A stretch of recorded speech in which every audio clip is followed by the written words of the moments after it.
Hello, Nigeria. Good evening, Osun.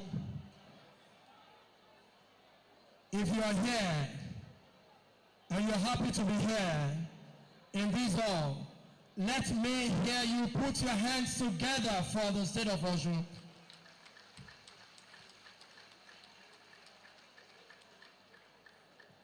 Welcome to Ogbeni to Daybreak Season 2 Special Edition. Of course, one big feature of constitutional democracy is feedback.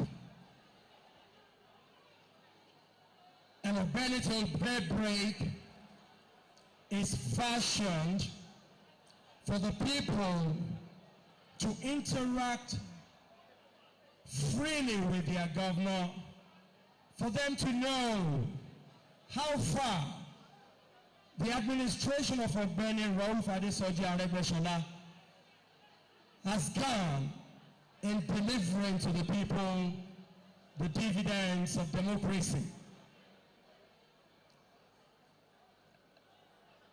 Ladies and gentlemen, can we please settle down? Can we please settle down?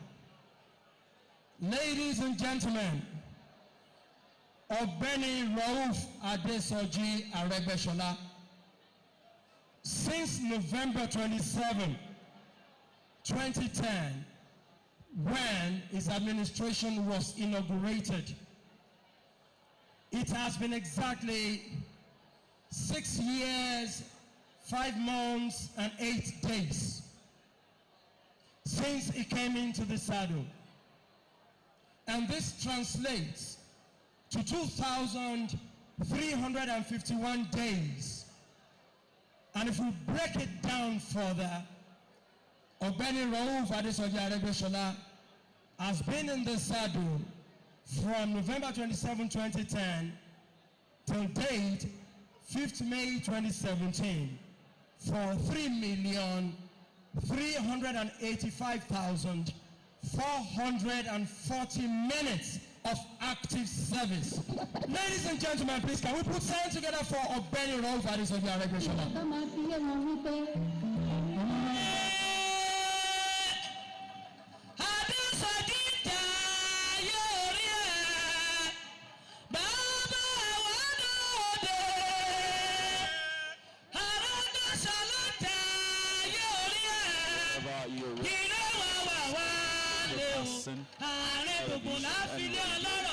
And that the program you're watching right now is Ogbeni till date.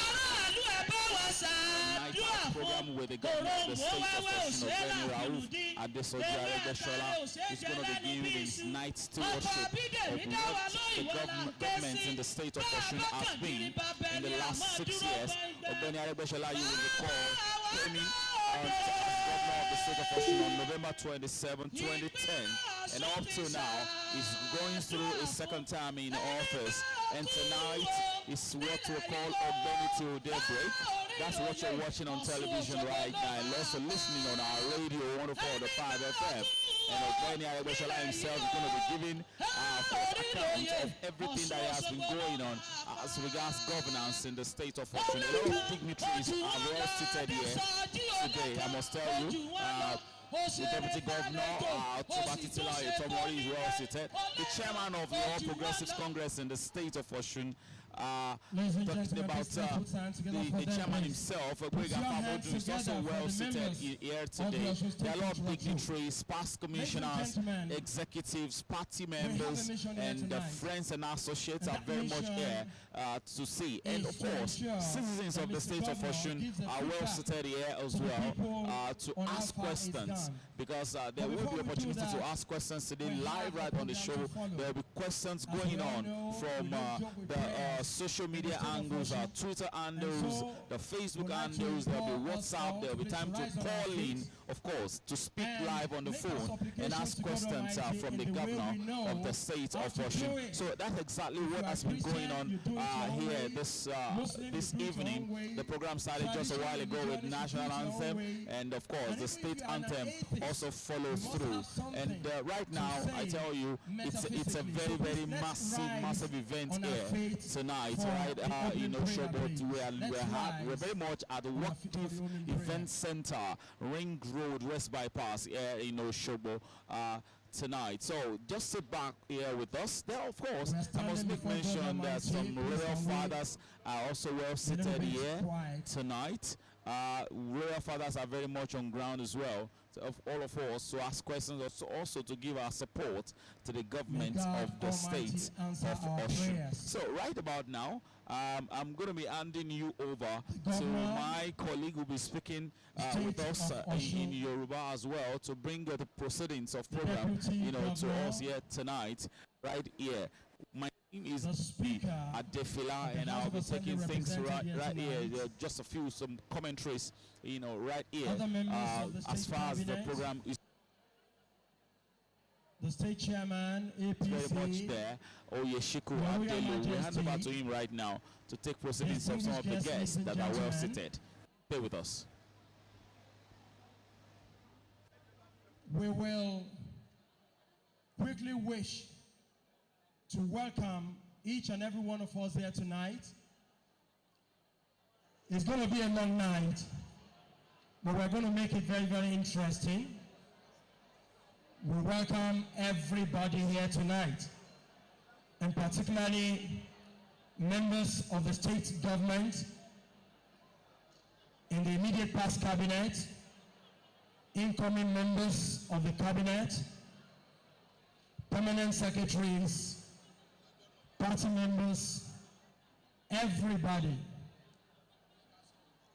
Ladies and gentlemen, my name is Oyeshiku Adelu, and also here tonight, Adeoye Bakari is here with me, and is also going to welcome each and every one of us. Adeoye.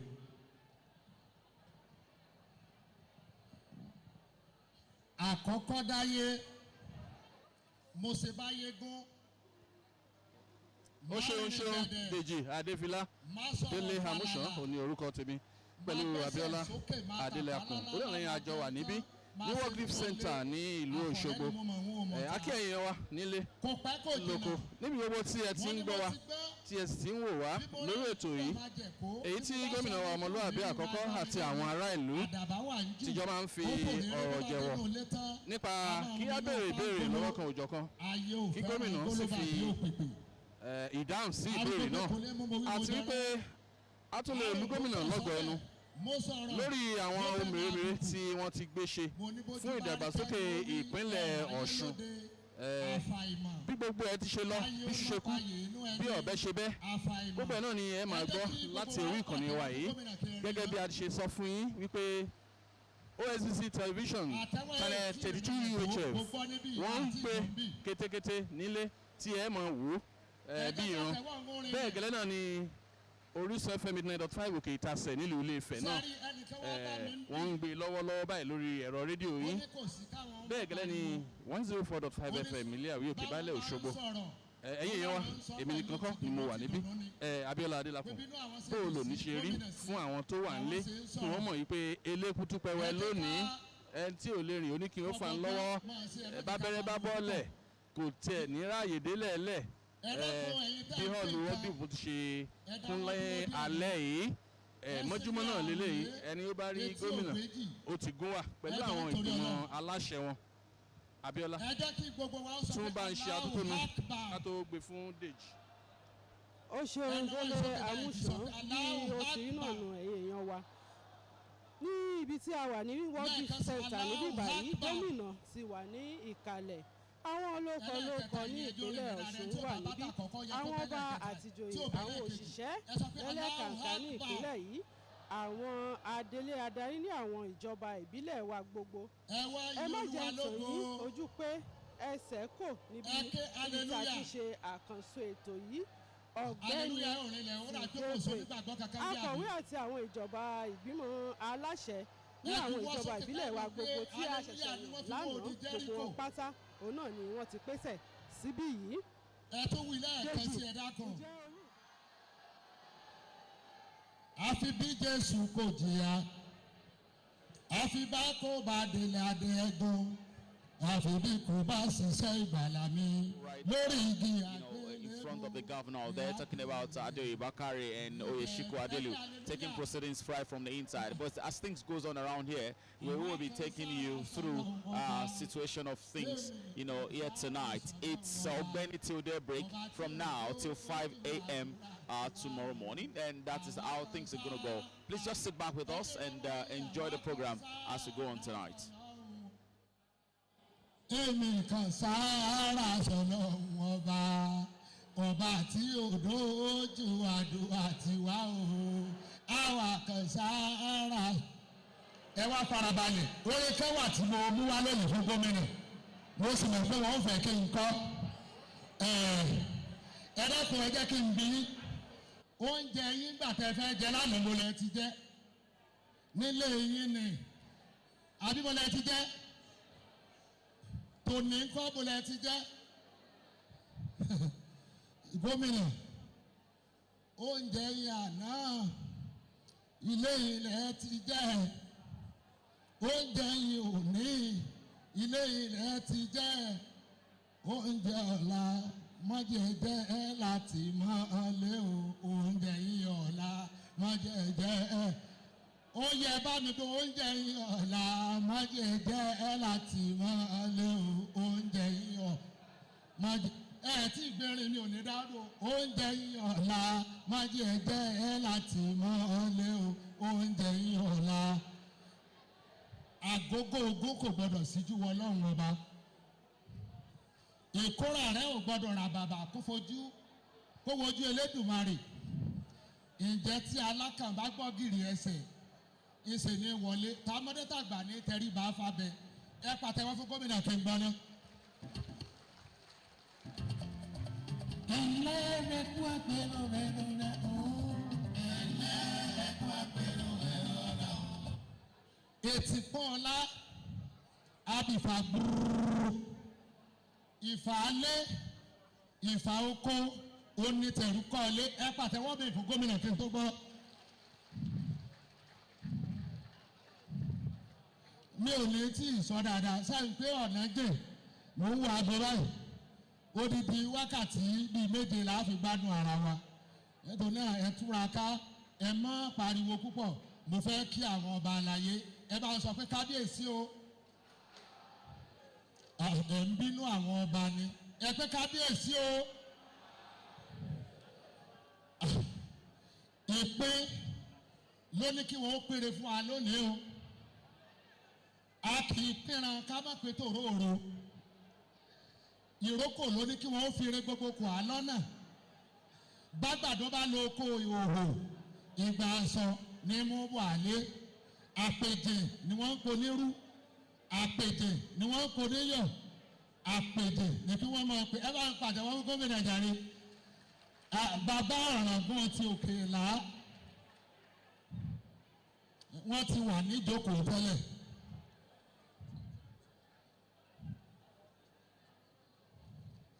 Ọba Adédòkun Aróyinkẹ́yè Ọba Adédòkun Abọ́lárìn Aróyinkẹ́yè ẹ pé kábíyèsí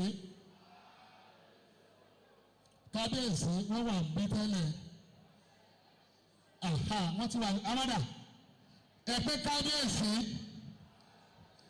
tó bá jẹ́ pé bàbá ò ní bínú ni wọ́n ti rán wò mí lẹ́gbẹ̀ẹ́ kan níbí mo máa ń wí kíní kan gbà kan ṣé kí n wí ní kábíyèsí wọ́n lè mọ̀ wí ẹ pé kábíyèsí kórè rẹ̀ ní ọ̀bá gbọ́ pa ìlú ó gbọ́dọ̀ máa fọgbọ́n sí i o.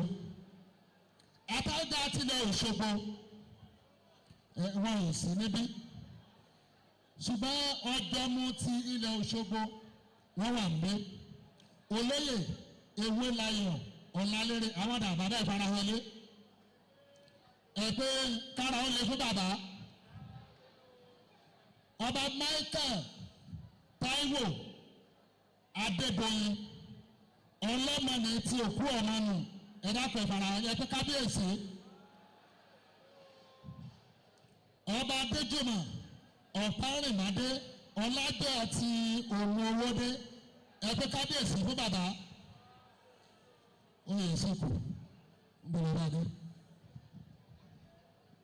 Mr. Governor, distinguished guests, ladies and gentlemen, we'll quickly do our introductions, and after which we will launch straight into the program here tonight. Ladies and gentlemen, Mr. Governor is here tonight to interact freely with all of us. And together we are going to be here for the next 7 hours. Let me quickly mention the fact that Ogbeni till daybreak is broadcast live on some channels across Nigeria.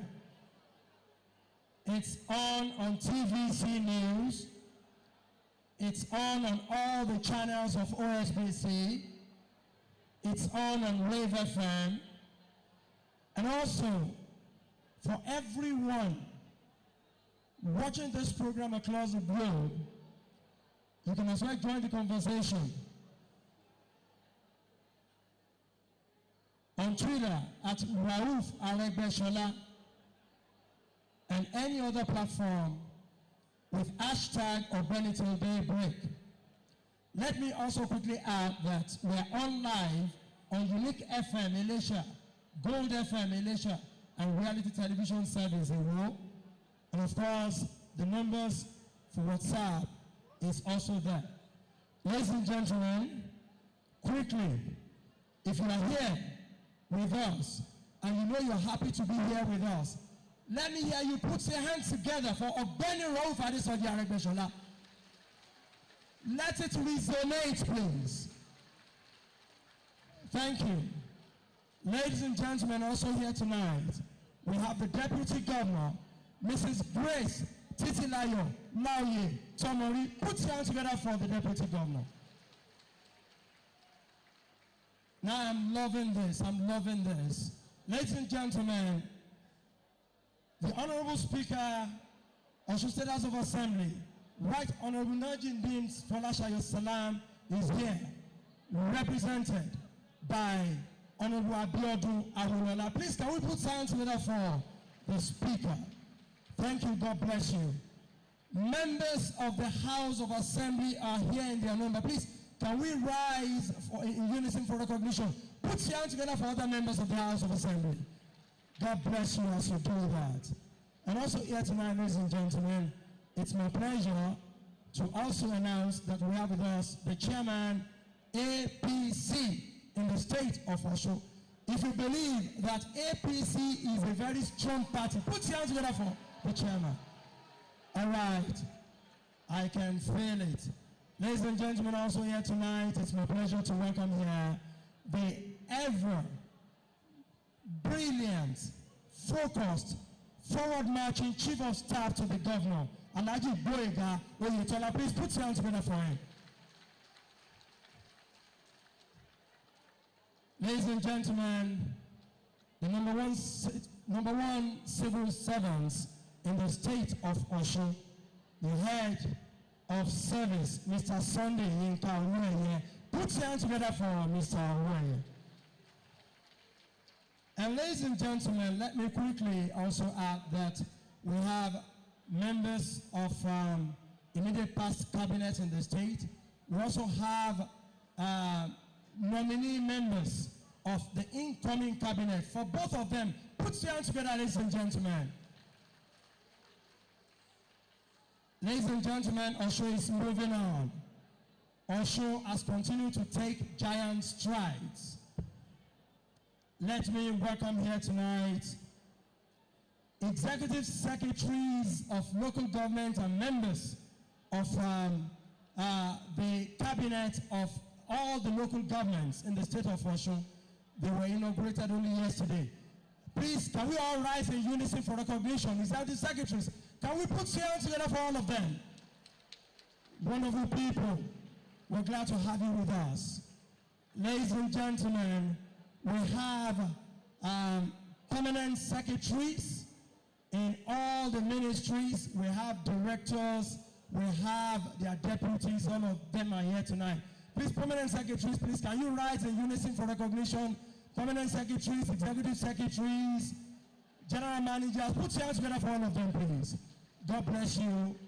Very shortly, we're going to launch ourselves straight into the program of tonight.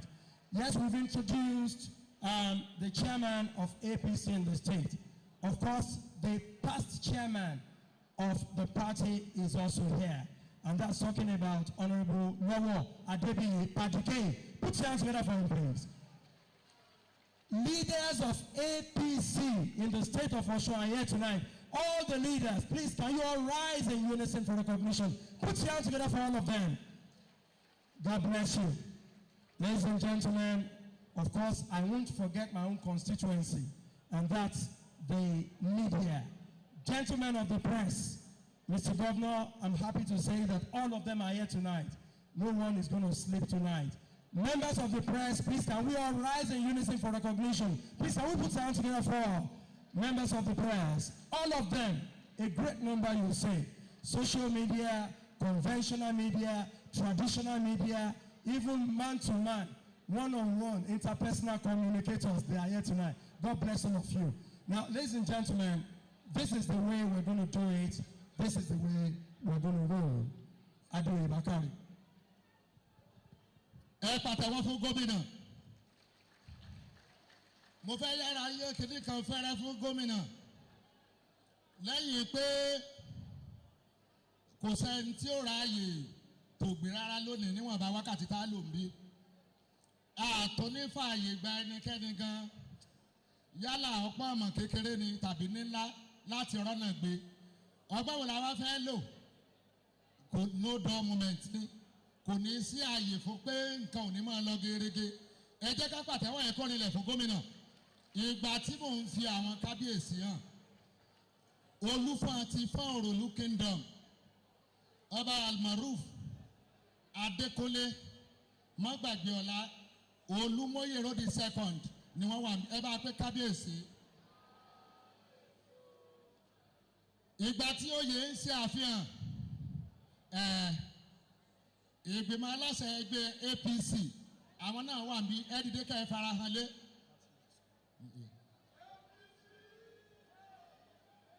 Ẹ bá a fún wọn látẹ̀wọ́ tó rinlẹ̀ adúpẹ́ lọ́wọ́ náà.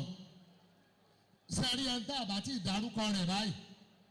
Ẹ jẹ́ àgbà pé gbogbo wọn là á dárúkọ wọn. Ẹ sáré tó bá mi kọ orin kan. Àtó bàbá mọ́pẹ́ nìkan ní bàbá òkè apáta pìtì.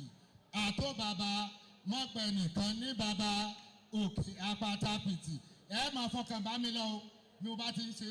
Àtó bàbá mọ́pẹ́ nìkan ní bàbá òkè apáta pìtì. Ẹ pàtàkì fún gómìnà. Iṣẹ́ Olúwa kò sẹ́ni tẹ́, iṣẹ́ Olúwa ní bàbá lọ.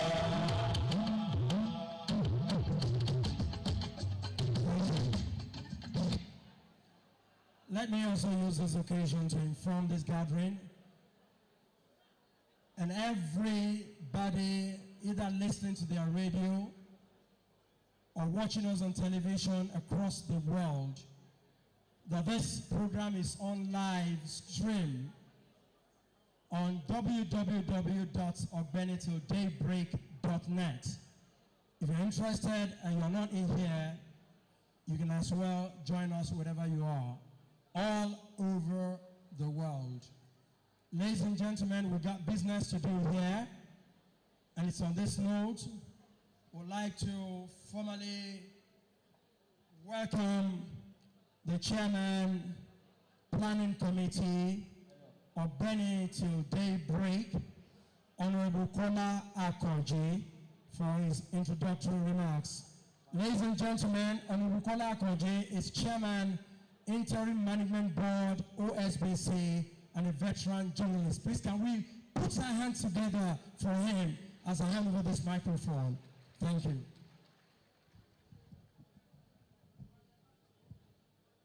Your Excellency, the Governor, Ogbeni Rauf Aregbesola, Your Excellency, the Deputy Governor,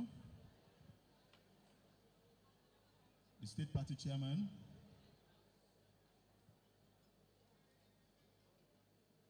Honorable Speaker, represented by Honorable Biodun Awolola, the Chief of Staff, the Head of Service, all other protocols duly observed.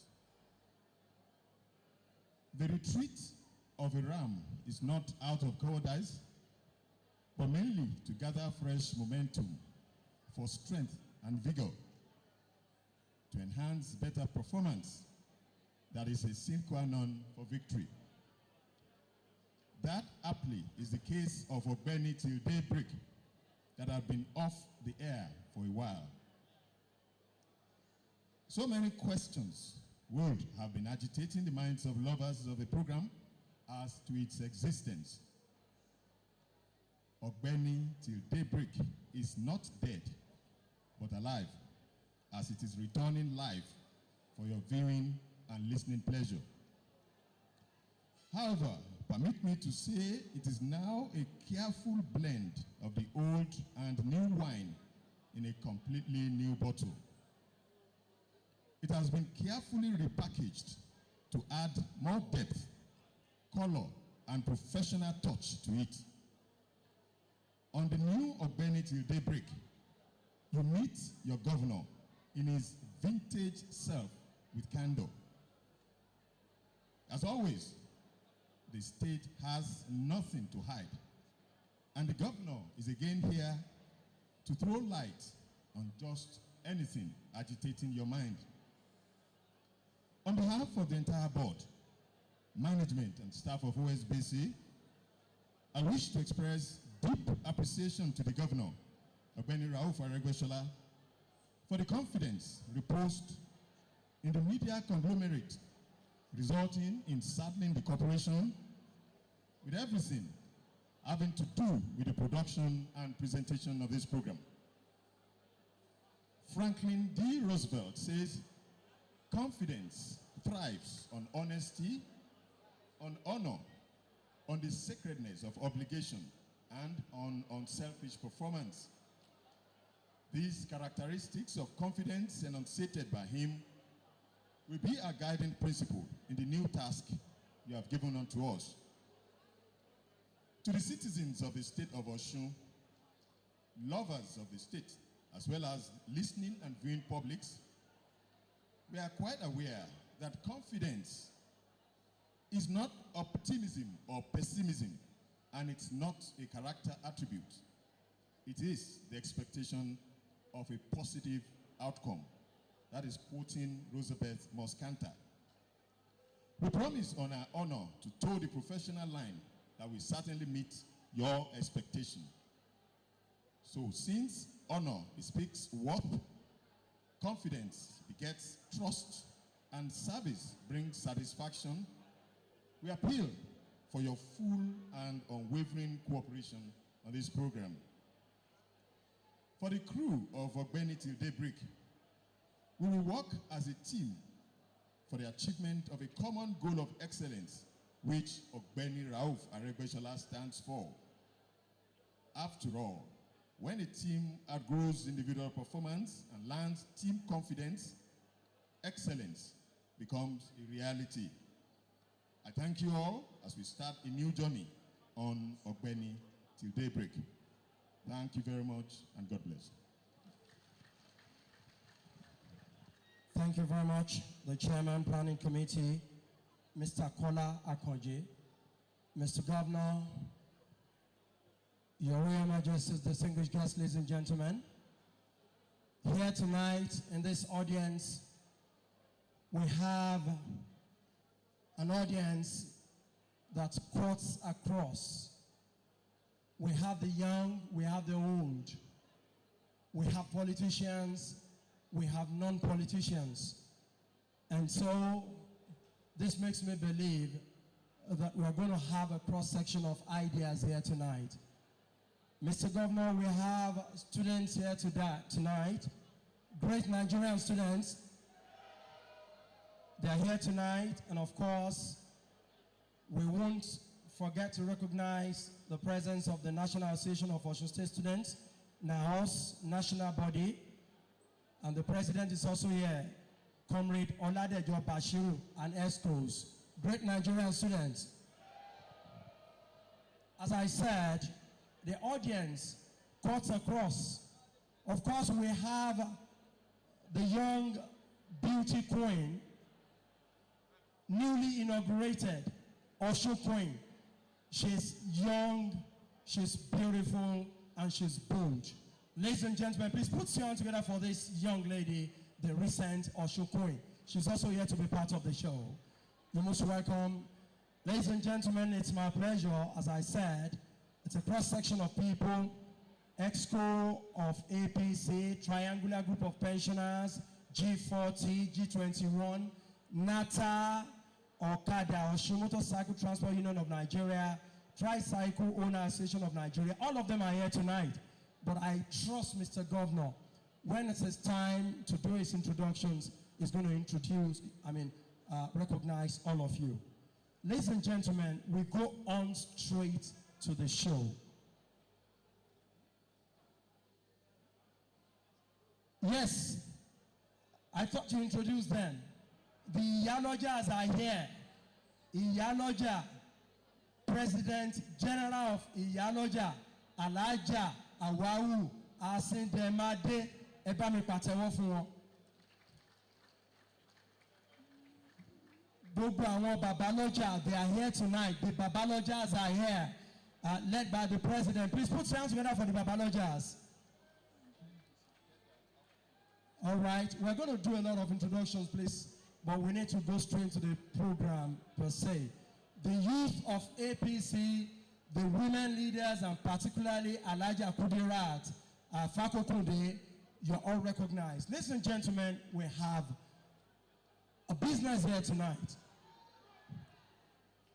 And the business that we have here tonight is for us to ask Mr. Governor how far is gone in the administration of the state of Osun. And very shortly, the anchors here, Oyeshiku Adelu and Adeoye Bakari, will ask the first question.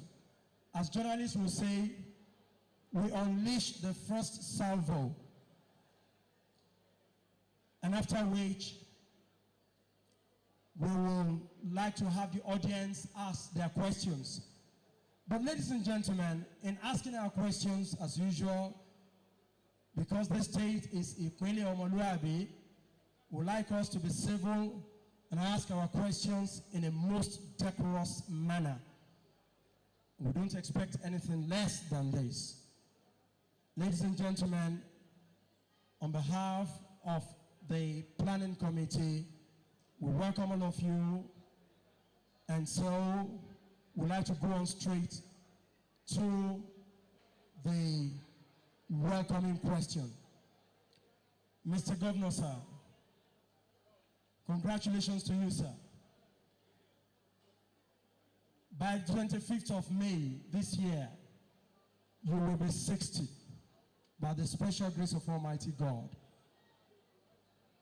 We know that something, since you came on board on the 27th of November 2010, there must be a particular development that has given you the highest level of happiness. And also there must be something that you consider that has not given you the most joy, that you really feel that you desire. Mr. Governor, sir, while we congratulate you as your birthday approaches, we'd like to ask you these two questions. What has given you the most joy?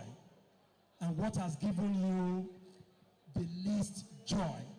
Ladies and gentlemen, please listen to Mr. Governor. Thank you.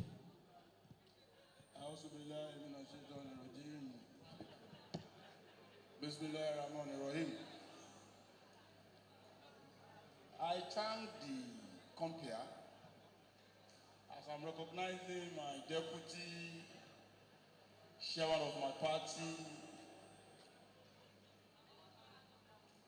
representative of the speaker, the chief of staff, the head of service, and the man standing in for our royal fathers,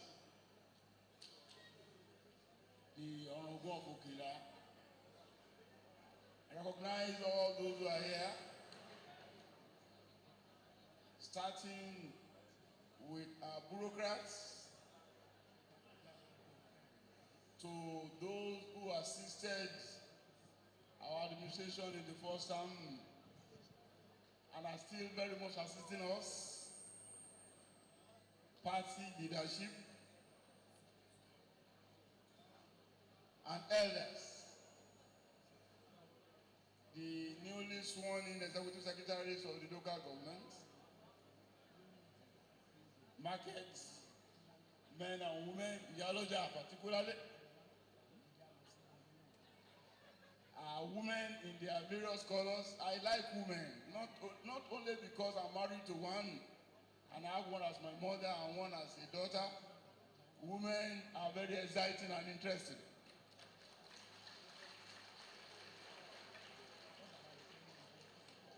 I greet you all. My background, and I won't qualify it any further than that. Great Nigerian students. Great Nigerian students. Greatest of the greatest of the greatest Nigerian students.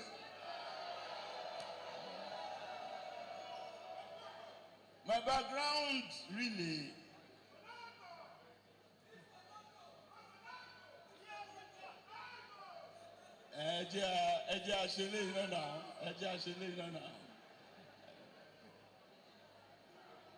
my background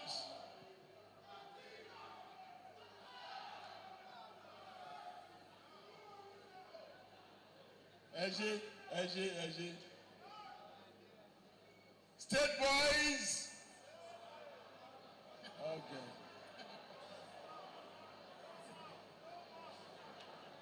Oh yes. Oh yes, oh yes. Oh yes, oh yes, oh yes. Thank you. I think I've covered the ground substantially. As I cite or notice any deserving group, I'll recognize you. However, as I was saying, my orientation or background does not actually prepare me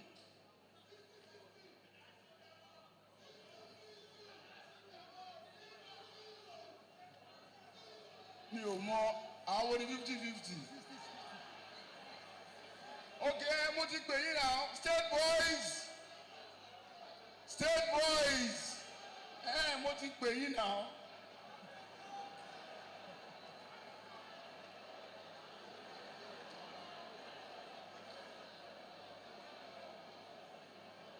Mo mọ̀ ó yé mi ṣé ẹ mọ̀ pé ẹjẹ́ àwòrán tó bá wọra àábọ̀ síbi tẹ́fẹ́ ká lọ ẹ̀kọ́ ìwọ́ra ẹjẹ́ àwọn bó ṣe máa lọ ṣé ẹ mọ̀ pé ó ṣẹlẹ̀ sí òtórí bẹ́ẹ̀ mọ́ ra ń fà á bẹ̀ tó bá wọra àáwọ̀nú ẹ̀ kò ìwọ́ra. As I was saying, look, I'm indifferent to situations and circumstances. And I mean it. I'm indifferent to situations and circumstances. I take life as it presents itself. I may laugh at the most difficult situation. And I can equally be very stern and unreactive to what you will take as exciting moment. So I focus on my business. It's my goal that is primary to me. I doubt if I have emotions. That is my answer to your question. Thank you. Òtítọ́ lára ẹgbẹ́ sọ gbódìlé gbére ó sàkiri tó lọ́jà ó sọgbẹ́ ìdìbòrò ṣàlàyé fún àkámọ̀ ohun tó bá tún kù tí ò lè ṣe.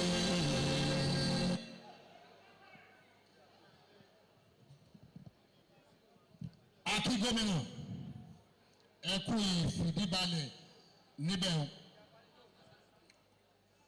Àwọn àgbàlagbà ní bọ́mọdé bá ṣubú yóò wò wájú, bàgbàlagbà bá ṣubú ẹ̀yìn ní wò, torí ohun tó gbàgbà ṣubú lẹ́ẹ̀kan kó má bàa tó gbé ṣubú lẹ́ẹ̀kejì.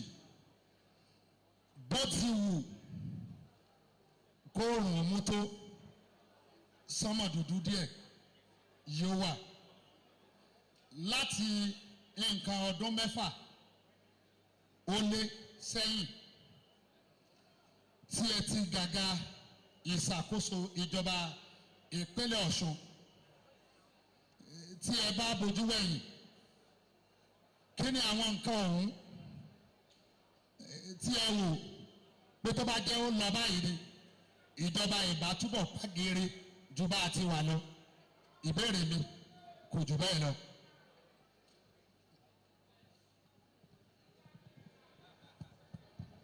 Ajé Ògúngún ní sọ. Ajé Ògúngún ní sọ.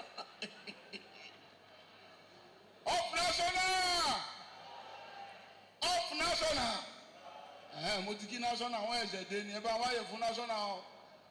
Kẹ́nikẹ́ni má nà bọ̀bọ̀ yẹn. Ara wa ní bọ̀bọ̀ yẹn. Salami mo kí ẹ ẹ lọ wáyé fún Salami ẹ kí lára ìjà ìjókòó sí o. Ẹ̀kọ́ tó sọ owó ló ń jẹ́ bẹ́ẹ̀ àpèkánukò. Owó ní tòun ò bá ti sí nìkan ẹ má dábàá kọ̀ọ̀kan lẹ́yìn òun. Owó ni ìdààmú tá a ní. Adẹ̀ ń retí ìyanu Ọlọ́run ìpè ó máa tún dé. Ọ̀rọ̀ pọ̀ ń bẹ ṣùgbọ́n èyí tó béèrè ni mo dá ẹ lóhùn.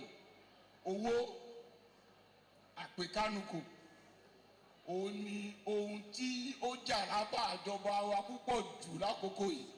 Ó ṣe o. Ẹ bá a fún gómìnà ní àtẹ̀wọ́ tó rinlẹ̀.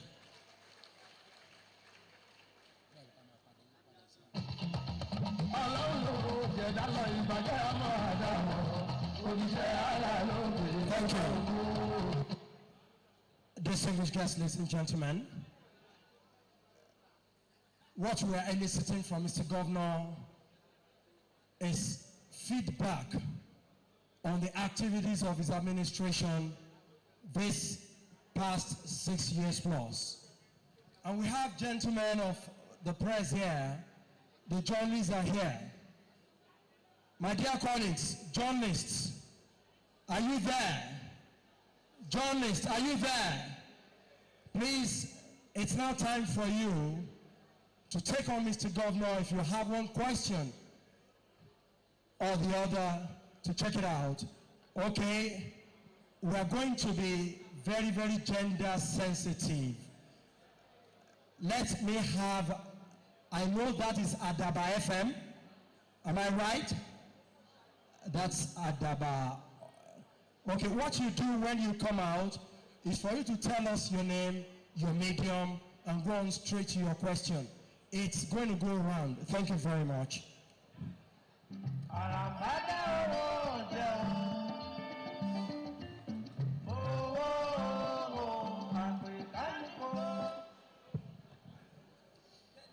Good evening, Mr. Governor, sir.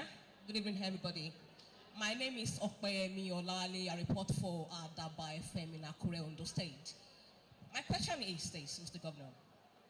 How would you rate your performance in the last 6 years vis-a-vis your acceptance in the public domain? There are some of your policies and programs that many have seen as total failure. I don't know you know about that. But since this is a feedback program, I'd like you to know that there are some of your policies and programs that people have seen as total failure. Do you agree with that? Program like ORIP, program like Scale.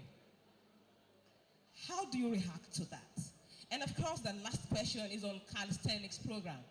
Just yesterday, press conference was held where we were told that some coaches will be trained and that the program has been institutionalized in schools. We were made to understand that this program will now cut across some schools in the state. A form of competition will be held and giving other students opportunity to participate. My question is this. We all know that calisthenics program is time-consuming and in school. How do you think these students that are already lagging behind in their education will consolidate on what they have on ground? Thank you. Yes, we'll take 2 more questions from this angle. And I do hope someone is actually taking these questions down for Mr. Governor so that Mr. Governor will be able to react to them. You have just a minute or 2 to ask your question, please. Thank you. Mr. Governor, my name is Amit Ojegbade. I work with Daily Trust newspapers. First, I'd like to congratulate you and commend you on your successes so far.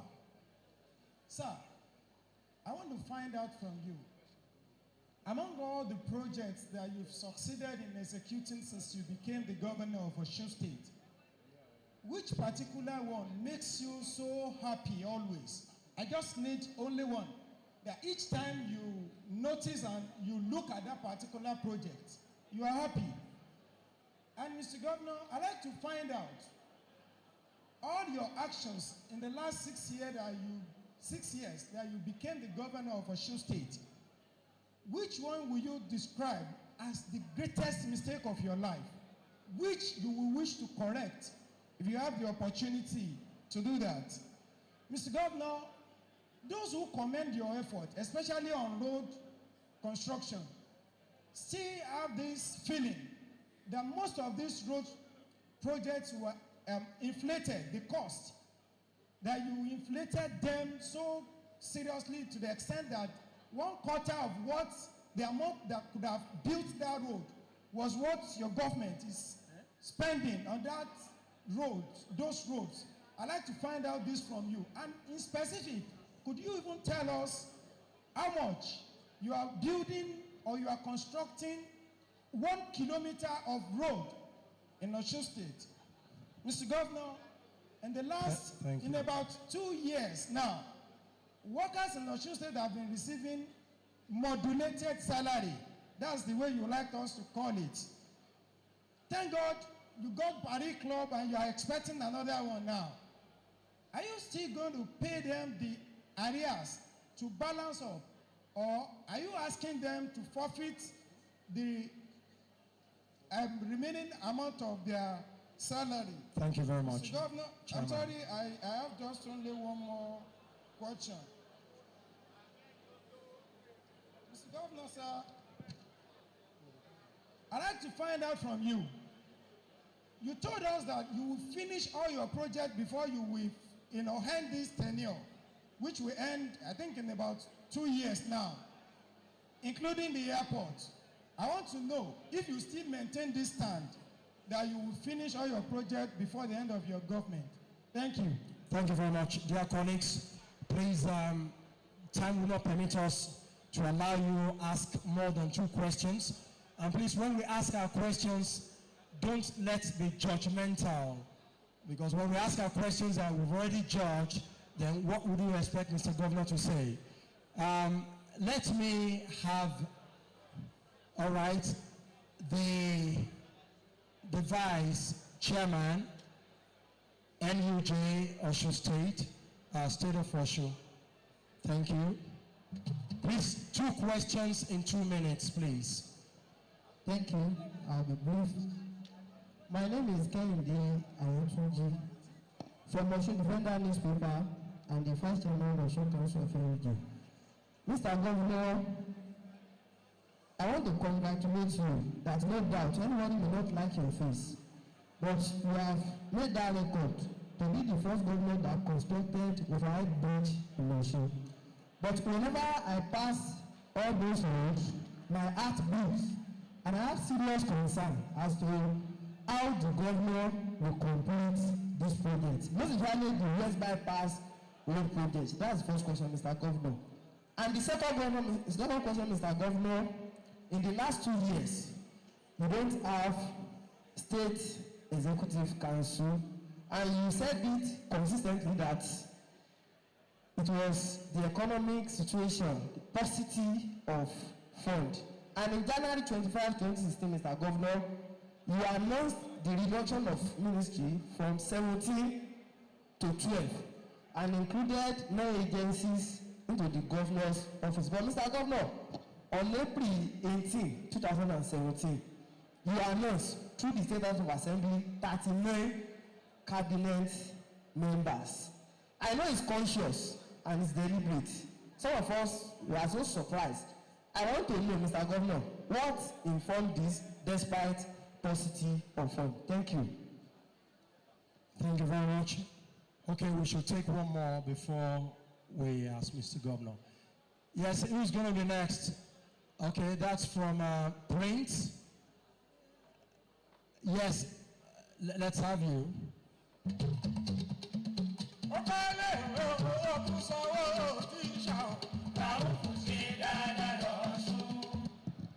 Thank you, Mr. Governor. My name is Yinka Salam. I work for Voice of Nigeria.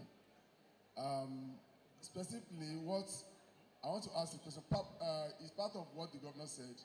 He was going to complete all his projects. Specifically, he mentioned Bogon to Akoda, and he specifically said that that would be a record-breaking road construction in Nigeria, and it will be completed in 1 year. That would be one of the things of joy to somebody like me.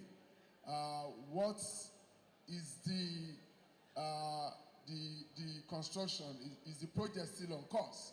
And finally, I want to say, the asphalt, if by the kind of facelift that the governor has given to Osun and the capital, from Akoda itself to Olaiya and Old Garage, you will realize that the asphalt itself is wearing, and that road needs a facelift. Is he considering that to federal government, or that will be done too before the end of the tenure? Thank you. Thank you very much. I guess we should now call on Mr. Governor to react to these questions. Thank you, sir.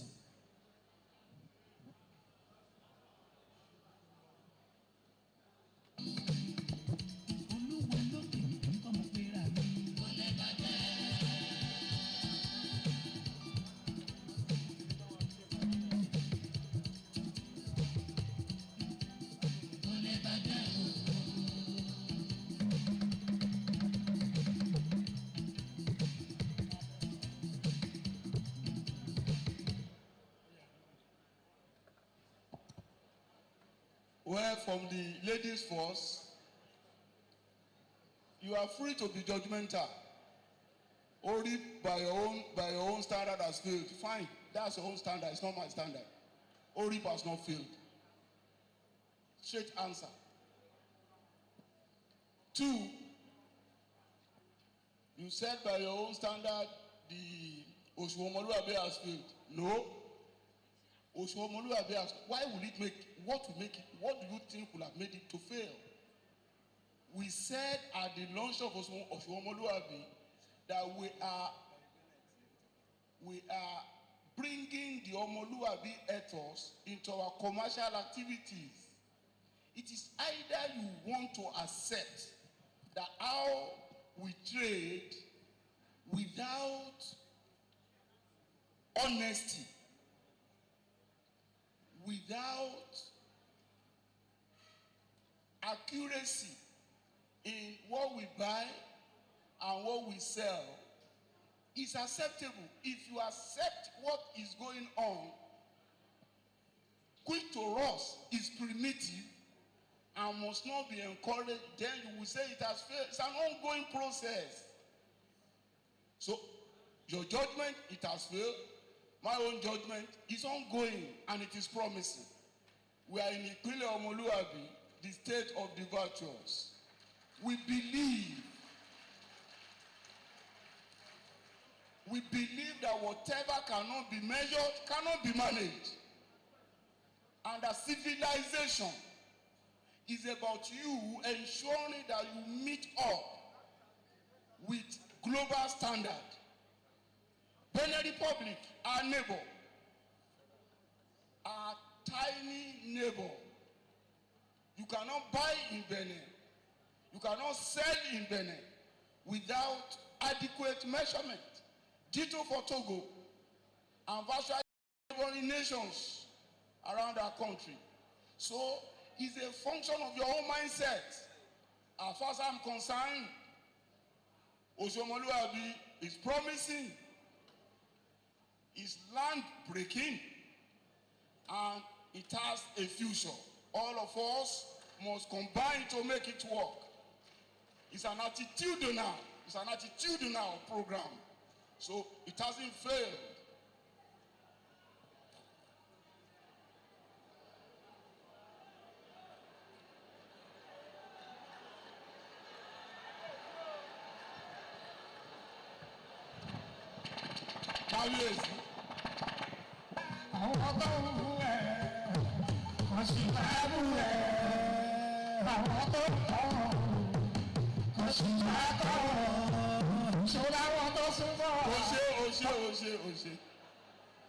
I welcome the Oluwa of Iwo, Telu the First. Thank you for coming, Kabezi.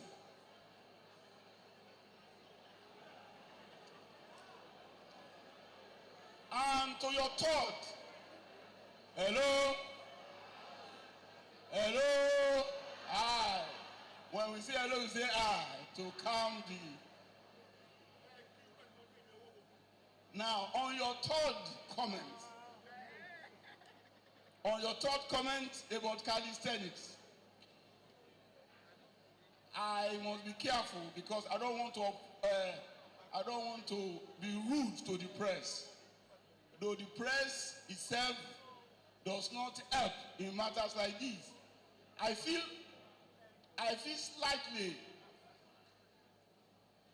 worried by the depth of your own assessment of calisthenics. I feel worried. Calisthenics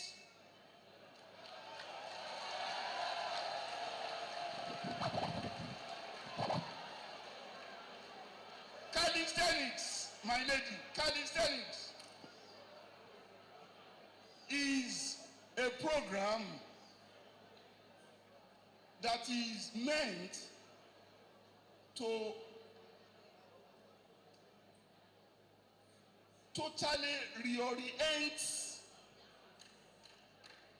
whoever is fortunate to be exposed to it, to be a balanced human being. It's the essence of life. Calisthenics teaches focus, it teaches discipline, it teaches concentration, and it teaches beauty. So what is life? If all those three vital requirements of good living, responsible human activity are lacking, that is one. Two, education is about mentorship. So, whatever it is we can do to make our youth the best in the world must be pursued. Calisthenics is desirable. We will pursue it. And by the way, it's not an invention by me. The only thing you can probably say is that it's more popular among the communist nations of the world. But whether that is your own basis for the condemnation of it, sorry, your choice. And you are free to hold it. Aregbesola mi ò yàtọ̀ ọ̀rọ̀ mi ò yàtọ̀. That having been said, John Mumbo, let's now go to the others. Daily Trust. The roads are expensive. I won't answer it your own way. The PS Works is there because we do not do any road by whimsically. No. Roads projects are done with the active participation of the Ministry of Works. And they determine the rate anyway. But because most of us are interested in scandal, we don't even do proper check. For you to focus on me the way you have done, I would expect you to tell me how much you are doing road in Ondo, how much you are doing road in Ekiti, how much you are doing road in Oyo, how much you are doing road in Nasarawa. If the rate at which our roads are being constructed is more than the road, it's more than the cost of the road anywhere in the world, hold me responsible. And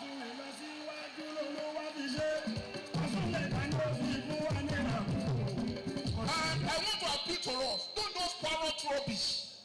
Don't parrot rubbish. The cost of road cannot be the same. You have categories of road. And I've tried to explain this to us. My people who want to call inner city road or Nobaba, I tell them, these are ordinary roads. So you can't compare ordinary road with landmark, sensational road.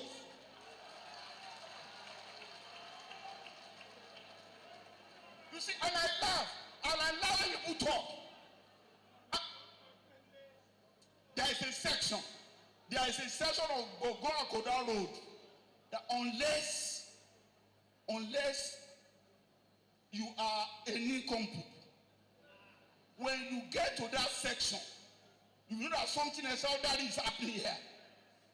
The section, about 500 kilometers, about 500 meters to the junction of Bogon, where boulders were used to stabilize a section there that is waterlogged. How do you want to describe that? In the history of this state, nothing like that has ever happened.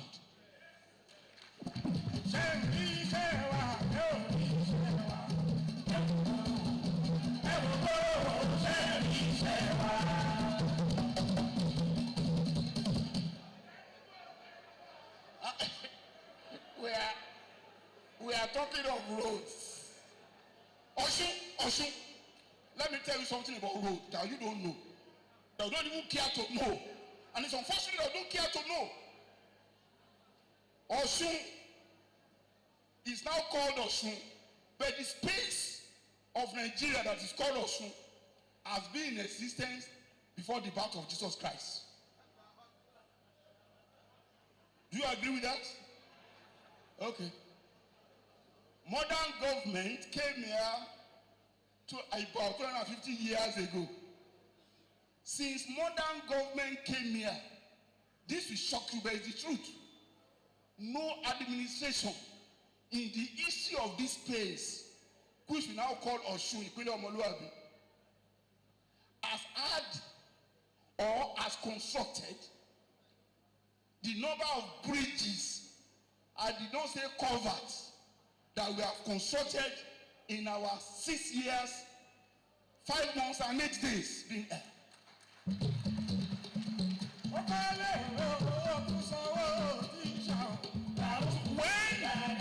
you want to comment about our work, please take pain to do a reflection of what was and what is happening now.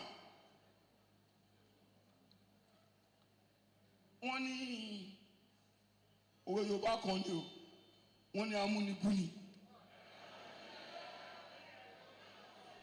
Tí òun bá ṣe bẹ́ẹ̀, 6.5 years was the duration of an administration, and the only bridge that administration constructed, and I want to use the party, constructed in this state, was 1/2 of the road preceding Onomio House. Not be so? In 6 years, 5 months and 8 days, Baba Akonde Intashe, Ide or no day, and Madam Oyenyara. Baba Akonde interchange. Oh, I'm there because he may.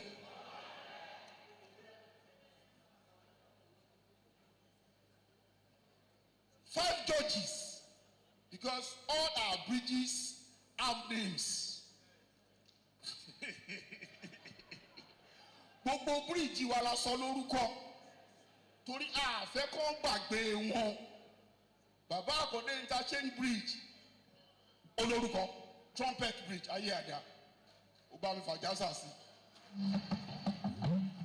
Dúró. 5 judges bridge ó wà ńbẹ̀ tó bá mọ̀ bí tó wà.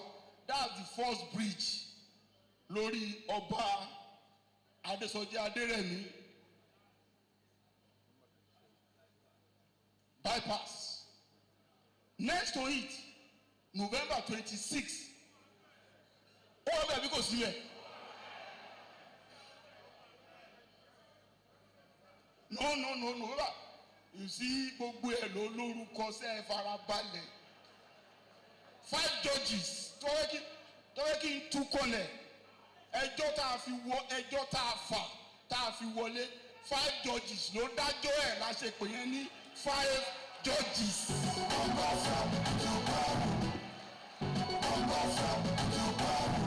Ẹ̀rú ló jàre. Ọjọ́ tí 5 judges sí dájọ́ November 26. So the next bridge to 5 judges bridge is November 26. After November 26, interchange. Ojú tó pa owó kó má ìwọ pósítà ni. Wọ́n wá nínú ọ̀kà kan tó máa fà wá wọn. Tàrẹgbẹ́ báyọ̀ gbogbo ayé ti mọ̀ pé mo. Gbogbo anígboro ti mọ kí ló ń hábù. Àpapọ̀ wọn ọ̀pẹ onímọ̀jì. Ìgbà tí gbangba tó wà ní ẹ̀bùn kedere. Tọmọdé tàgbà wà ń jẹ dúdú ni wá.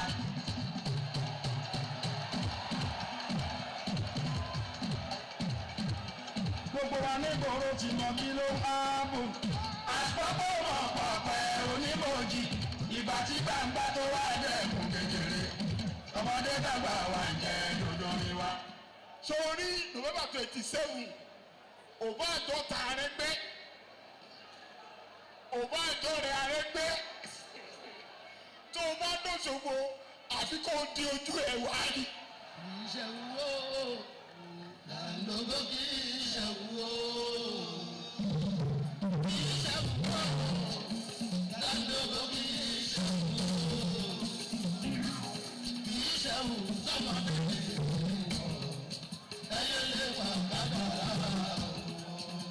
It's not yet completed.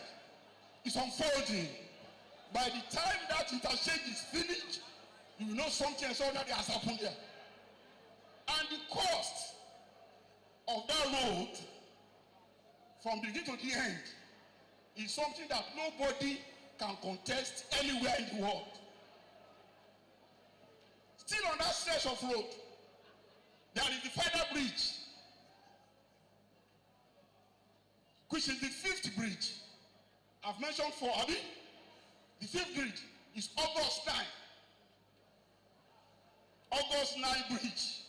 Well, I don't know whether you were here by the time we had the election of August 9, 2014. That was an election. I think I'm right? That was an election. So, to commemorate that very, very significant electoral process, that if you don't even like us, if you want to appreciate what we went through on that day, the fact that that was the election that eradicted the total removal of PDP in the lives of Nigerians. Iṣẹ́ Olúwa kò sẹ́ni tó yẹ, iṣẹ́ Olúwa ju bàbá lọ.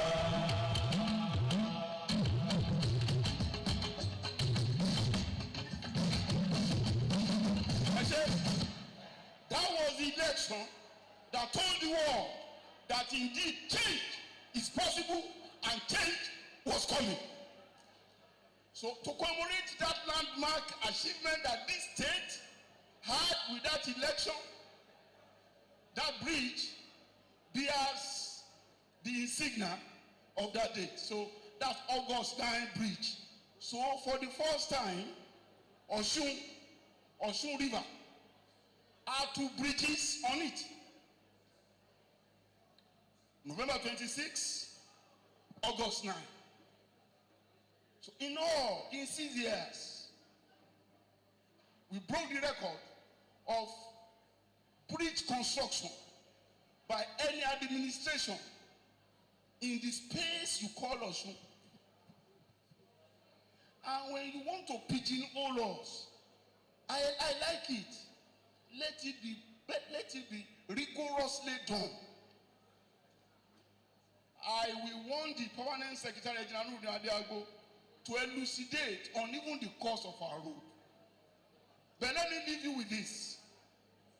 To be sure that you are not fair to us by your assumption. We constructed about 242 kilometers of local government roads at a total cost of 20.742 billion naira. Please do a simple arithmetic of that to find out the approximate cost per kilometer and find out if that cost is inflated or not. Because the roads we are talking about, wherever they are in this state, have characteristics that are not common in most of the states of the Federation. These roads have concrete drainages. The roads have stone bases. These roads have very good thickness of asphaltic concrete.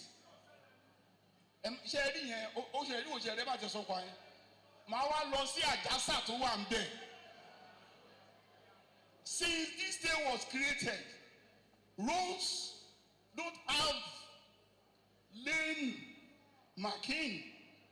But I can't fail. Ọ̀nà tí wá yàtọ̀, ọ̀nà wa létí ro, ọ̀nà wa sọ̀rọ̀, ọ̀nà wa lásán fẹ́ pé stop má parẹ́. òṣèlú ẹni náà bá wá ṣòṣèlú á ní sẹ́ǹsì tó orí pé.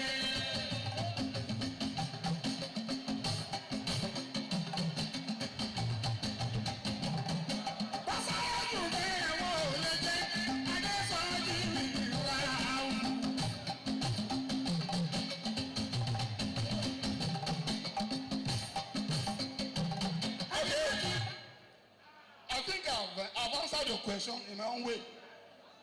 Our roads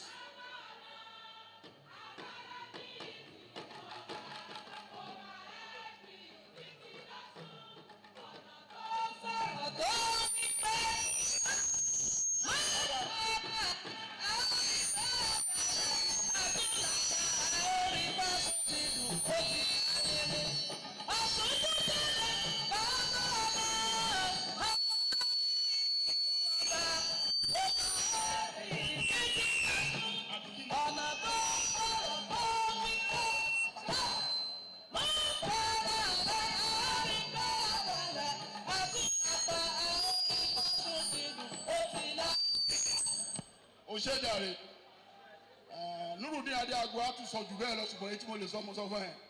Our roads are cost effective. So don't parrot anymore the rubbish that people who don't even know what they are saying talk about. We are prudent, we are accountable, we are transparent.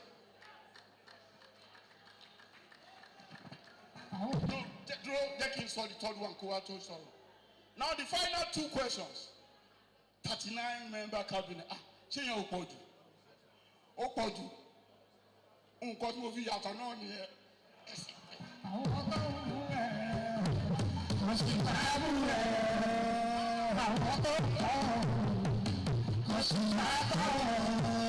Ṣọlá wọn tó súnmọ́ wa tó wá láti ní ilé ẹbí wọn. Wọ́n ní ká máa wù wọ́n ní ìrọ̀. Wọ́n lẹ́ni ká ṣe bá ti bàjẹ́ sí i. Wọ́n ní tó máa mú. Ìjọba ló dúró ọdún méjì kó tó yọ kábínẹ̀tì. Mo ti yàn ó nìyẹn, mo dẹ̀ fẹ́ yàn nìyẹn. No talk on that. Kọ́ tó fi àṣọ náà nìyẹn. Mo ṣe náà nìyẹn. Kọ́ tó pè ní ìjọba nìyẹn. Báwo ọkọ̀ tí máa ṣe pẹ̀lú ẹ̀? Ẹni mi ò yan kábínẹ̀tì. Mo tún yọ ẹ ló pọ̀ jù.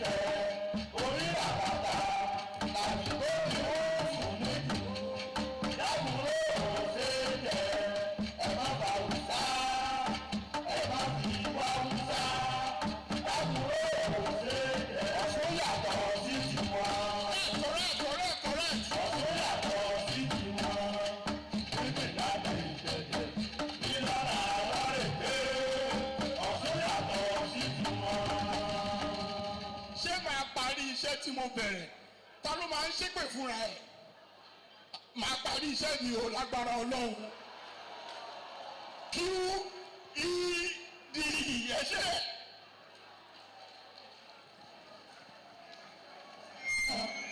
Ẹ̀ẹ́dẹ̀ sọ gbòdìlé gbèrègbèrè ó sàkùnrin tó lọ́jà ó sọ pé ẹ̀dì mo lu ṣàlàyé fún ọ̀gámọ̀ ó tó bá tó kù tí ò lè ṣe é. A'udhu billahi minash shaitanir rajim. Bismillahir rahmanir rahim.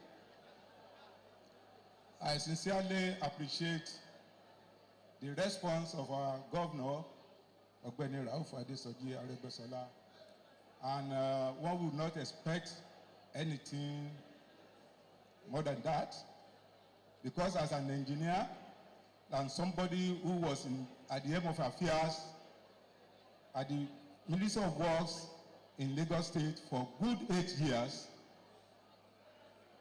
That exactly the experience over there, that's what he has brought to Osun State to make an unprecedented and unparalleled road network rehabilitation in the state of Osun. It is true we have been hearing the issue about having to do with the inflation of our projects in Osun State, especially the road projects. Like Mr. Governor did say, Minister of Works in the state of Osun is full of professionals that cut across the construction industry. These are experts in their rights, in their various fields of engineering, architecture, quantity surveying, others and others like that. If you have these people who have attained the level of, at the highest level at their various fields, where we have fellows, people of integrity, they will want to stand by whatever rate they are coming up in their projects. And if you want to compare this administration with past administration in the state of Osun, one will say this administration has achieved a lot over and above the past administration had in the Osun, state of Osun. Let me go to issue of roads. Before this administration came on board, the kind of culverts we normally have, the kind of line drains we normally have is either block drainages or composite, where we have one leaf as concrete structure, the second leaf as block. That is a composite structure. And most of the dimension of those line drainages are probably at most high 600 mm by 600 mm, maybe 2 feet by 2 feet. We are all witness to all this. But when this administration came on board, Mr. Governor, directly gave us that instruction that all our drainages should be 1 meter by 1 meter. So if there is any flood or any rain, if there is any rain, the amount of flood that will pass through those drainages they should be able to flow freely. And in course of many years, those drainages should not be seated up, so not to allow any any overflow or flooding. When you ask the question of what is the cost of our 1 kilometer, you cannot get the cost of a kilometer in any situation. The cost of a kilometer has to do with, it's a function of many things. One, the topography along which that road will traverse.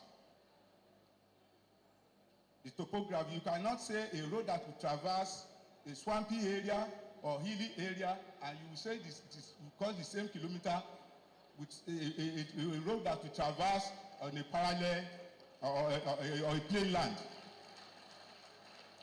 When I talk of topography, that has to do with the alignment, the amount of cut and fill you will have along that road, the vertical alignment and the horizontal alignment. Another factor is the issue of the pavement structure. When we talk of pavement structure, we have the sub-base, we have the base course, and the binder course and the wearing course. The sub-base is either laterite or stone base.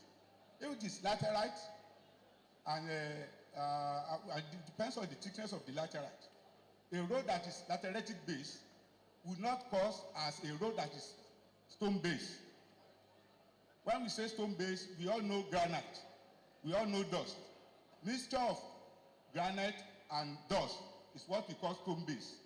So if you have a road that is placed on a laterite in Yekwe Lasan, can you now compare a road that is placed on laterite with a road that is placed on stone base? That cost difference comes in. Again, the thickness of either the stone base or the laterite is also a function. Then when you come to the pavement itself, that is either it is, if it is a surface dressing, that you have your MC1 and put all those granite on it, or a road that has an asphalt. The thickness of the asphalt is also a function of what the road will cost. The binder cost is either 40 mm or 50 mm or 60 mm. It depends on what the clerks can afford. So when you have a binder cost and you have a thickness 40 mm, you cannot, the cost of that road with a road that has about 60 mm thickness, and you can see the cost differential there. The same thing with the wearing cost. What I mean by the binder cost is, if you look at Osogbo,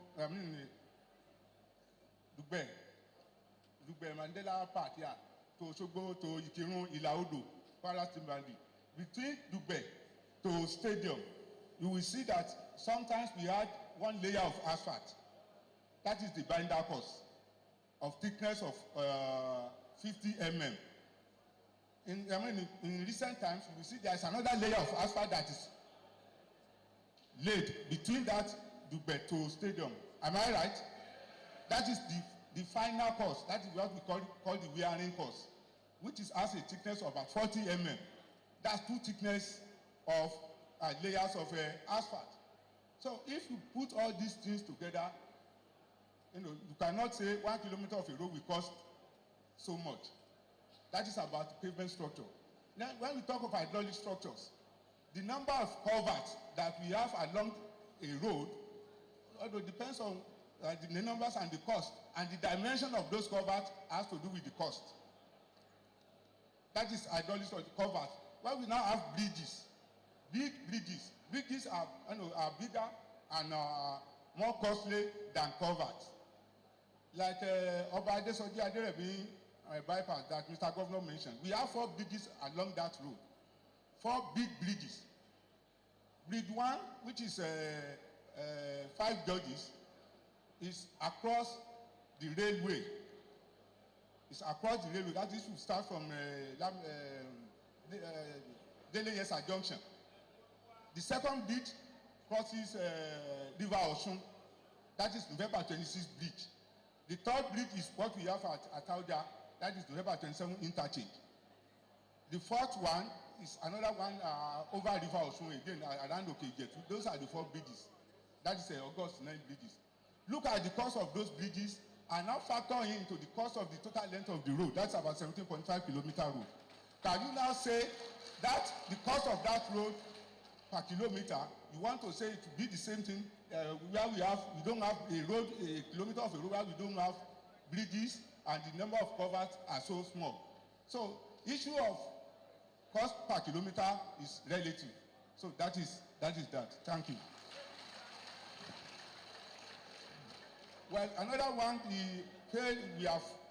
inflate the road projects in the state of Osun. Like I did say that we have professionals in the ministry here. 2 of our projects, that is Gangan Akoda, Osogbo Road, and Osogbo Ikirun Ilaodo Road.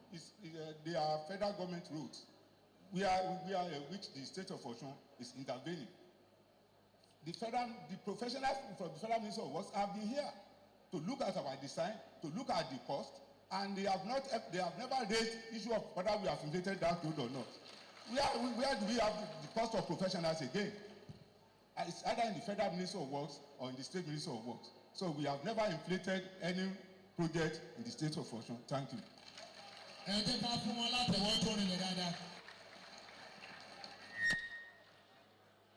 Nígbà tí gómìnà ń dá ìbéèrè lọ́wọ́, olúwo ti ilẹ̀ Ìwó, ọba Abdulrasheed Adéwálé Àkànbí Tẹ̀lú ni wọ́n dé. Ẹ pé kábíyèsí fún bàbá. Bàbá Tẹ̀lú ní kí n kí gbogbo ilé o. Thank you very much, Mr. Governor. We have an inflow of questions, messages on our social media platforms, one of which is what we have from Akiola John from Jago Compound, Elie. It's on our WhatsApp platform. Kudos to Mr. Governor for all your developmental agenda for the state. I pray God grants you success at the end. Please, I wish to inform you that the Osun to Ile Road, which has been under construction since 2010, has been abandoned halfway for like 2 years. Kindly assist us to complete this road, as it's the only road that links Ile. I also wish to thank you for your efforts in bringing developments to the rural area through the creation of LCDAs, area offices, and admin offices. Please, it will not be too much if you can give us one in Ile. Thanks and God bless you. Akiola John from Jago Compound, Ile. That question is for Mr. Governor. And also here tonight, Mr. Governor, questions from Osun State Association of the Deaf. We have this, you've built many beautiful schools in the state of Osun, but none of such beautiful building secondary schools has been built for persons with special needs. No employment for the disabled ones in the state of Osun, and no scholarship.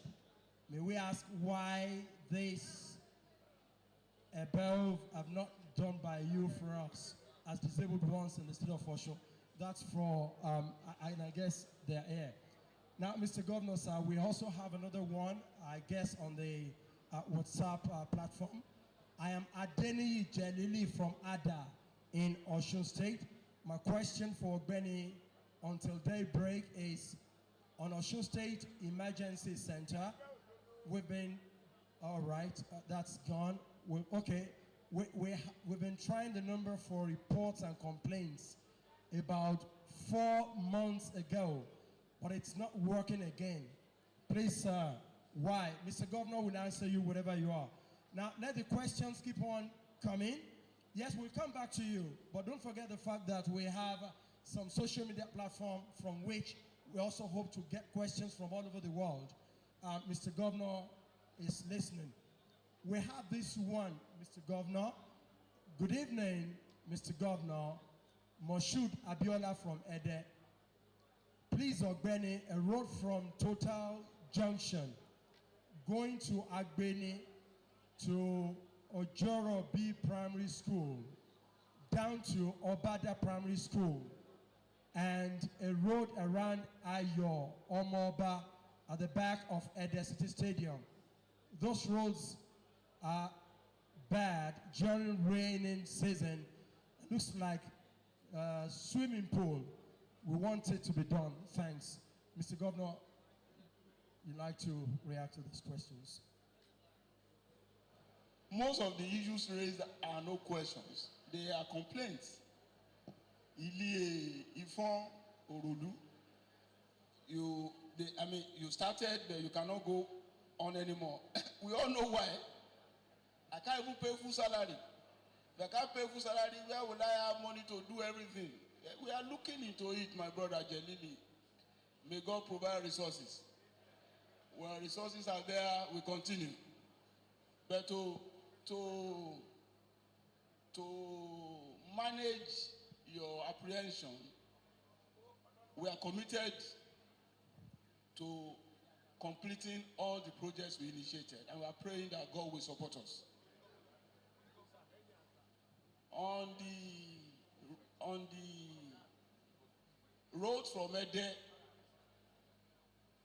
it's a pity that the challenge is there, and I'm happy Permanent Secretary Ministry of Works is there. We are going to look at it and see what we can do.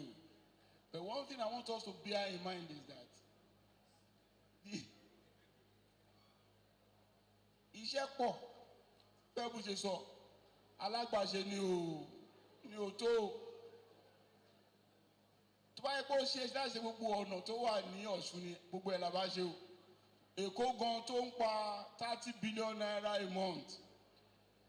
Ìgbà tí n bá ń fly wọnú Èkó, ọ̀nà tó ń tà lÉkòó kò ì tó èyí tán ìta. Èkó tó yẹ kí gbogbo Èkó ń pa 1 billion naira lójoojúmọ́ ayé yìí. L'Èkó ń pa 1 billion naira. Ẹ jẹ́ kó yé wa Èkó ó ti já wáyà lórí owó. tóòrùn bá ti yọ tóòrùn bá ti wọ̀ 1 billion ló wọnú àpò ìjọba Èkó yẹn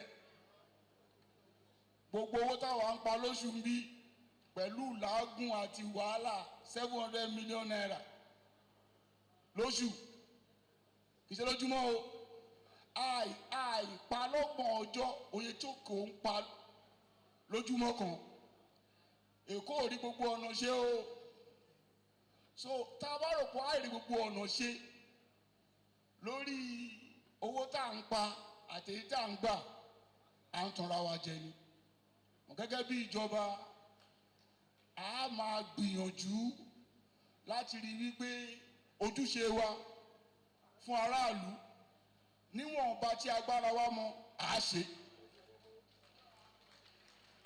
a dẹ̀ gbàdúrà pé Ọlọ́run fún wa ṣe bí yẹn ṣe rí ni ẹ o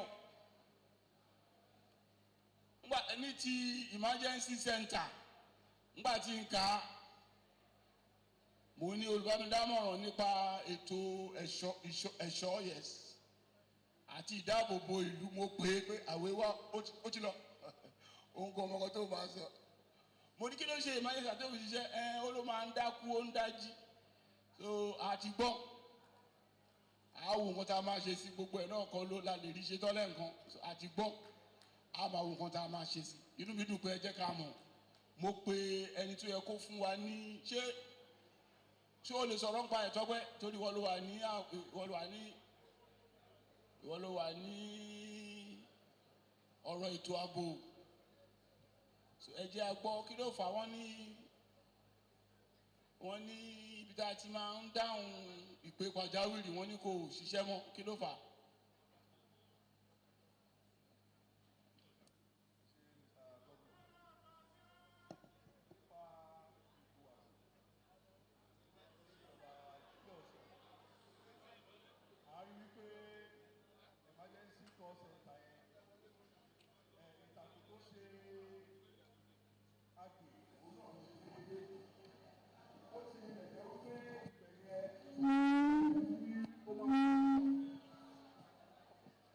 ó sì lè jẹ́ pé ó yẹ kí ó máa ṣiṣẹ́ kó máa pè wọlé kó máa pè jáde ẹ rí i pé tí fuluskalas tí ó bá sáfẹ́rẹ́ díẹ̀ kó kù díẹ̀ ká tó ó máa ń ṣe díẹ̀ but nípa ètò ààbò ní ìjọba ìpínlẹ̀ Ọ̀ṣun tí a bá lọ káàkiri àwọn state tó wà ní agbègbè tó yí ìjọba ìpínlẹ̀ Ọ̀ṣun ká ẹ rí i pé ààbò ó pójú owó ó dẹ̀ kó sùn wọ̀n níbí báyìí à ń sùn à ń lè ń fi ẹ̀dọ̀ lórí òróró à ń lè ń hanrun dáadáa ẹ rí i pé nípa pé wọ́n jíyàn gbé níbí lénìí àwọn adigunjalè wọ́n fọ́ ṣọ́ọ̀bù lénìí wọ́n lọ báǹkì níbí báyìí wọ́n ṣe oríṣiríṣi mẹ́ẹ̀ ẹ rí i pé ìjọba ìpínlẹ̀ Ọ̀ṣun ó túbà ó túṣẹ ṣòṣùwọ́n lágbára lọ́wọ́ Ọlọ́run nígbà tí olóòótọ́ bá tún dé kápè wọlé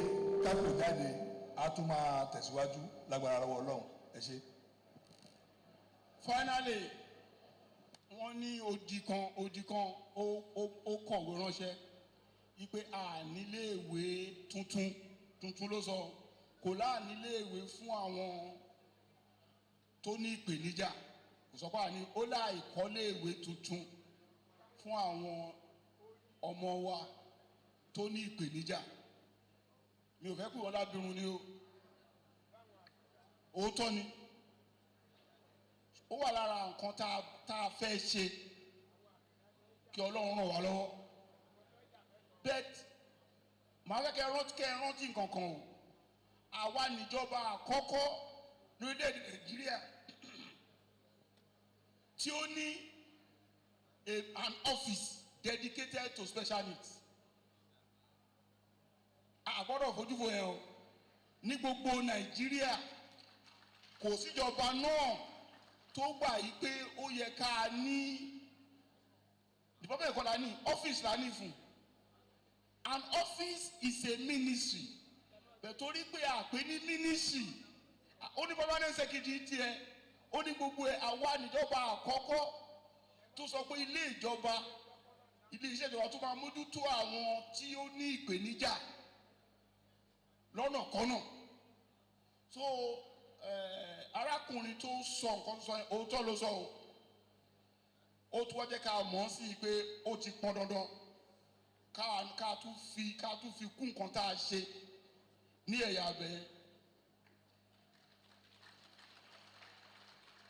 kò sí bá a ṣe lè sọ̀rọ̀ ká bá dárúkọ Èkó bí Ọlọ́run ṣe bùkún Èkó tó Èkó ń kó wọn kúrò nínú ìpínlẹ̀ ẹ̀ ni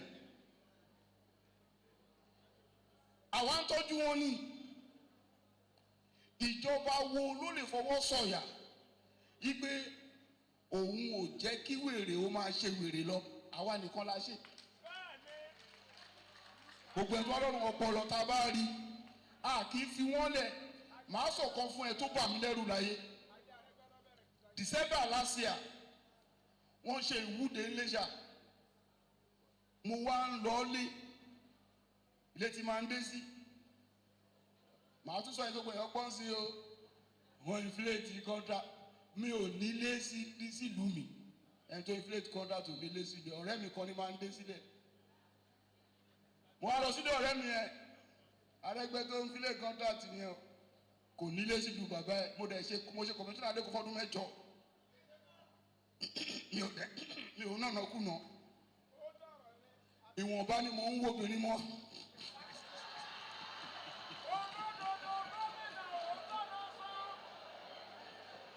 òótọ́ ni ìwọ̀nba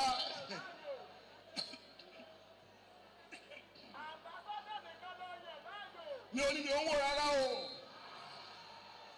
torí Ọlọ́run ẹni tọ́lọ́ bá sojú fún tí o bá wo ṣe Ọlọ́run alájọyọ̀ pọ̀lọ́ èho ìwọ̀nba ní bá a ṣe ń wò fẹ́rẹ́fẹ́ adẹ́mójúkúrò mẹ́ẹ̀ kò ná mi wẹ̀ kọjú ìsọ ní pé ìyẹn ò ná mi lówó rárá bẹ̀ẹ̀ni ò nílé sínú ọ̀gá mi o wọ́n lọ sílé tí máa ń dé sí ọ̀rẹ́ mi kan nílé kan tó dáa tó túkọ̀ ó ṣe fún mi Ọlọ́run ṣe fún mi kí n máa lò mo wá lọ bẹ̀ December last year àwa rí arábìnrin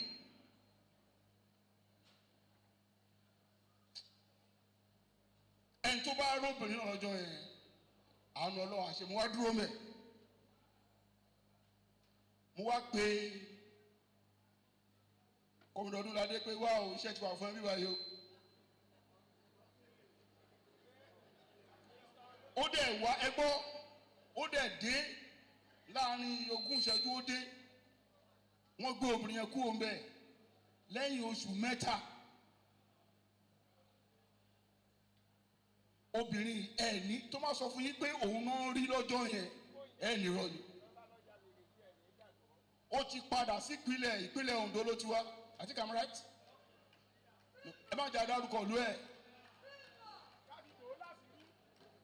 ó ti di èèyàn padà ó tiẹ̀ lè rí kó o sọ pé òun la rí lọ́jọ́ yẹn kò ṣe ẹnìkan Ọlọ́run ló mọ iye àwọn tá a ti ṣe tọ́lọ́run ti lò wá fún láti sọ dèèyàn padà àwa níjọba àkọ́kọ́ tó máa gbélé iṣẹ́ dìde láti tọ́jú gbogbo ẹni tó bá ní ìpalára. so ẹni tó pè wá tó sọ fún wa adúpẹ́ a máa wo nǹkan tá a lè ṣe ní kíákíá láti tún àwọn iléèwé tó wà ṣe fún àwọn tó ní ìpèníjà àti láti kọ́ tuntun fún wọn lágbára Ọlọ́run a máa ṣe kò ní tán nígbà oṣù ká má lè fi pọmọ lára ẹ ṣé mo dúpẹ́. tí wọ́n ní ṣe dàgbà ó yẹ wà tẹ́lẹ̀ kan ló kù adégbò ó yẹ wà tẹ́lẹ̀ kan ló kù ẹni táyé fẹ́ lójú ọ̀rẹ́. Thank you, DJ Bassman. Mr. Governor, sir, we have some more questions. But before we read out the questions, wherever you are receiving us from, all over the world, from the Americas, Asia, Europe, all over Africa, all over the world, you just remember that you can make a call, and once the calls are received inside of this place, Mr. Governor will respond to your observation or your question. And the numbers to call is 081, that's 081-24-62240. Once again, 081-246-62240. 22240. And yet another number, 081 188 37311. Again, 081 188 37311. And the last number, 081 644 44868. Once again, 081 644 44868. Wherever you are in any part of the world, we'll be glad to have your call in the city of Osogbo, southwest Nigeria. Mr. Governor, we have a question here on the sub-platform. Dagbolu International Markets, that's the question. Is this project by our governor still feasible due to paucity of funds? As I reliably gathered that the federal government of Nigeria has approved the inland seaport for Dagbolu. When is it going to commence at Dagbolu? Mr. Governor will answer that question.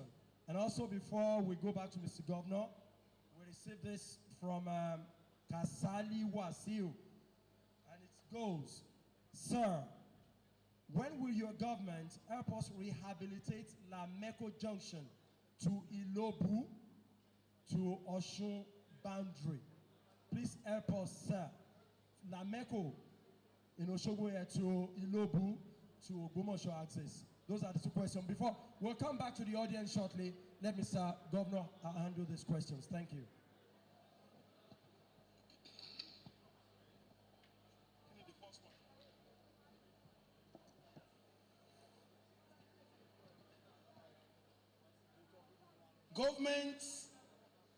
Governments by their nature do not run away from necessary programs, projects, and policies. The simple answer to the question is yes, we are on it. We are not giving up. We are on it. We are on Dagbolu project. As a matter of fact, I'm processing payment for the consultant that worked on power supply to Dagbolu project. It's costing us some millions. I'm working on that. I'm working on compensation for people who have farms and economic trees on the land. And for your information, we have settled the cost of providing railway sidings. So, government, by the nature of government, will never say a project is abandoned. Every project is an ongoing project. So, Dagbolu is on course, and I'm happy we have confirmed that we have gotten approval of federal government for our program and plans for the place. So, Dagbolu is on course. On Lameko, that's Dagbolu. On Lameko Owutu Bridge, Ilobu, Nurudi Okoye, Nurudi Afuini. But I understand the question you ask is a question that you want us to answer in a way that we settle some scores.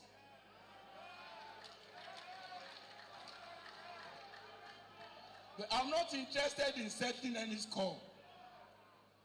Nuruddin will help with specifics. Let me help you.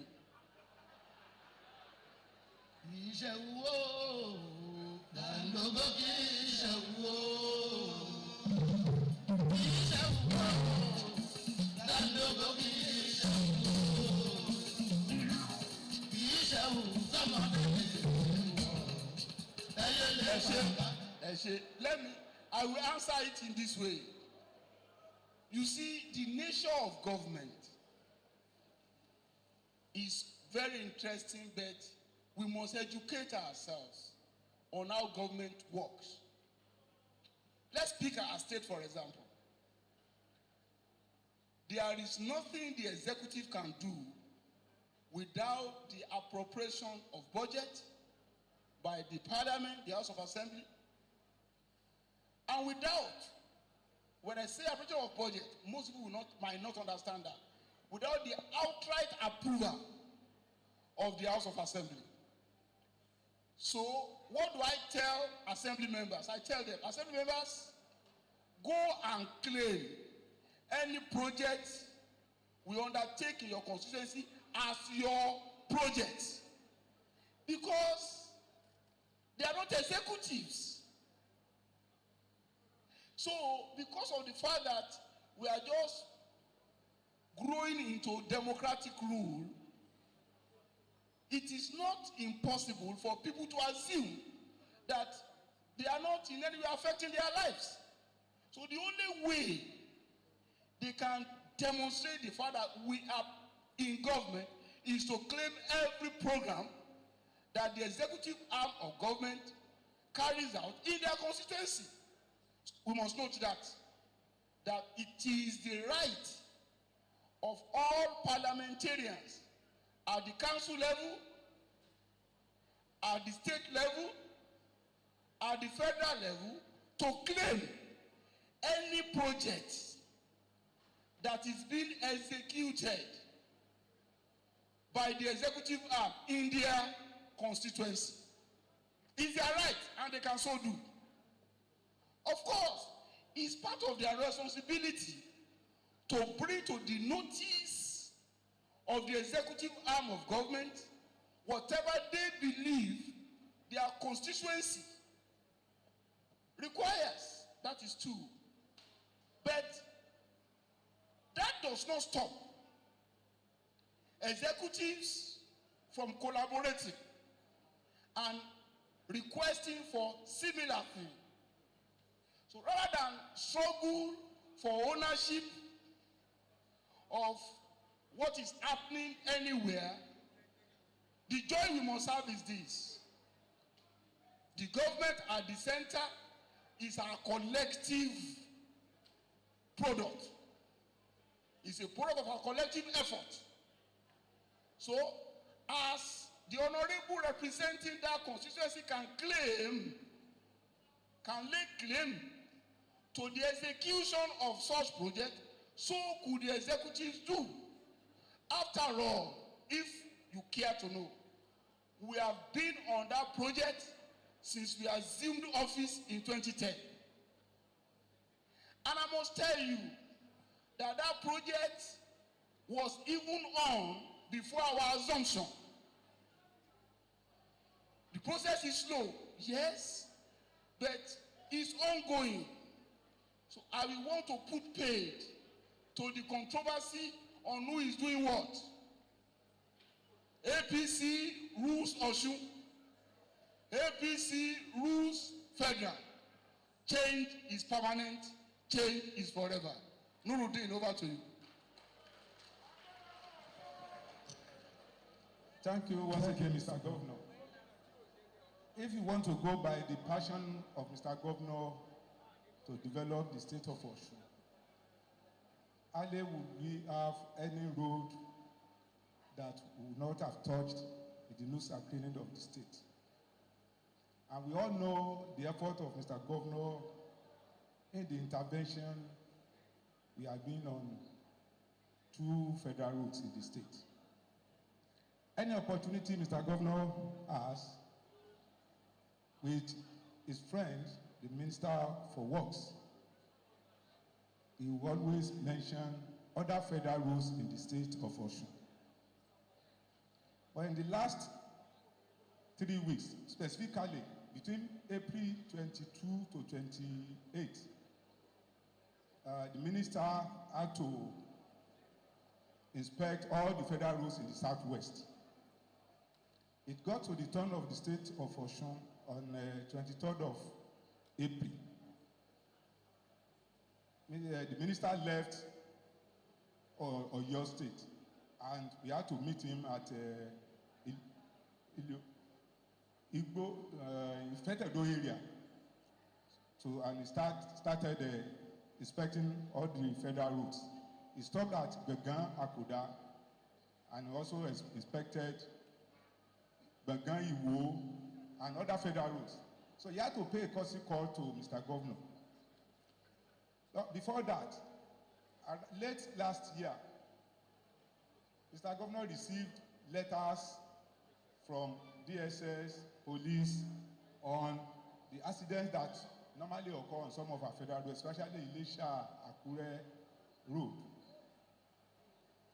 There and then, Mr. Governor called me that we should cause a letter to the Federal Minister of Works and Transport to invite the attention of the minister to that particular road and some other federal roads on the need to rehabilitate and carry out repairs. That letter was forwarded, which I took it personally on behalf of the state government. And the response of the minister, he promised Mr. Governor that that road and other roads in the state of Osun will be attended to. We have a letter to that effect. So when the minister now had a personal, courtesy call on Mr. Governor now seized that opportunity to reiterate some of his requests to the ministry. And in fact, Mr. Governor was happy that day when the minister mentioned the issue of our reimbursement. And he now told Mr. Governor, don't worry, it's not yet cash, but anytime you will be reimbursed. So Mr. Governor now made mention of Osogbo Ilobu Road and Osogbo Ilesha Road, that if the minister will assist him, and Ilie Bridge, yes, thank you, sir, and Ilie Bridge, when, which somebody mentioned from the question. So all those three projects, Mr. Governor pleaded with the minister that he will so much appreciate it if the minister can assist him, knowing fully well that he's counting down in the administration of the state. And the minister said, don't worry, I will see what I can do. The minister was to leave the state of Osun the second day, and that was on the 24th. And Mr. Governor directed that I should follow the minister to traverse Osogbo Ilobu Ifeanyi Road to Ogbomoso Band, knowing fully well that the minister would leave Osun State and through that road, which I did. On our way, we met the contractor. There's a subsidy contract along on that road, Osogbo Ilobu Ifeanyi, which is being handled by Messrs. Dutun Nigeria Limited. So on our way, when we got to Odutu Bridge, and I explained to the minister, this is the road Mr. Governor made mention. He said, where is he asked his controller, the state controller here, the federal controller of the state of Osun, and the controller told him, maybe the contractor, that is Dutun, was waiting for us along Ifan boundary. So we had to stop at Odutu Bridge. He now has this director, the director for Federal Ministry of Works. What are you doing about this bridge? If you are, there's a subsidy contract on this road, and you have not considered the need to reconstruct this bridge. This is a bridge that has been constructed in the colonial, during the colonial days. Then the director told the minister they were working on it. So he stopped and asked one of his aides to take the picture of that bridge. And he said I should report back to Mr. Governor that he will do something on it. That is about on 24th of April. Just this week, by Monday, I got a letter from the federal controller here addressed to Mr. Governor, which I was copied, informing Mr. Governor that that bridge has been awarded to a contractor, Messrs. Cosmic Nigeria Limited, which is different from the contractor handling the rehabilitation of the road.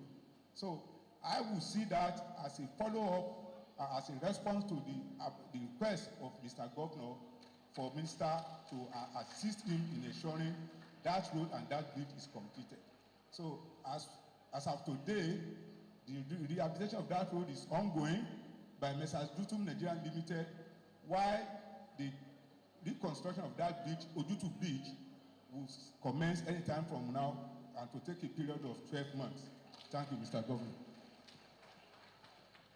Thank you very much, Mr. Governor. I understand that some calls have been coming in, but before we begin to pick calls, we'd like to take questions from the audience. Adio Ibakari. Before I hand over this microphone, we recognize the presence of Professor Labo Okuola, the Vice Chancellor, students of Uni Osun. You're most welcome. We appreciate you. Àwọn oníbèrè.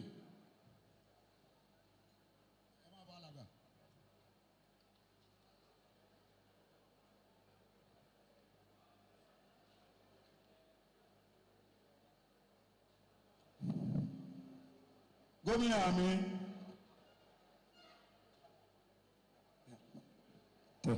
Mo fàsìkò yìí kí pé ẹ fún mi láyè láti sọ̀rọ̀. Inú ti bí mi fẹ́ sọ̀rọ̀ mọ́. Àwọn mẹ́rin kan ní ń bẹ̀ mí ń bẹ̀ wọn. Ọkùnrin kan ń bẹ̀ mí, obìnrin ń bẹ̀ mí, ọmọdé kan ń bẹ̀ mí, àgbà ń bẹ̀ mí. Ló jẹ́ ń sọ̀rọ̀. Gómìnà yóò dùn í ṣe. Lágbára náà, Ayọ̀lẹ́gún sọ̀ kalẹ̀. Ṣé rí ní Ọ̀ṣun yìí, ká má sọ Nàìjíríà, èmi ò sí ní ẹgbẹ́ òṣèlú yìí, ṣùgbọ́n tẹ́ ẹ ṣe láyé tí fi wọ kòtò tí fi dé bus stop nílé. Ó ní reason o. Tí gómìnà kan nípínlẹ̀ Ọ̀ṣun tí wọ́n ti dálẹ̀ tó kọ́ iléèwé tí gómìnà yìí kọ́ síbẹ̀ àbírọ́ ni. Lájì Mọ́ẹ́nà Sàlámì alias Ọlọ́run lúgọ láti Òṣogbo ni o. Ẹ̀ẹ́kejì ni mo jáde orí bíríìjì Ọ̀fàtẹ̀dó, kò sí gómìnà náà àti APC tó wà ń bí àti PDP tó wà ń bí, ẹ wá sọ ní gómìnà tó darú títì o, tó darú flyover.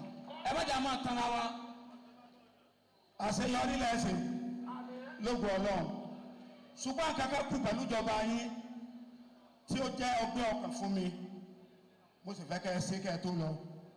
Ó kọ ọdún méjì, lẹ́yìn ọdún méjì ayé tó wà tẹ́ ẹ jẹ lọ́dọ̀ Ọlọ́run lágbára Ọlọ́run. Ẹjọ́ yìí lẹ́ ń sọ wípé bí àwọn èèyàn máa wá dálé sẹ́lẹ̀, wọ́n wá dálé sẹ́lẹ̀ lọ́sùn. Sí ọ̀fọ̀ míì ti wà ní ọgbà yín ní government office, ó lé ní ọdún méje báyìí, tẹ́ ẹ̀ fọwọ́ kàn, kí ló dé? Mo sì lẹ́ evidence bó ṣe jẹ́ nìyẹn gómìnà. Ẹ bọ̀ bọ̀. Ẹ tó bá fẹ́ béèrè ìbéèrè lọ́wọ́ gómìnà, ẹ dárúkọ yín àti ibi tẹ́ ẹ ti wá. Alhamdulilayi rabbil alamin, a kí gómìnà wa, aláàánú gbogbo ìlú.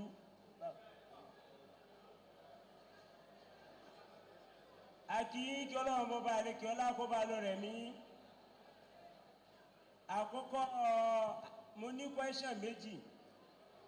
Àkọ́kọ́ òun náà ní wípé gẹ́gẹ́ bí tí àwọn bàbá wa sọ látijọ́ tí a ti ń rìn àti ìrírú gómìnà wa yìí rè. Mo wọ inú school kan ní area ọ̀nà girls school. Mo wá wọnú school náà, mo wá wo iṣẹ́ Ọlọ́run, mo wo iṣẹ́ tí gómìnà wa Arẹ́gbẹ́ ṣe. Orúkọ mi ni Àlùfáà Masiud Ajíbọ́lá Ọlọ́runkẹ́mi. Mo jẹ́ chief imam fún Osun State University area ní Ìdíròkò Mẹ́ta. Èmi ni imam wọn, first imam.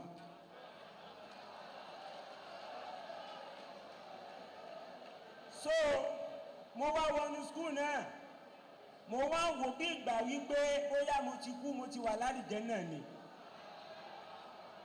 Mo gùnkè, mo wo gbogbo ẹ̀, mo wá gbé sọ Ọlọ́run tóbi. Ẹ dákun ẹgbẹ́ Ọlọ́run tóbi. Àwa fẹ́ di gómìnà wa léèrè, ǹjẹ́ tó bá tó àsìkò tí ẹ parí ọdún mẹ́jọ yín, ǹjẹ́ sáà tún lè rí irú gómìnà tó tún lè ṣe báyìí? ó wá kó mi lóminú omi ẹkún bẹ̀rẹ̀ sí ní gbọ̀n mí. Àkọ́kọ́ ìbéèrè mi ni ẹ̀jẹ̀má ẹ wá rí ẹlẹ́ẹ̀kejì ní Ọ̀ṣun State University wọn ní ọ̀nà kankan tí wọ́n ń gbà wọ yunifásitì tó ju ọ̀nà sásá lọ títí wọ yunifásitì. Nígbà tí wọ́n bẹ̀rẹ̀ yunifásitì gbogbo tí wọ́n fi kọ́ yunifásitì pátápátá ojú ọ̀nà ní àwọn yunifásitì ń gbà wọn lọ́nà míì. Anything tí wọ́n bá fẹ́ ṣe ní school bí wọ́n fẹ́ ṣe graduation ní ojú ọ̀nà kan ṣoṣo yìí náà ni wọ́n ń gbà wọnú school. Àmọ́ ọ̀nà wa yìí ó ti bàjẹ́ kò ṣeé rìn mọ́. Àwọn yunifásitì gangan wọ́n ti wú sáńbọ̀dù tí wọ́n rí mọ́ wọ́n ti wú wọ́n ti lọ rí mọ́ ojú ọ̀nà bòmíì débi pé àwọn kòtò tí mẹ́ńbẹ̀ tójò bá ti rọ̀ àwọ̀ táǹgùn ọ̀kadà a máa ń fi ọ̀kadà wa a máa fi ń lásìdẹ́ǹtì ni. Ẹ dákun ẹ ràn wá lọ́wọ́ lójú ọ̀nà sọ́sà yìí a fi Ọlọ́run àti àná Muhammad bẹ̀yìn ẹ jọ gbogbo àwa imam àtúnfẹ́ Al-Qur'ani bẹ̀ ẹ ràn wá lọ́wọ́ ojú ọ̀nà yìí ò dá mọ́. Salamu alaikum. Kó tó di pé a pè fún ìdáhùn látọ̀dọ̀ gómìnà ẹ mọ̀ bàrà bẹ̀rẹ̀. Èmi ni Sàbàínà Abíọ́lá Adégbòye from Oríbi Òwu. Mo dúpẹ́ lọ́wọ́ gómìnà. Wọ́n mú wa kúrò nínú òkun odidi ọdún mẹ́wàá la fi wà nínú òkun ní Oríbi Òwu. Wọ́n ṣe iná fún wa. Mo dúpẹ́ lọ́pọ̀lọpọ̀ ẹ̀yin náà ní sínú òkun o. Ètò wa kù tí mò ń tọrọ ìní ojú ọ̀nà tá a ṣe láti Gbọ̀ngán bí ọdẹ sí lọ. Láti ọdẹ sí lọ sí Oríbi Òwu ojú ọ̀nà yẹn ti gé kò sì bá a ṣe fẹ́ máa rìn mi ò lè wá Gbọ̀ngán kí n má dọ̀ síìtù tí n bá ti gun ọ̀kadà ẹ jọ̀ọ́ ẹ ṣàánú wa. Ìkẹta onígbẹ́ school of engineering ẹlẹ́ẹ̀ máa dálẹ̀ mo fẹ́ kẹ́ wá dálẹ̀ lórí ní Òwu ẹ ṣé o.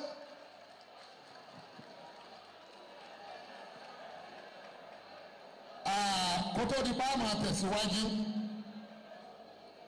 mo ní àǹfààní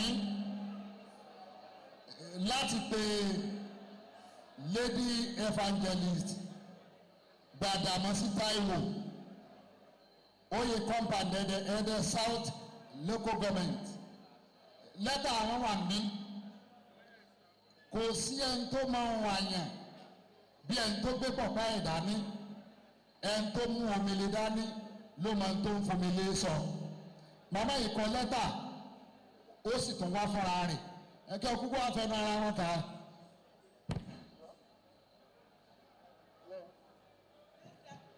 Praise the Lord. Orúkọ my name is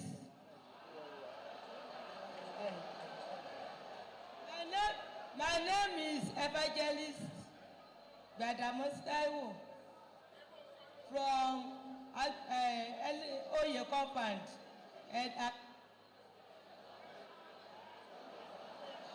I greet Aregbesola. Orúkọ mi ní Evangelist Gbàdàmọ́sí Táíwò láti agboolé Oyè ní Ẹdẹ. Mo kí bàbá wa Aregbesola Ọlọ́run alààyè yóò jẹ́ kí wọ́n ṣe àṣeyọrí o àmín. Ibi tí wọ́n tún gbèrò láti dé nínú òṣèlú Ọlọ́run yóò jẹ́ kí wọ́n dé bẹ̀ ní orúkọ Jésù àmín.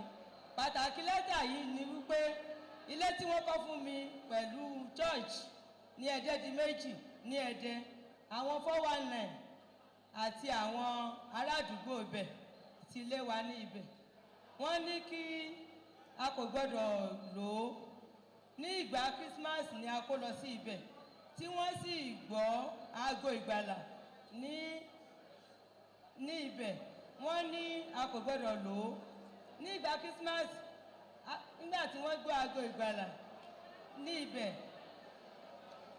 nígbà tí wọ́n gbọ́ aago ìgbàlà ní àárọ̀ ọjọ́ náà tí wọ́n sì lọ pe civil defence wá kí ó wá lé wa níbẹ̀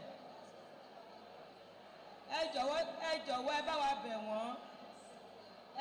bẹ̀ wọ́n kí a máa lò fún chọ́ọ̀chì lásán ká máa lọ fún chọ́ọ̀chì lásán a ó máa lọ sùn ní ìgboro ọlọ́run kò ní í bínú sí wọn o tí yín tòótọ́ evangelist Gbàdámọ́sí Táíwò.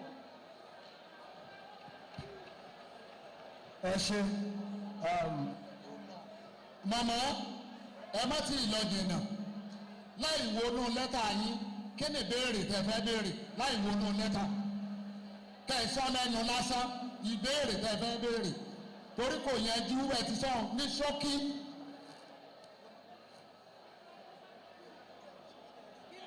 kí wọ́n jẹ́ kí a máa fi ṣe church a máa lọ sùn ní ìgboro torí wọ́n ní ká má gbé bẹ́ẹ̀ ní àdẹ̀wà gbé bẹ́ẹ̀ bẹ́ẹ̀ ṣe church. ilé tí wọ́n kọ́ bàbá Dọ̀tun man leader ní Ẹ̀dẹ̀ South àtẹ̀rẹ̀ North àwọn ni wọ́n kọ́lé yẹn fún wa Dọ̀tun gbọ̀dá Dọ̀tun wọ́n wà lókè gádà lọ́nà láyà ni wọ́n ń gbé APC ni wọ́n àwọn ni wọ́n kọ́lé yẹn fún wa lórúkọ bàbá Arẹ́gbẹ́ṣọlá ni wọ́n kọ́lé yẹn.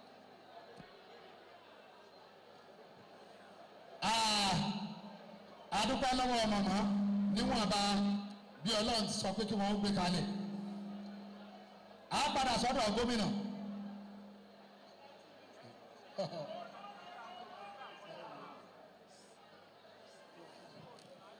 While the questions are still being compiled for Mr. Governor,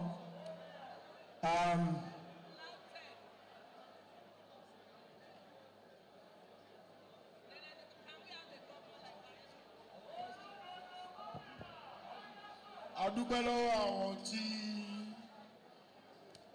ó jáde láti wá sọ nípa ìrírí wọn lórí ìjọba wa àti ẹ̀dùn ọkàn wọn.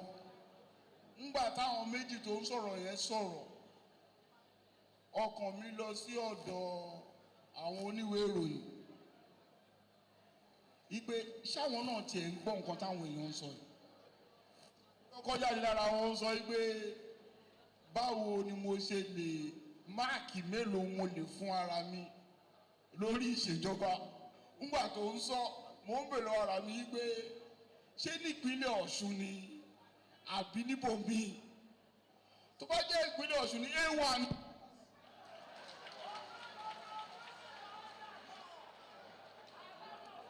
tó bá jẹ́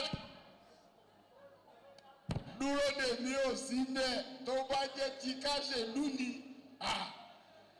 tírẹ̀dì ti ṣí tó bá ti ṣí ẹ mọ̀ pé ó ti ṣí o tó bá ti ṣí ẹ mọ̀ pé ó ti ṣí ó tún ti ṣí o.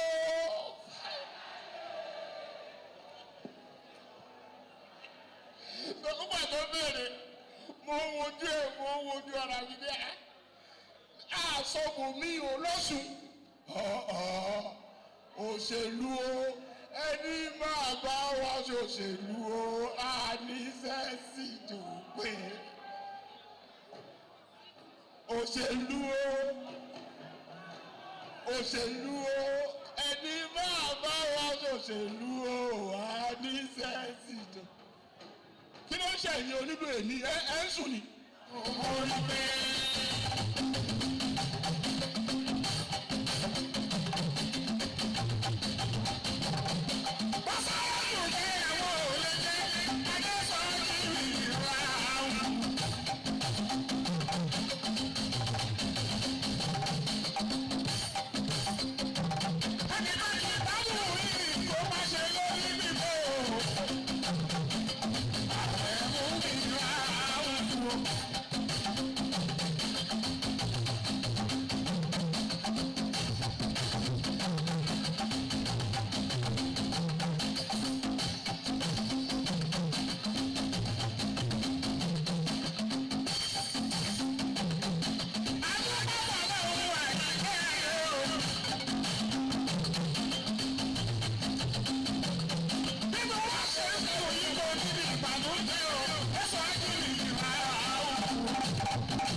problem lẹ́ni ẹni problem lẹ́ni ọlọ́jọ́gùn. DJ Bassman kò rẹ̀ wá. Mo rí pé.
Kankan á máa dálẹ̀ báyìí. Àrẹ̀mú ká máa bú wa tiwa yàtọ̀ sí tiwa o. Ká máa bú wa tiwa yàtọ̀. Aregbesola. Adélọ́jú jẹ́ ká máa bú wa tiwa yàtọ̀ sí tiwa. Wọ́n bá kọ́ bọ̀ tá a sí. Kátúbí dáná sọ̀rùbá àpótí ẹlẹ́nu ni ọyọ́ sáré àwọn ìdáná ògo olúwa ni ògo tí mo wí ìyànà lórí pé láì dáná tó dáná ga òwà rẹ̀ tó kò sí ìyàtọ̀ máa lóhùn òwà rẹ̀ bẹ́ẹ̀ bàbá rẹ̀ ní tó sọ pé òun òwà rẹ̀ bẹ́ẹ̀. Ẹ̀yà fi sílẹ̀ lóhùn ní ìyàwó jáde rí. Àfàìmọ̀ bóyá lówó rẹ̀ ló ń gbé. Ó bá bọ̀ wọ lórí rẹ̀ láti rògbò ẹ̀mú. Àwọn aláwọ̀ bàbá o, Aregbesola kò sẹ́rí pàtì. Aláàánú rẹ̀ kò rò ó.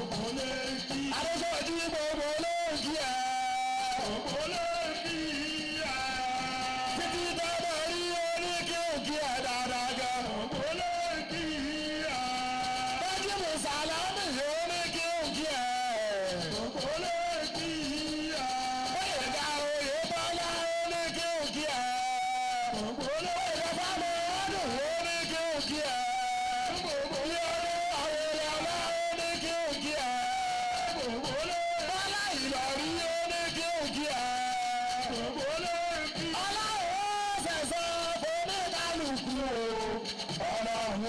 sẹ̀sán oníkálukú. Ọlọ́run ó sẹ̀sán oníkálukú. Àrẹ̀mú ọlọ́run ó sẹ̀sán oníkálukú. Àgbẹ̀wọ̀n lórí ká wọ́n ti gbé wa jẹ. Aṣọ wọn lè yàtọ̀ wọ́n là òwúlò. Ọlọ́run ó sẹ̀sán. Gbogbo wa ní gbòòrò tí mọ̀ kí ló wá pò. Àṣọ́gbó pàpàpà onímọ̀jú. Ìgbà tí gbàǹgbà tó wà jẹ́ ẹkùn kéde mi. Bàbáde dàgbà wá ń jẹ dòdò. Arẹ́gbẹ́sọ̀lá jẹ dòdò fún. Gbogbo ọ̀sùn wọ́n ń jẹ dòdò Arẹ́gbẹ́. Àwọn méjèèjì wọ́n ń jẹ dòdò ara. Arẹ́gbẹ́sọ̀lá sọ ọdún àbí ó. Àrẹ̀músà máa lù àlù ó. Bàbá bàbá ló ṣe òǹbẹ. Ẹ̀dá ayé máa ń fẹ́. Kò lárùn tán. Èmi máa dùn wó. Ayé gbọ́dọ̀ ṣe. Ọ̀sùn máa dùn wó. Ayé gbọ́dọ̀ ṣe. Ayé gbọ́dọ̀ ṣe. Àbílà bọ́lá lè sòdè. Àbílà bọ́lá lè sòdè. Àbílà bọ́lá lè sòdè. Àbílà adéṣọ́jú ìlà òwú. Àbílà bọ́lá lè sòdè. Àbílà ojoro mi jò. Ojo ojoro mi jò. Ojo Àrẹ̀mú ojoro mi jò. Ojo ojoro mi jò. Bàlá omi dúdú omi dúdú. Ojo omi dúdú mojú jaró. Ojo mojú jaró kò lè ẹ̀sán. Ojo kò lè ẹ̀sán kò lè ẹ̀gbà. Ojo kò lè akíjì bá wa. Ojo ojoro mi jò. Ojo ojoro mi jò. Ojo àwọn tó ń bú wa kó sì máa bú wa. Gbogbo àwọn tó ń kọ́ wa kó sì máa kọ́ wa. Àwọn tó súnmọ́ wa táwọn láti ìdílé bí wọn. Wọ́n ní ká máa wò wá níwà. Wọ́n lẹ́ni táyé láti ìbàjẹ́ àsì. Wọ́n ní ìmúra ni. Wọ́n lẹ́ni bórí ẹ̀ láti ìlàwù àsì lọ. Wọ́n ní ìkúra wọn. Ẹni táyé láti ẹni táyé láti ìbàjẹ́.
Thank you.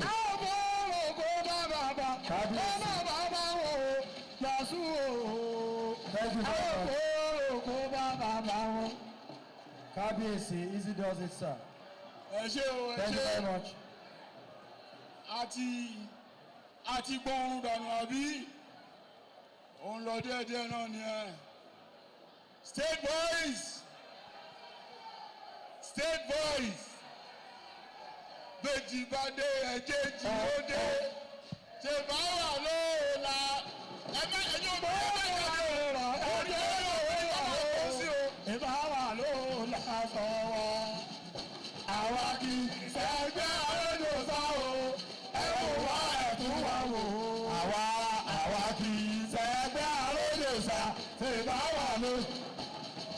Ó yá dé ẹ̀jì bá dé ẹ̀jẹ̀ kejì ó dé, ìbá wà lóòlà wa. Mọ́tò bá lè wà ẹ̀jẹ̀ rà o, ìbá wà lóòlà sọ wa. Àwa kì í ṣẹgbẹ́ àrẹ́jọ sá o, ẹ wò wá ẹ̀tún wá wò. Àwa kì í ṣẹgbẹ́ àrẹ́jọ sá, ìbá wà lóòlà. Èmi bá ní o.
Ẹ jẹ́ ká lọ jókòó.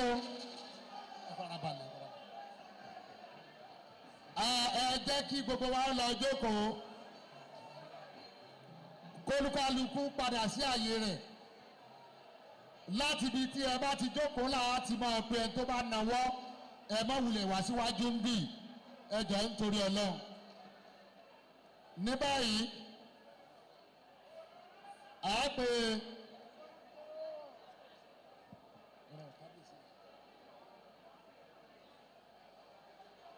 ọmọọba Yẹyẹ Oyèdòkun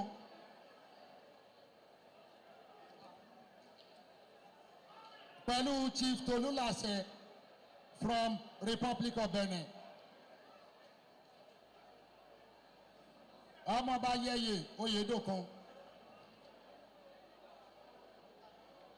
Chief Tolúlàṣẹ from Republic of Benin. No, ẹ jẹ́ ń dáhùn mi ò dáhùn ìbéèrè tó ń béèrè ẹ jẹ́ ń dáhùn.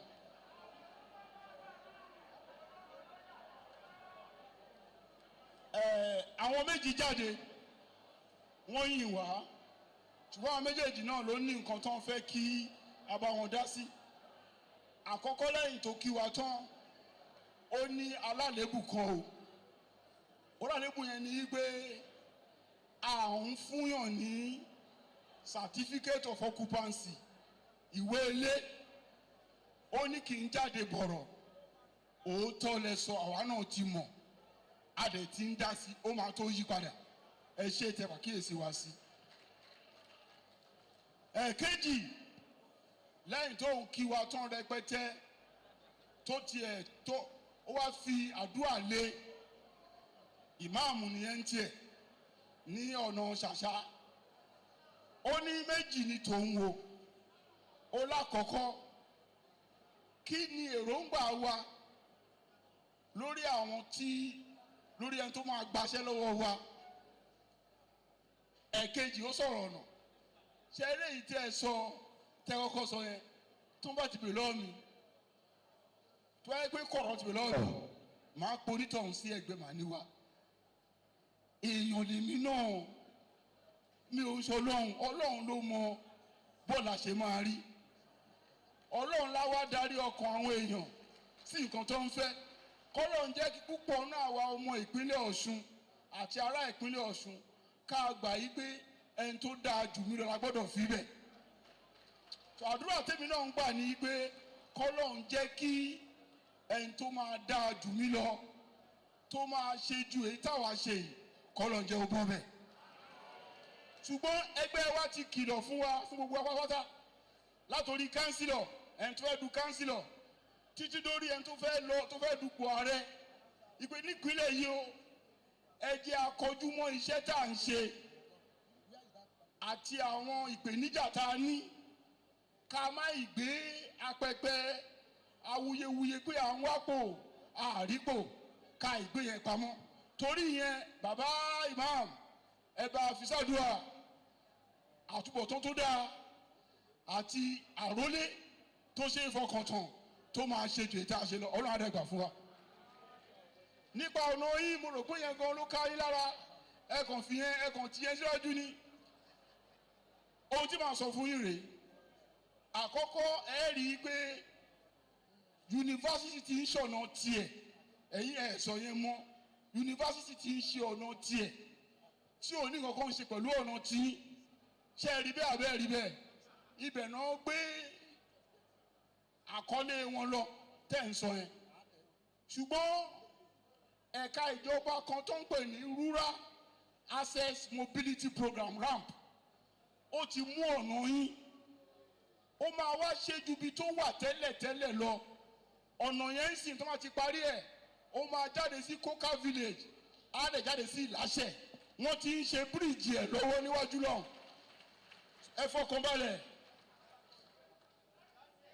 orin tá à ń kọ yẹn máa tó bá mu pé ṣe ẹ rí iṣẹ́ ẹ wá àbẹ́ ò rí iṣẹ́ ẹ wá ẹ ò gbóró wò ṣe ẹ rí ẹ máa tó gbọ́ ẹ máa tó lọ́dọ̀ yín. ṣe ẹ rí iṣẹ́ ẹ wá àbẹ́ ò rí iṣẹ́ ẹ wá. o ṣe mo kàn fi yẹn ṣe àjàsà ni so ó máa tó débẹ̀ bẹ́ẹ̀ bí n ṣe ń dáhùn yẹn wọ́n fẹ́ pàkíyèsí wa sí nǹkan kan àwọn tó ń kọrin wọ́n sọ ṣé ẹ rí ìjọba kò sí nǹkan tó yẹ ìjọba owó ni o àwọn àtàbádẹ́ ń fẹ́ kí gbogbo nǹkan dá bá ṣe ń fẹ́ yìí ó yẹ ká máa ṣojúṣe wa mi ò fẹ́ ẹ má dá mi lóhùn o ẹ bèrè lọ́wọ́ ara yín ǹjẹ́ ẹ ti sanwó orí yín báyìí ẹ má dáhùn owó orí kéékèèké tó ní ká san yìí òun náà ló máa ń pakọ̀ tá a fi lè ṣiṣẹ́ tẹ́lẹ̀ ká ṣe yìí kò sẹ́ni tí ò fẹ́ ná ládùúgbò ẹ̀ kò sẹ́ni tí ò fẹ́ ọ̀nà ládùúgbò ẹ̀ kò sẹ́ni tí ò fẹ́ rí omi ẹ̀rọ lò kò sẹ́ni tí ò fẹ́ ààbò kò sẹ́ni tí ò fẹ́ kí ilé ìwé ọmọ òun kó jojú ń gbèsè gbogbo nǹkan tá à ń sọ yìí owó ló ń pa o tẹ́ ẹ bá tiẹ̀ mú iye tá à ń ná lórí pé ká kó pàǹtí kúrò lójú títì nìkan owó tá à ń ná lórí pàǹtí tá à ń kó tẹ́ ẹ bá mọ̀ ẹ mọ̀ yìí pé adìyẹ máa ń láàgùn ìyá ara ẹni máa jẹ́ ká mọ̀ torí ìdí èyí ojúṣe wa lórí ọ̀rọ̀ owó orí owó ilé owó ọjà àti bẹ́ẹ̀ bẹ́ẹ̀ lọ ó ṣe kókó kọ́tún fẹ́ fi kún nǹkan tí ń sọ lẹ́tí mọ́ ọlọ́run ti gbàdúrà yín àti gbéṣẹ́ tí yẹn fún ramp wọ́n dẹ̀ ń bá lọ lẹ́yìn tá a sọ yẹn ìkan tí màmá yìí sọ gbogbo ọ̀rẹ́ àfarabalẹ̀ ọ̀rọ̀ gidi màmá tí evangelist ọ̀rọ̀ gidi ló sọ o evangelist inú mi dùn pé ẹ ti sọ́nsìn àti gbọ́ Tọ́pẹ́ Adéjùmọ̀ bóyá ó ti lọ bóyá ó lọ bì kan ó lè lọ túra jọ gba àdírẹ́sì obìnrin yẹn lọ sọ fáwọn tó ní kó má gbé bẹ̀ yẹn pé ibi tó bá ní kí gbégbé má gbé o ibẹ̀ ló ń gbé o.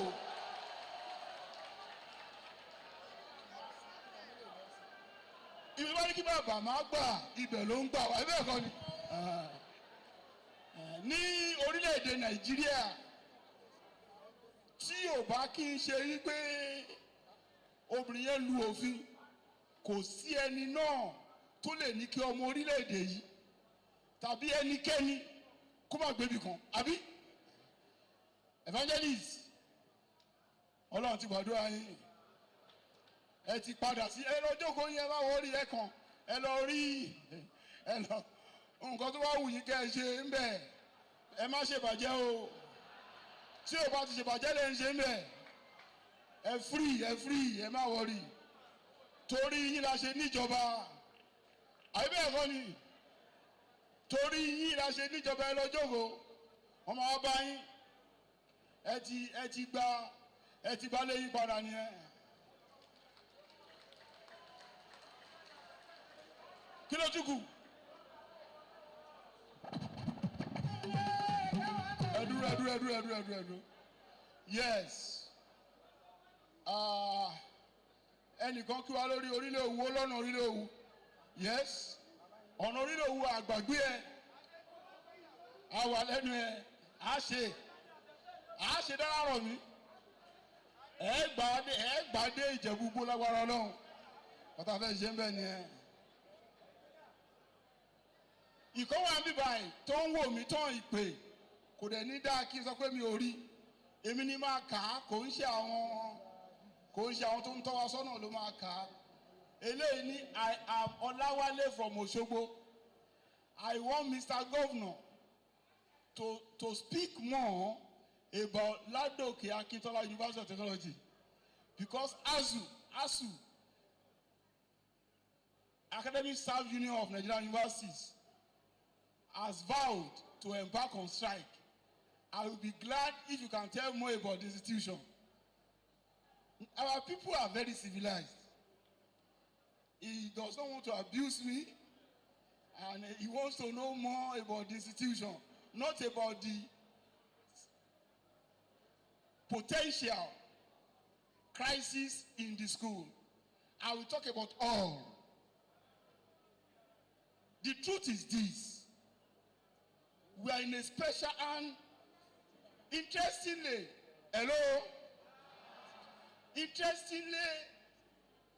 we here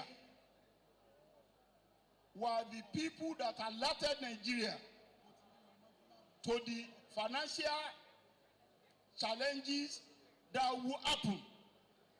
I want to recall that I started sensitizing Nigerians to the recklessness of Jonathan administration. There was nothing I did not say, drawing attention of our people to the profligacy of that administration. I told Nigerians that if an administration could openly come out to tell us that 600,000 barrels of crude oil were being lost on a daily basis, that we were in for a huge problem. Of course, the daily loss of crude oil did not stop at just mere 600,000 barrels. It went from 600,000 to almost over 1 million barrels of crude oil every day. That loss led to another catastrophe. That catastrophe was the fact that the international crude oil market got glutted. And the glut in the international crude oil market led to an unexpected decline that brought the price of crude oil per barrel from over $100 per barrel to $28 per barrel. With the commitment of OPEC and its principled stance, crude oil prices have been rising gradually. Of course, it got to a maximum of about $54 per barrel. Today, the price of crude oil per barrel on the average is $48 per barrel. When you factor in where we were by 2012 to where we are now, the difference is huge. And we are a monocultural economy, sadly. Those who abuse us, that why must we depend on oil, I agree, we shouldn't. But unfortunately, we have been so dependent since the 60s, precisely 66, 67. To even get out of that dependence, we still need oil to develop alternatives. It's not as if you can just simply get out. No, we need oil to exit oil dependency. Let's get that straight. So, as we are working in our state to develop alternative sources of revenue, we are still largely dependent on oil resources and the revenue therefrom. For the benefit of the lecturers and students of LAUTECH, of course, before this challenge, we are meeting our obligation to the school. But the truth is this: states cannot print money. State, though a federative unit, has no capacity for sovereign currency production. It's impossible. We can only work to generate our own revenue within our state, which we have not succeeded too well at. It also means we have not made some progress. For your information, the capacity of our state for internally generated revenue before our advent was about 200 million naira per month. At best, 300 million naira per month. We have grown that to between 700 million and 1 billion naira. But it is a far cry from what we need.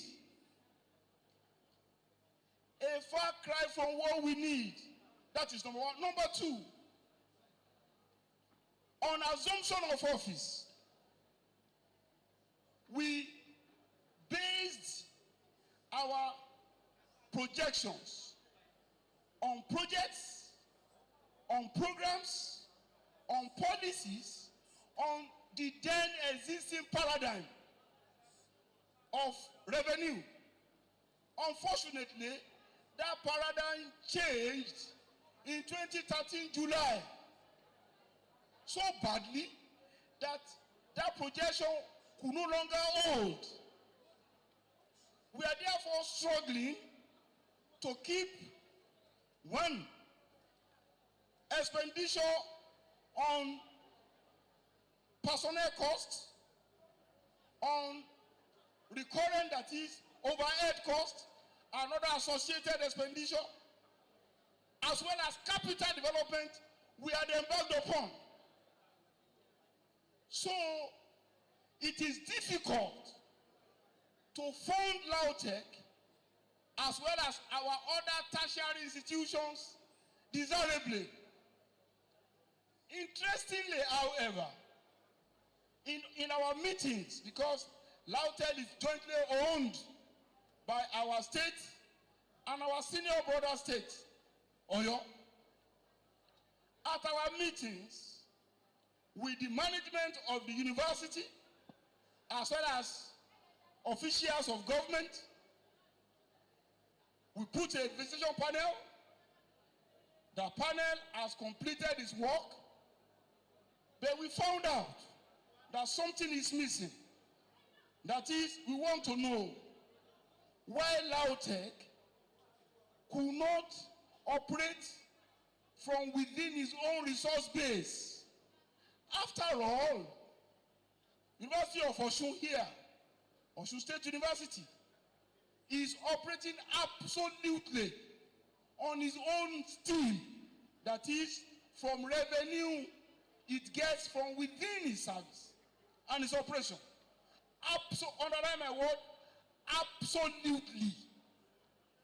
Osun State University is no longer being supported by our government. Meanwhile, the average fee payable in Osun University is just 5,000 naira more than the average fee being paid in Lautech. Take that as given. The student population in Osun, let me make consultation to be sure I don't mislead you.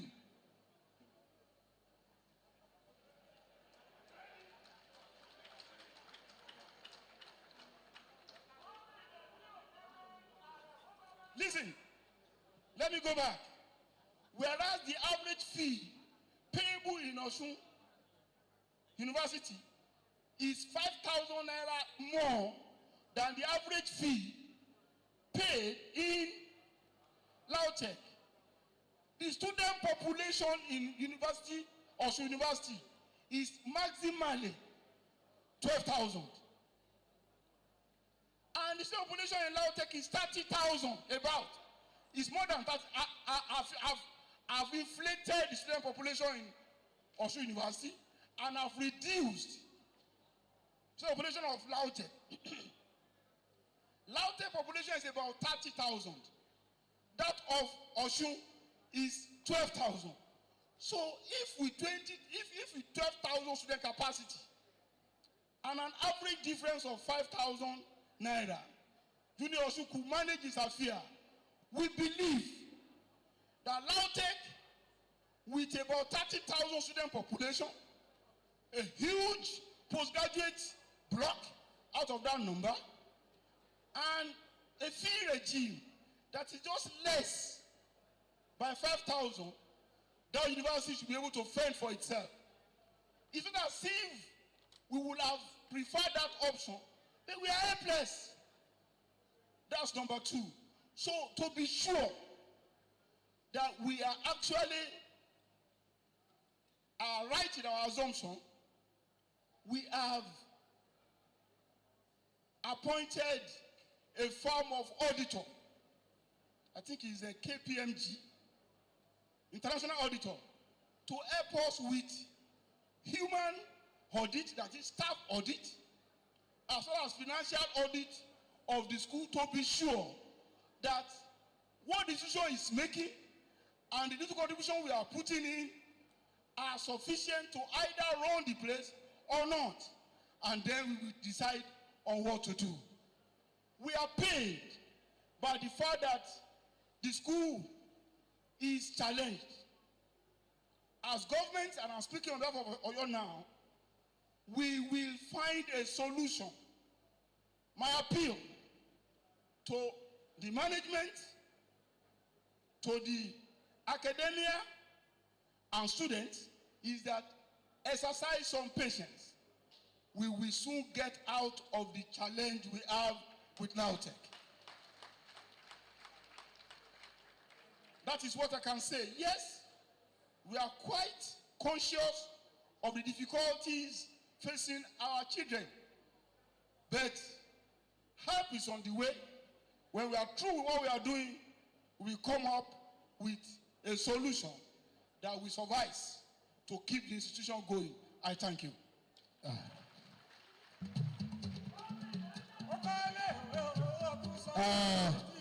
Ọmọọba Adéyẹyè Oyèdókun.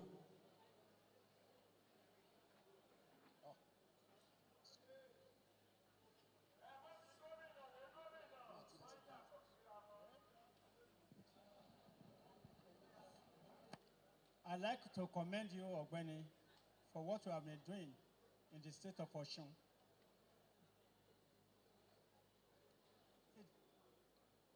It's well located. It's a landmark. But each time there is an event at the Osogbo City Stadium, you see people here, they park their cars opposite the stadium towards testing ground. That road is so bad. You don't have the money, but you can rehabilitate it with good drainage system. Look at the back of the stadium. The former NASFAT leading to Express. When people park there, oh, it's terrible.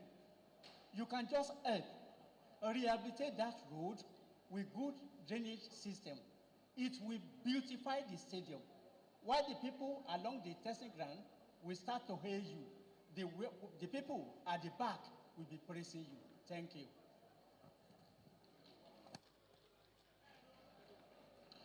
Kábíyèsí. Down, Gagia. Baba, noted, please. Thank you. Ọba Michael Taiwo Ọ̀dẹ́dọ̀yìn ọlọ́mọni ti òkú ọmọni. Ẹ pé kábíyèsí.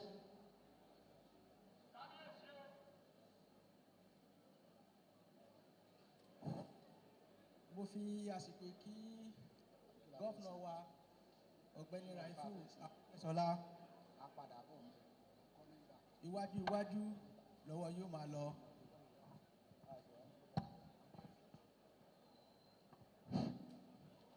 Lákọ̀ọ́kọ́ gọ́fúnà wa a kí yín kú iṣẹ́ takuntakun ní ìpínlẹ̀ Ọ̀ṣun ní èyí tó jẹ́ pé tí a bá fi ń júwe ní ilẹ̀ Yorùbá a lè fi ń ṣe àpèjúwe èèyàn méjì. Ẹni àkọ́kọ́ bàbá wa Awólọ́wọ̀, ẹni ẹ̀kejì gọ́fúnà wa Bọ́lá Ìgè. Àwọn ni wọ́n kọ́kọ́ ṣe ohun pàtàkì bírú èyí tẹ́ ẹ ṣe nípínlẹ̀ Ọ̀ṣun yìí. A gbà pé nígbà tí Jésù Kristi kọ́kọ́ wá sílé ayé kò sẹ́ni tí ó yin Jésù Kristi tó fi lọ. Ṣùgbọ́n nígbà tí Jésù lọ tán orúkọ rẹ̀ ò parun títí láéláé. Ní agbára lọ́wọ́ Ọlọ́run ní ìpínlẹ̀ Ọ̀ṣun ní ilẹ̀ Nàìjíríà yìí àti ní gbogbo àgbáyé orúkọ yìí kò ní parẹ́. Àkọ́kọ́ gómìnà wa ẹ jẹ́ ẹni tí ó mọ̀ wípé àwọn tó bí wa inú igbó ni wọ́n ń gbé, ìyà sì ń jẹ wọ́n.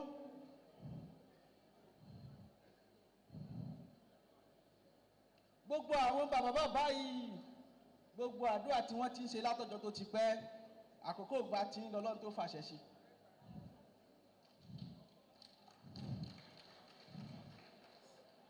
Ní gbogbo ìgbà tábà máa ní gọ́fúnà ní ìpínlẹ̀ Ọ̀ṣun yìí Ọlọ́run máa fún wa nílùú yín. Gọ́fúnà wa gbogbo ìlú wa ní Mọdákẹ́kẹ́ orígbó méjèèje èyí tí í ṣe Ìpẹ́tùmọ́dù ní Ifẹ̀ North pẹ̀lú area council Ọ̀yẹ̀rẹ̀ local government a dúpẹ́ lọ́wọ́ yín. Gọ́fúnà wa gẹ́gẹ́ bí ẹ̀yin náà ti mọ̀ ní ìpínlẹ̀ Ọ̀ṣun àwa Mọdákẹ́kẹ́ àti agbègbè rẹ̀ pẹ̀lú orígbó méjèèje a gbé APC lọ́wọ́. Mo sì gbà wípé nígbà tá a ti ṣe ti yín ẹ̀yin náà tún gbọ́dọ̀ ṣe tiwa sí i. Ẹ ti ń ṣe ẹ tún máa ṣe sí i. Inú ṣíṣe tẹ́ ẹ ṣe lẹ fi mọ̀ wípé inú igbó Ọ̀yẹ̀rẹ̀ ibẹ̀ láti bí gọ́fúnà, ibẹ̀ láti bí mínísítà, ibẹ̀ láti bí kọmíṣánná, ibẹ̀ láti bí sẹ́nẹ̀tì. kì í dẹ́ ṣe bí ìṣebẹ̀rẹ̀ nìkan lẹ níran bẹ́ẹ̀ ṣe níran káàkiri ìpínlẹ̀ Ọ̀ṣun nìyẹn ṣùgbọ́n nǹkan kan ń jẹ wá níyà ní ìlú Mọdákẹ́kẹ́ lọ sí Ọ̀yẹ̀rẹ̀ ká sọ pé Mọdákẹ́kẹ́ Fámíà òkú ọmọ ni Bambú orí òkúta Adéọ̀sùn Ọ̀yẹ̀rẹ̀ orígbó méjèèje gọ́vnọ̀ àwọn ọmọ wọn ń sunkún wọ́n ń ṣe gbogbo iṣẹ́ ọ̀gbìn tí wọ́n ń ṣe ojú ọ̀nà ọ̀jẹ̀ kí wọ́n kéré ẹ̀ ojú ọ̀nà èyí tó bẹ̀rẹ̀ láti Mọdákẹ́kẹ́ lọ sí ìlú Ọ̀yẹ̀rẹ̀ lẹ́yìn tẹ́ fi ìpínlẹ̀ area council tuntun sí ẹ jọ̀wọ́ gbogbo àwọn bàbá wa tí wọ́n wà ní igbó yẹn wọ́n fi àsìkò bẹ́ẹ̀ yẹn àwọn ìyá wa tí wọ́n ti ṣiṣẹ́ abiyamọ sẹ́yìn tó jẹ́ pé orúnkún ò ṣe é rìn dáadáa ẹ̀yìn wọn ò ṣe é nàró dáadáa mọ́ but gbogbo iṣẹ́ tí wọ́n ń ṣe yìí wọn ò ráàyè kó jáde wá síbi tó ti tà á àwọn alájàpá tí wọ́n rà lọ́wọ́ wọn wọ́n ń dé wọn mọ́lẹ̀ ń bẹ̀ ni a dẹ̀ rí i pé ní orílẹ̀-èdè Nàìjíríà lọ́wọ́lọ́wọ́ báyìí a ní ká máa ṣe iṣẹ́ àgbẹ̀ ká máa gbẹ̀gẹ́ ká máa gbin gbàdo ká máa gbin iṣu ká máa gbin gbogbo nǹkan ọ̀gbìn ọ̀gẹ̀dẹ̀ gbogbo ẹ̀ ni wọ́n ń ṣe ń bẹ̀ yẹn afẹ́kẹ́ fi wú wọn lórí ojú ọ̀nà tó lọ láti Mọdákẹ́kẹ́ dé Ọ̀yẹ̀rẹ̀ yìí gọ́fúnà wa lákòókò yín afẹ́kẹ́ bá ní ṣe dúró. ẹ bá fún kábíyèsí látẹ̀wọ́.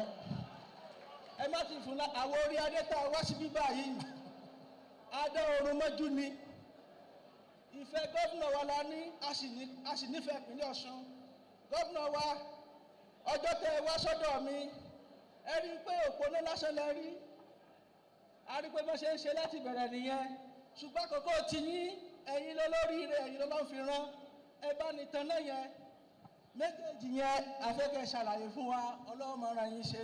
ẹ pé kábíyèsí Chief Tolúlàṣẹ from Republic of Benin.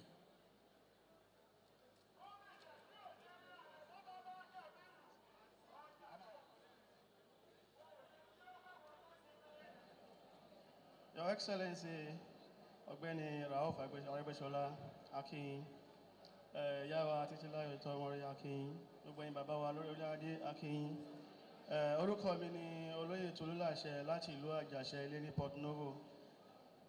Mo inú mi dùn pé mo wà ní bíbá yìí ní èní tí mo rí gbogbo bí àwọn èèyàn ṣe ń ròyìn ẹ̀gbọ́n wa bàbá wa Ogbeni Rauf Aregbesola.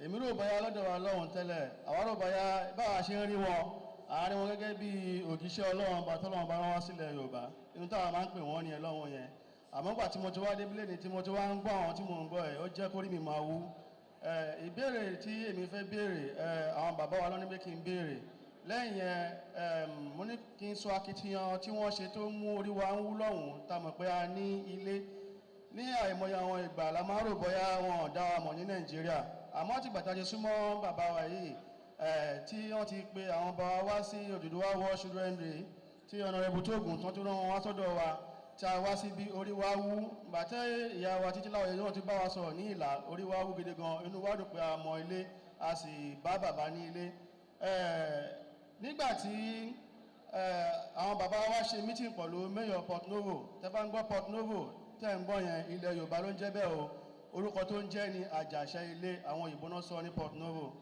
Mayor Port Novo ìgbà tí wọ́n ròyìn ọ̀gbẹ́ni fún Mayor Port Novo ó ní òun ni Mayor Port Novo capital Republic of Benin ó sọ pé Ọ̀ṣun state yẹn pẹ̀lú ìlú tòun ó look alike òun ò rí yàtọ̀ ń bẹ̀ ó wá ń bi wá wípé ìjẹ́ òun lè pàdé ọ̀gbẹ́ni adalóhùn pé bẹ́ẹ̀ ni á pàdé ọ̀gbẹ́ni ó wá kọ ìwé ìgbà tó kọ ìwé tí bàbá wa tí wọ́n gbé ìwé yìí yẹ̀ wò inú wọn dùn wọn nígbà wọn máa gba Mayor ní àlejò ohun tí a rí ní ọ̀dọ̀ wa lọ́hùn ní ohun tó jẹ́ àwọn nǹkan bàbá ńlá wa lọ́hùn tẹ́lẹ̀tẹ́lẹ̀ tí àwọn bàbá wa fi ń kọ̀wé láyé àtijọ́ tí a rí lọ́hùn Mayor nípò wọn fi wá bá gómìnà sọ Mayor tí ìwà o gómìnà rẹ̀ ti di bẹ̀rẹ̀ sí ń ṣe lórí ẹ̀ ìyẹn jẹ́ nǹkan tó pé jẹ́ nǹkan òwúrí fún wa tí pé inú wa ń dùn tèmi kí gómìnà wa lé ní pé ẹ pẹ́ fún wa o pẹ̀lú àṣẹ Ọlọ́run tí ẹ bá kó lórí ipò yìí ipò tó wá ga tó ga jù nílẹ̀ káàárọ̀ òjì lágbàáyé ọlọ́run bá fi yín sí. So ìbéèrè tí mayor béèrè ni pé ìjẹ́ òun lè wá pàdé gómìnà wa òun nìyẹn o mo dúpẹ́ lọ́wọ́ bóyá o. mama wa ṣókí ká tó padà sí ọ̀dọ̀ àwọn oníròyìn.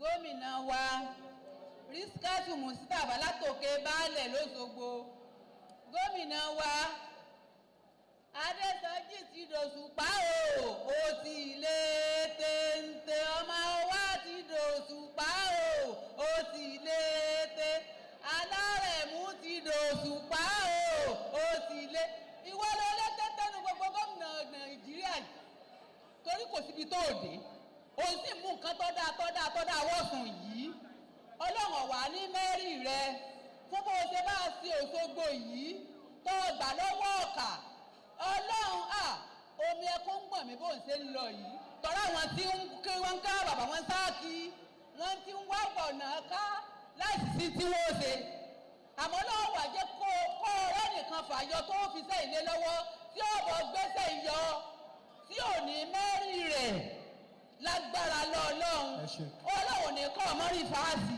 ọmọrí ṣe ìbéèrè tí wọ́n fẹ́ béèrè àkọ́kọ́ náà kí ló dé tẹ́ ẹ fagilé wáyé ọjọ́ mọ́kànlélọ́gbọ̀n ẹlẹ́ẹ̀kejì òkè baálẹ̀ bá a ṣe dákun nígbà tí bọ̀rìṣà tó tẹ̀lé stéètì wálé ó lóun ọmọ wọ̀nà ṣẹ́sàn ròdù mọ́ ní òkè baálẹ̀ mọ́ náà kínní ni ìtò ọlọ́kan ó lóun ó dúró dára jù wọ́n máa wo eléta lọ́ọ̀kan ó ní súnbàrè ó ní káàpọ̀ àkìníwọ̀n ṣe ní gbàgbóyè dá súnbàrè mí lẹ̀ ní òkèjì dákò jẹ́rẹ̀ òní dààmú o òní rẹ́ràn o bá a fi lélẹ̀ bó o tiẹ̀ lè parí rẹ̀ ó agbára òní dá o. Thank you. Mr. Governor, sir. So many questions are coming in, Mr. Governor. So many people are even calling from all parts of the world to be part of this program. And journalists are still waiting. They also have more questions to ask. But before we go back to the media practitioners here, I have this from Mr. J.O. Uriade. He congratulates Mr. Governor. I would like Mr. Governor to recall at the meeting held in Government House on 28 July 2014 that Mr. Governor promised to pay compensation to all the affected property owners at railway premises where we currently have Nelson Mandela Freedom Park. That's from Mr. J. Oriade.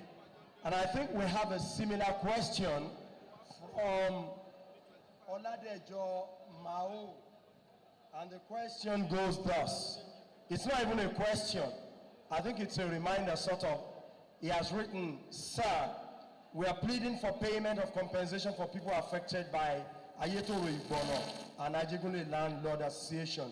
Mr. Governor will react to that question. Now,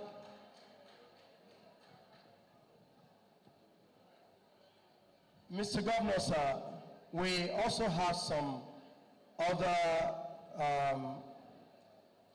okay, this one says, "Please, sir, explain to us the actual rate of school feeding for a pupil." Mr. Governor, will explain to us the actual rate of school feeding for a pupil. That's another, I think it's a request, sort of. Mr. Governor will react to that. But before we call on Mr. Governor to react to that, those calling from all over the world, I'm still repeating these numbers: 081-246-22240.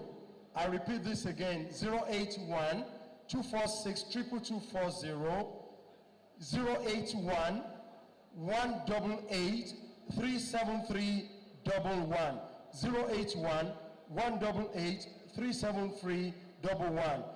Then the last number, 0816 4444868. Whatever you are calling from, very shortly we'll be taking the calls. Mr. Governor, sir, you'd like to react to? Ẹ jẹ́ a bẹ̀rẹ̀ pẹ̀lú ti oyè tá a fi ń bọ́ àwọn ọmọléèwé, àbí? Igbákejì mi á sọ̀rọ̀ nípa ẹ̀.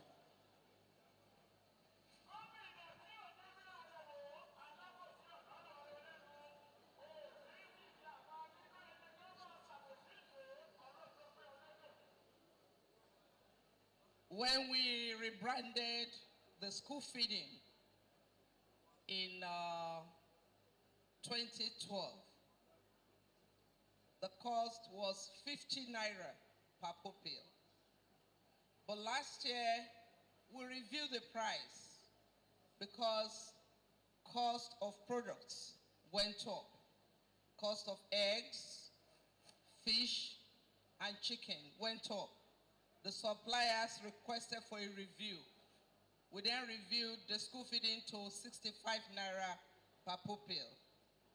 But this year, the federal government joined the State of Osun in feeding students in elementary 1 to 3.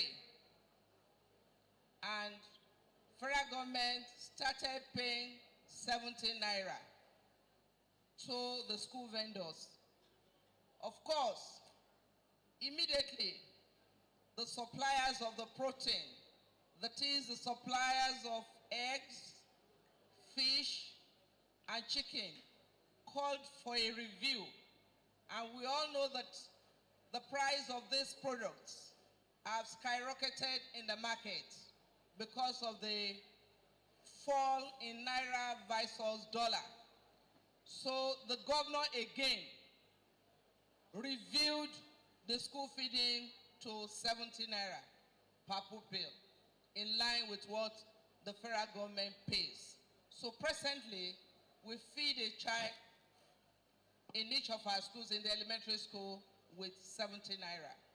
However, the federal government paid us in January for those 3 classes. We are yet to be paid for February, March, and April. But we know subsequently, federal government will pay us. Thank you very much. Is that clear? What our last statement meant is that we are not yet paid, but our students are not denied feeding. Is that clear? Yes. We have not been paid, but our students from elementary 1 to elementary 4 were fed for that term. And having resumed now, they are still being fed. I hope that has answered the question. Nígbà tí ọba òkú òmùnì tó dìde tó sọ̀rọ̀ ẹ̀rù tí ẹ ń bà mí, torí wọ́n wá bá mi, wọ́n ní ìlú Awólọ́wọ̀ wà, àwọn náà fẹ́ ṣe ìlú Arẹ́gbẹ́, wọ́n á bẹ̀ wọ́n ẹjọ́ o, ẹ̀rù máa ń bà mí kán dárúkọ nǹkan after mi o, ẹwọ́rúkọ mi tẹ́ ẹ máa fún, mo rò pé ẹ̀nà fẹ́ sọ ń bí mi pé ẹ má jẹ́ ká ìsọ yẹn, ṣùgbọ́n inú bí dùn pé ìtàn sọ náà sọ yẹn. Kábíyèsí, èmi dúpẹ́ lọ́wọ́ Ọlọ́run fún nǹkan tọ́lọ́run ṣe láti ara ìjọba wa. Ẹ sọ díẹ̀ bẹ́ẹ̀ ṣùgbọ́n ẹ sọ tán. Ẹ jẹ́ káwọn èèyàn mọ̀ yìí pé ní ìgbà àkọ́kọ́ rèé tí ìjọba kan sọ yìí pé òun fẹ́ ṣe ọ̀nà sí gbogbo ìgbèríko tó ń jẹ ti ń wá. Kò sí ìjọba tó dáwọ́ lé rí dépò tó ń ṣe àbọ̀n rí ṣe. Bí n ṣe ń sọ̀rọ̀ yìí, yàtọ̀ sí 248 kilometres láti local government káàkiri láti ipasẹ̀ ìjọ tó ń pè ní ramp àti parí 200 kilometres of access road network to critical farmsteads àti parí sáré ẹsẹ̀ ìrànwọ́ pé kìlómítà 200 kìlómítà ọ̀nà sí àwọn ìgbèríko tọ́nà òdérí yàtọ̀ sí ti 248 kilometers àti parí 200 kilometers by July of this year. We are in May now, Abi. 2 months from now, I'm going to another round of 300 kilometers. Kí la ti ẹ̀ ń sọ? Tàbá ń sọ, á dàbí àsọdùn. Kí la ṣe? Kan tá a ṣe rèé. Àwọn ìgbèríko yìí yàtọ̀ sí pé ọ̀nà ò débẹ̀. Àwọn omi wọ́n máa ń gba ọ̀nà lọ́wọ́ àwọn tó lóko ń gba òjò. Ọ̀dàmọ̀dò kò ní jẹ́ kí àwọn olóko kán lè kó èrè oko wọn wálé, kò dẹ̀ ní jẹ́ kán tún lè lọ sóko. Kí la wá ṣe pẹ̀lú 200 kilometers tá à ń sọ yìí? A ṣe nǹkan tó ń pè ní river crossings. Afárá ní ti Yorùbá, aṣafárá tí gbogbo àwọn ọ̀dàmọ̀dò níbikíbi tó bá wà ní ìpínlẹ̀ wa àti parí yẹn. Òun náà ń sọ lẹ́ẹ̀kan tó ń sọ wípé ẹ á gbìyànjú ṣùgbọ́n ó kù nìbọn ró. Nígbà táwọn èèyàn bá sọ pé gbogbo ẹ̀ ká ṣáàṣe ká ṣe, ìjọba gbọ́dọ̀ sọ pé òun ò ní ṣe, aláàṣẹ náà ni. Ṣùgbọ́n kò sí Àbújá lọ́rùn ọ̀pẹ̀.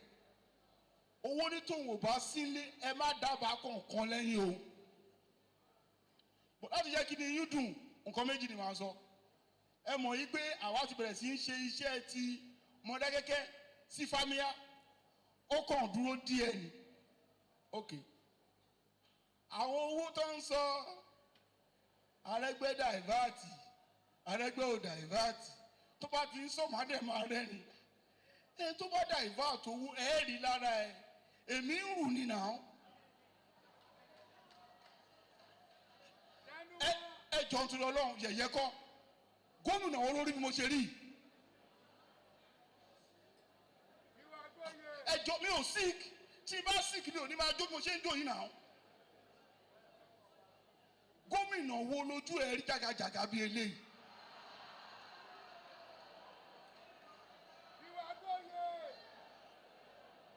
Tó bá jẹ́ pé àwa náà ń ṣe bó ṣe yẹ káwọn báwọn kan ṣe ń ṣe ni ẹ rí lára wa. Ẹni tèmi tiẹ̀ kí jù ń tèmi sí i, oníyàwó mi tó tiẹ̀ mánéjì mi tí ó bá ṣòun ọlọ́run ọkọ̀ tí wọ́n tábà ọlọ́run bá ṣe bá rí o. À ń sùn ṣebí ẹ̀yin ṣàìsùn lé ní sìn, èmi ò ń sùn. Mi ò ń sùn.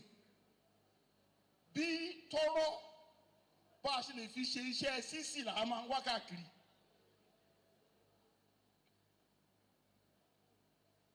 Àti pé iṣẹ́ Mọdákẹ́kẹ́ tó Fámíyá fún kọ́ngílá owó ló jẹ wá ń yà díẹ̀ tó fi dúró. A dẹ̀ ti ń ṣe akínlàlú wá sọ yẹ̀rẹ́ ní June tàbí July wọ́n máa bẹ̀rẹ̀ iṣẹ́ ọ̀yẹ̀rẹ́ wá sí tàǹbí pẹ̀lú ramp. A ní yé ṣe èyí tá a bá gbà kó máa ran àwọn èèyàn wa lọ́wọ́. Tẹ́ bá lọ sí gbogbo Ifẹ̀ South, ibi tọ́nà ò lè dé láyé àmà tí ń ṣe àti parí àwọn kan á ń ṣàwọn kan lọ. Ó dẹ̀ káàkiri ìpínlẹ̀ Ọ̀ṣun bẹ́ẹ̀ torí tọ̀nà nìyẹn o. Ẹ̀yin oníwèé ìròyìn ẹ má dúró sóṣogbo nìkan ẹ jáde. Ẹ ti ẹ̀wá bá wa ká fún yín lọ́kọ̀ ẹ lọ́rùn àwọn igbó yìí kẹ́ wo nǹkan tọ́lọ̀ ń ṣe ń bẹ̀. Àwọn akọ́lá ṣe Ọlọ́run ló ṣe o.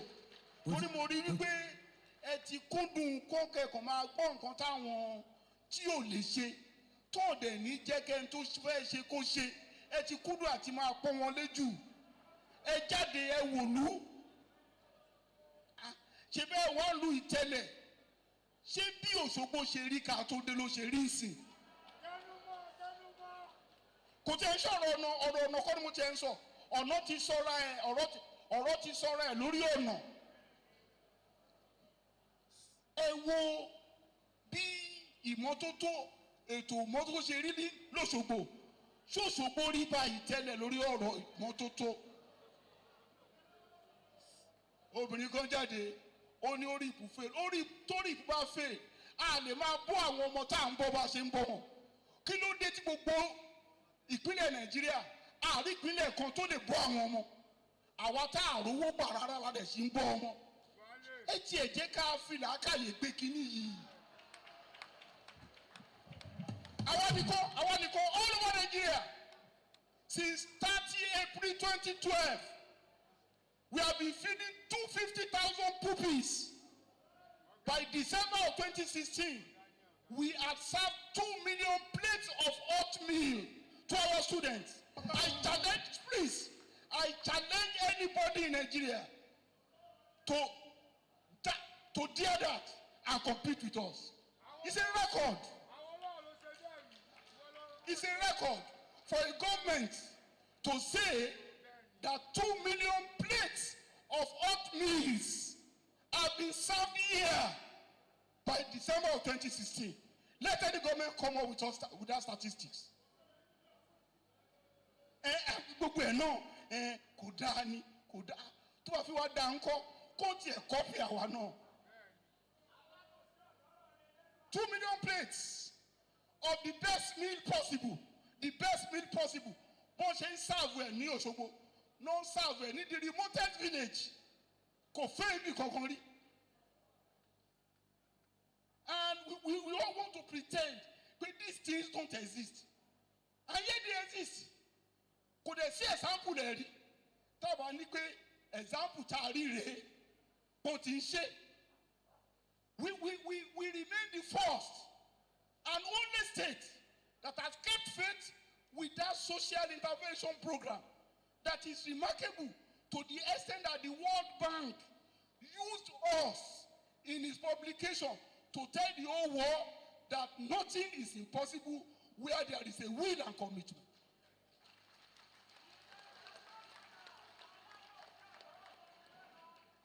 That's about that.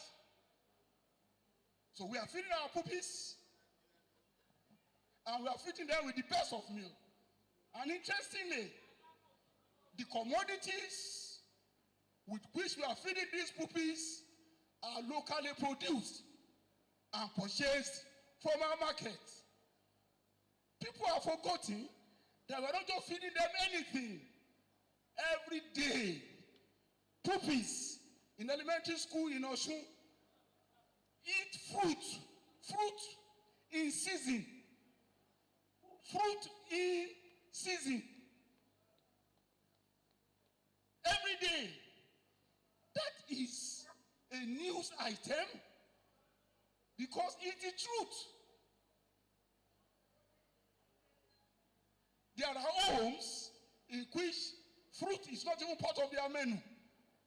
And in our public schools, public elementary schools, all our pupils during school days do not eat sumptuous, delicious, and nutritious meal. They take fruit every day. And these fruits are sourced from our local markets. That was why the women in those markets, when the goons of Jonathan came here, without any prompting, they came out with their brooms. Taregbela waoshi. Taregbela waoshi. Eba kosoja. Kaja wole. Taregbela wa. That was how we won. That was how we won. So no matter how atavistic we are, let us recognize innovation. Let us recognize creativity. Let us recognize uniqueness. No matter how atavistic. So I implore our media people, go into the interior. Criticize us based on what to see, not what to hear. Because most of what to hear might not be correct. We have answered the school feeding thing. And I've answered the Modayeke Famia Oyere people. Part of our effort at developing your place rapidly is the creation of the area council. Definitely that new administrative unit will accelerate development in your area. But tell our people there, they must fulfill their obligations to the government at the level of local government and the state. The state can only run on the support of the citizenry. I will still address the issue of our revenue later, whether a question is asked about that or not. So as to put on record the severity of our economic situation or financial situation.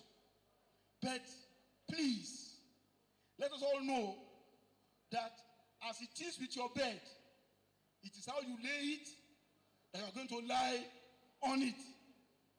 The civic responsibility and obligation are important to support the government to meet our aspirations.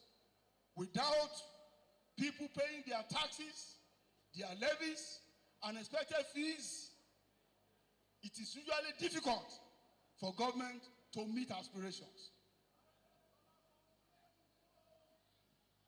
Chief Tolulashe from Benin Republic, Ajashe, Port Novo. Well, we're getting so Yoruba ló sọ. Kò tẹ̀sẹ̀ tó mọ̀ pé púpọ̀ ọdún wa ń bí ní òmò pé Yorùbá wà ń Benin Republic. Yorùbá tó dẹ̀ ń sọ ń bẹ̀ ló sọ yẹn. Ànàgókọ́ náà ń sọ ń bẹ̀, Yorùbá kọ́ńbélé náà ń sọ ń bẹ̀. A ti ń bá wọn ṣe ti pẹ́. Ìgbà tá a ṣe Oòduà Worship Day, àwọn bá wọn wá bí. Ìgbà yẹn láti lájọṣepọ̀ pẹ̀lú wọn. Nǹkan tọkùnrin yìí gbé jáde, mo ní màá bá àwọn SBC sọ, ó máa bá gbogbo ìpínlẹ̀ wa sọ̀rọ̀. Àǹjọ̀nú lẹ́wọ̀n yẹn ò kì í ṣèyàn lásán o. Ó gbé nǹkan jáde tí ò yé mi, tí ó ti yẹ kó sọ kí ni Yorùbá alifábẹ́ẹ̀tì náà.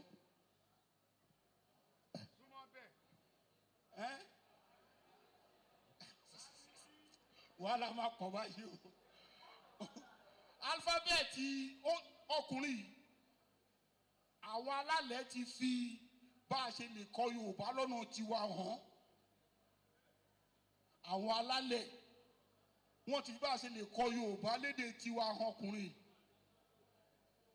Ó wá bá mi ọba ìlú mi, Ọwá Iléṣà ló mú wá bá mi pé èmọ́dé o, ẹnìkan ti mú ábídì Yorùbá wá o, pé kí n gbọ́ nǹkan tó sọ o. Nígbà tí mo gbọ́ ẹ̀rù bà mí, òun á sọ díẹ̀ mẹ́sàn-án, ṣùgbọ́n kí wọ́n kọ́ tiẹ̀ fi díẹ̀ hàn yín bẹ́ẹ̀.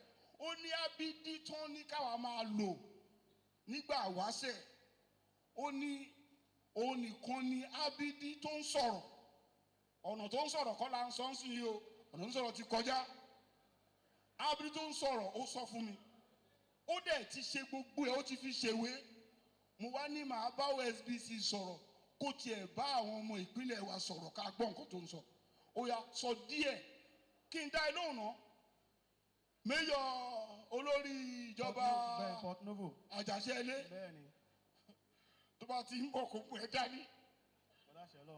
Àgbà tọwọ́ tẹsẹ̀ torí àgbà pé ìkan náà ni wá. Sọ nípa ábídì tí Ọlọ́run fi wọ̀n ẹ́ tó dẹ̀ ti sọ́dà nǹkan ńlá. Pàápàá jùlọ bó ṣe ń sọ̀rọ̀. Mo kí gbogbo yín bàbá mi tẹ wà níjókòó.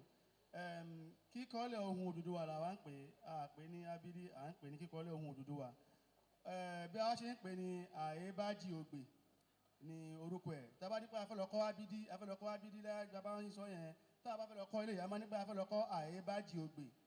Nítorí pé ọ̀rọ̀ tí alifábẹ́ẹ̀tì yìí sọ ó jẹ́ nǹkan tó yà wá lẹ́nu dé fún ẹ̀ ló ń sọ̀rọ̀. Ó ní pé àyébájì ògbè dífàtì ẹ ọlọ́hu mi ní ìhúre síṣẹ́ kí gíyè pẹ́. Kàtọ́ nìyẹn ní 25 bó ṣe wà tẹ́lẹ̀. Tẹ́ bá wò nígbà tí à ń pè bí ní bí, bá ni the original name, the original sound of bí, bá ni. Tẹ́ bá wò láti ọ̀dọ̀ Saudi lọ́hùn, bá náà ń pè, àwọn Haúsá bá yẹ̀ náà ń pè. Nígbà fí tá à ń pè ní fí, fá ni kì í ṣe fí. Tẹ́ bá wò àwọn Lárúbá fá náà ń pè, àwọn Haúsá fá náà ń pè. Ó wà ní tiwa tàyẹ̀ Yorùbá tó pé àwa ni ìṣẹ̀dálẹ̀ gbogbo èdè Yorùbá ló bí gbogbo èdè lágbàáyé ní táwa rí nìyẹn nígbà tí àwa rí tí wọ́n mú original sound yẹn wá tó wá tún ara ẹ̀ tó ó wá sọ ọ̀rọ̀ mẹ́rin ló sọ òun náà ni mo sọ fún yẹn ó ní pé èébájì ogbè ó ní kò sí òdùfá tó lè bẹ́ èjì ogbè bó ṣe sọ nìyẹn that is physical meaning of àyèbájì ogbè but spiritual meaning ni pé tí a bá ti ń lo alphabet yẹn kò sí ìran tó lè bá ọmọ lágbàáyé ìyẹn ni pé látara alphabet yẹn àwọn àkọ́dọ̀ àwọn máa sọ̀kalẹ̀ tó àwọn máa ṣe nǹkan tí apá àwọn òyìnbó lè ká gba orí alphabet yẹn ohun tí alphabet yẹn sọ fún ara ẹ̀ nìyẹn ó ní àyèbájì ogbè ìran kankan ò ní bá a mọ́ tá a bá ti ń lò ó wá sọ pé dífà tiẹ̀ tó sọ ni pé ó ní pé gbogbo wa kí a máa ronú jinlẹ̀ nípa ohun tí a bá fẹ́ ṣe tí a bá ríro ayè lọ bí àwọn baba níwá ọkọ dífá fún wa ó ní dífá tiẹ̀ ká máa ronú jinlẹ̀ gbogbo tá a fẹ́ ṣe lẹ́yìn ká máa rò ó ibi tá a bá rò ó sí kò bá ga ju agbára wa lọ ó wá ń sọ lẹ́ẹ̀kan náà fún ara ẹ̀ pé ọlọ́run mi ni ìhúre sí ìṣẹ́ ní ọlọ́run mi ló máa húre sí tó máa ṣẹ kì í ṣe agbára wa bó ṣe húre sí fún àwọn òyìnbó tá ń pè wọ́n ní aramandara yàn lẹ́ni bó ṣe húre sí àwọn ti China tó húre sí tàwọn ti India ó ń sọ pé òun náà máa húre sí fún wa tó máa ṣẹ afẹ́fẹ́jẹ́ ló ń sọ èmi kọ́ mò ń sọ o ó wá fi àdúrà parí ẹ̀ ó ní kí igi yé pẹ́ ní káwọ̀ ẹ̀dá ká máa pẹ́ láyé gbogbo ohun tí a fẹ́ ṣe kí ó jẹ́ nǹkan tó máa ní ìlọsíwájú ọ̀rọ̀ tí alphabet yẹn ń sọ nìyẹn the only alphabet lágbàáyé tó sọ̀rọ̀ kò sí alphabet mímọ́ tó sọ̀rọ̀ tí àwọn tó kù bá ní pé ẹ̀ tàwọn náà lè sọ̀rọ̀ kí wọ́n dàrú lágbọ́n sọ mo kí gbogbo yín tẹ̀ wá ní o gómìnà wa mo kí yín o. ẹ ṣe thank you Tolúlàṣẹ o ṣe o ẹ̀ẹ́dẹ̀jẹ́ akítóògùn tóògùn ló jẹ́ ká mọ̀ wọ́n ìgbà tá a fẹ́ ṣe Oòduà World Children Day tí mo ní kó káàkiri wo bí wọ́n ti ń sọ Yorùbá lágbàáláyé ló lọ ọbẹ̀ ó kó wọn wá ó pè wọn wá ó ṣe wàhálà gbọ́ngbà yẹn mo ló jẹ́ ká rí wọn tá a mọ̀ wọ́n èmi ti lọ ọbẹ̀ ńgbà kan rí ọ̀rọ̀ pọ̀ ń bẹ o àwọn ẹ̀yà Yorùbá kan láyé àtijọ́ wọ́n ń gbé nuwolẹ̀ ńbẹ̀ náà ni nuwolẹ̀ náà ń gbé ìlú pọ̀ rẹpẹtẹ lábẹ́ ilẹ̀ ńbẹ̀ ṣùgbọ́n gbogbo ẹ̀kọ́ la lè sọ tán lálẹ́ yìí inú mi dùn pé ìgbà tó máa wá ó bọ́ sígbà tá à ń ṣe nǹkan tá à ń ṣe yìí ó ń tàn káàkiri náà nìyẹn Ọlọ́run á jẹ́ kó gbòòrò kó dẹ̀ rí sí bó ṣe lérò àwọn tá a jẹ lówó wọ́n wá béèrè owó wọn jẹ́ orí adé ní pé àwọn tá a gbé kúrò ní railway compound pé ẹ sanwó wa Ọlọ́run á jẹ́ ká lè san ẹ ṣàmì ẹ̀ a fẹ́ san Ọlọ́run ni sọmọ́nì ló lọ tírín màá ní ó gara tó ìgbọ̀nà àwọ àwọn ilé kan bẹ́ẹ̀ ó wù wá ká sàn ṣùgbọ́n àyè ò sí àgbà yìí pé Olódùmarè tó sọ yìí pé tó fún wa ní òye pé ká ṣe àwọn tá à ń ṣe yìí á pèsè àránṣe tá a máa fi dá yín lóhùn so a gbọ́ oṣù wa láàánú pé a ò lè sanwó yẹn dídì sí ṣùgbọ́n a máa san ohun tí màá kàn sọ ń bẹ̀rẹ̀ o torí píyàn dáadáa ni wá la ṣe ń fi ń dá lópa fẹ́ sanwó o tá a bá ní ká lo tòfin ìjọba ẹ ò ní ìwé àṣẹ ìjọba fún àwọn ilé tí akọlù ń bẹ o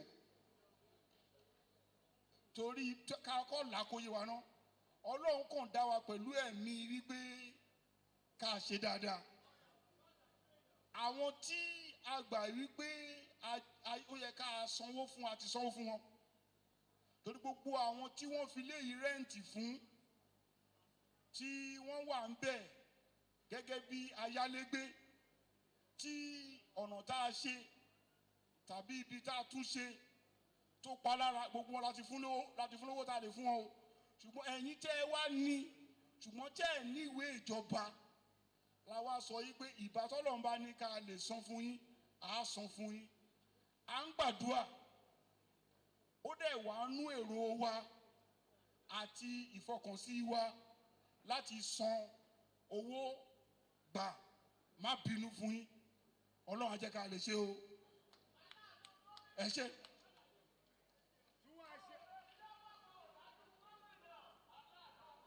Audience, distinguished guests, ladies and gentlemen, we've missed 2,000 calls. People have been calling from every nook and cranny of the world.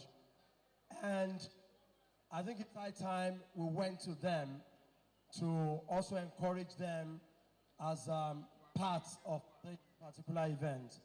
And so, if we're ready, we'd like to take some calls. Immediately after the calls, about 2 or 3 calls. Please, let me correct something. I made a mistake. I said 2 million plates. We had served 200 million plates by December of 2016. 200 million plates, please. I made a mistake. 200 million plates by December of 2016. We serve 1.25 million plates every week. Thank you. Over 200 million plates. So we'd like to take some calls now. For example, talking like a generous lane person, and then shall last for a lashes fair. All right. We welcome calls from any part of the world, from within Nigeria, the continent of Africa, and beyond.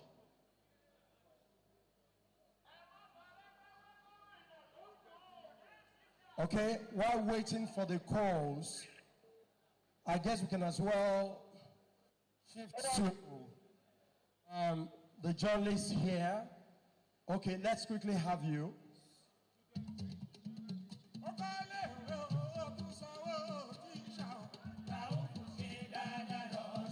Thank you, Basman. While waiting for the calls, we'll also welcome questions from journalists here. Good morning, ladies and gentlemen. My name is Oluwole Ike. I report for Nigerian Tribune. My questions are 2. The first one has to do with the governor. I want you to clear the air about one insinuation regarding your post-tenure as the governor of Osun State. Post-tenure. There are insinuations that you are planning to contest for the Senate. This time around, not from Osun State. It's an insinuation that your posters have flooded some parts of Lagos, that you wanted to contest from the Lagos West Central District. If that is true, Mr. Governor, if the answer is in affirmative, why did you choose to go to Lagos? Your critics are saying that fear of imminent defeat from Osun East Central District prompted you to go to Lagos. Is it true? That is one. Then 2, this has to do with the APC in Osun State. There are fears that succession to the seat of the governor is fast tearing your party apart. What are you doing to ensure that the move to succeed Ogbeni so that his legacy project can be sustained does not create big crisis in the APC? Thank you very much.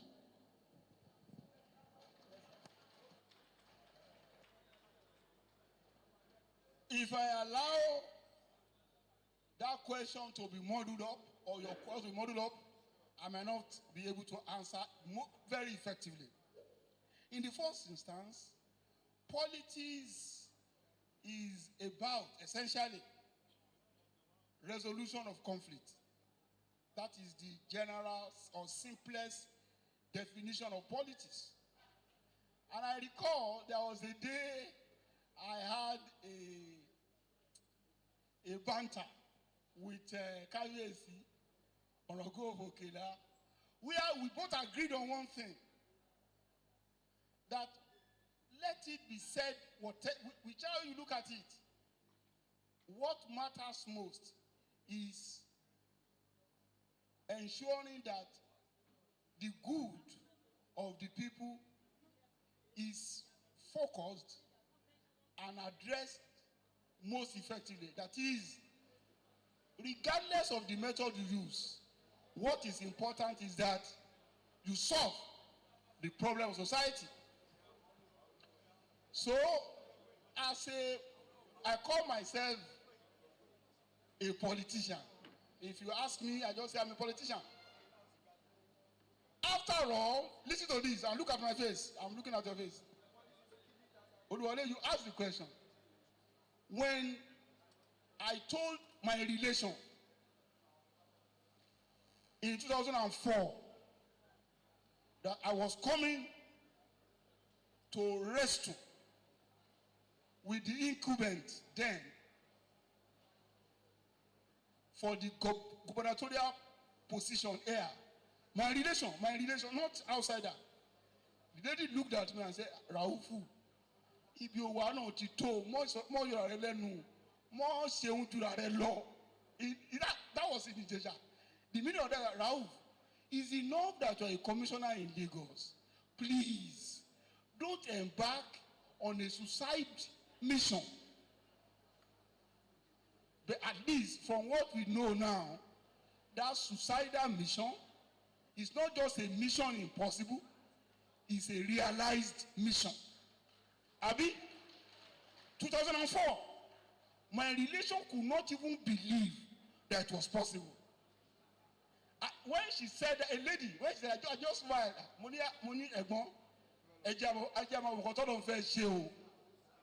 so if I was not deterred, when it was almost impossible to even dare to look at the incumbent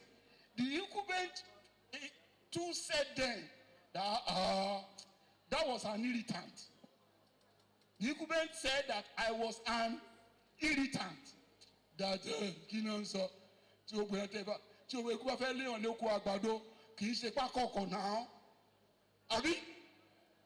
from an irritant, mother on a mirror. Abi, from on a mirror, mother on a mirror, mother da governor.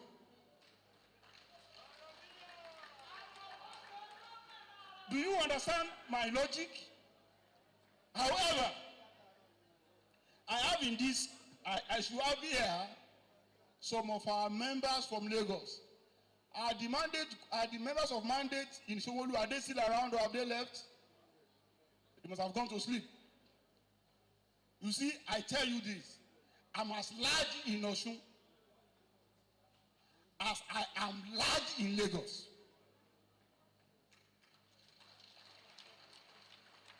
I'm about the only politician in Nigeria that can so claim.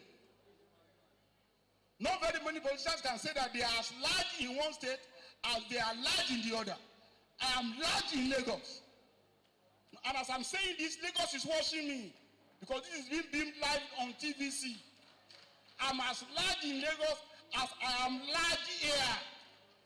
So if I have to contest, I don't need to consult anybody. I can contest anywhere.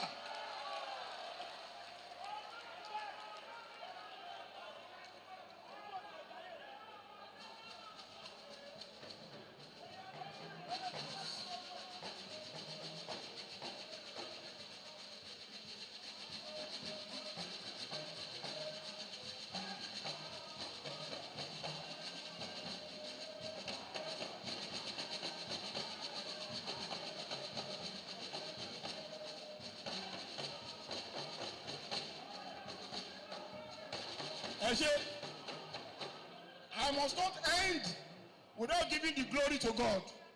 It's not by my power, it's not by my making, it's God.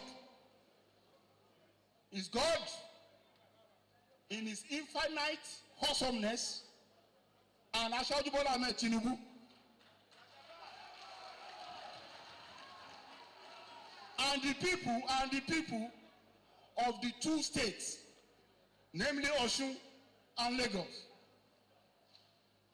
I pray that God will prolong my life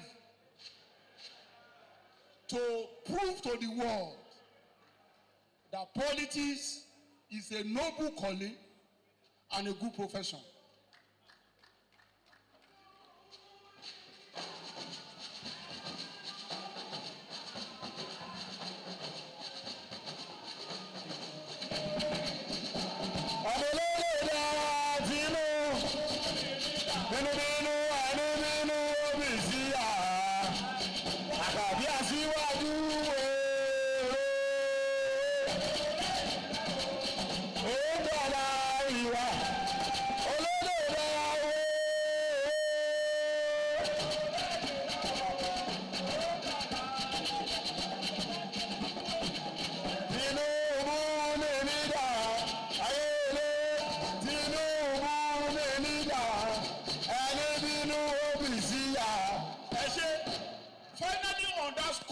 On that score, we tend not to even understand some basic issue about what we are talking about. We all mouth commitment to regionalism, and we are fanning sectarianism. We are fanning balkanization of our region. So if we are genuine and sincere about having a regional arrangement, why are we critical about where a Yoruba man comes from? After all, the glorious moment of our people, the glorious moment of our race was when we had the region. The man talking in front of you was born and bred in Ikare Akoko, now Ondo State. God gave me fame in Lagos, and I'm here in the state of my parents. So, once again, Rauf can appear when the time comes anywhere in the region.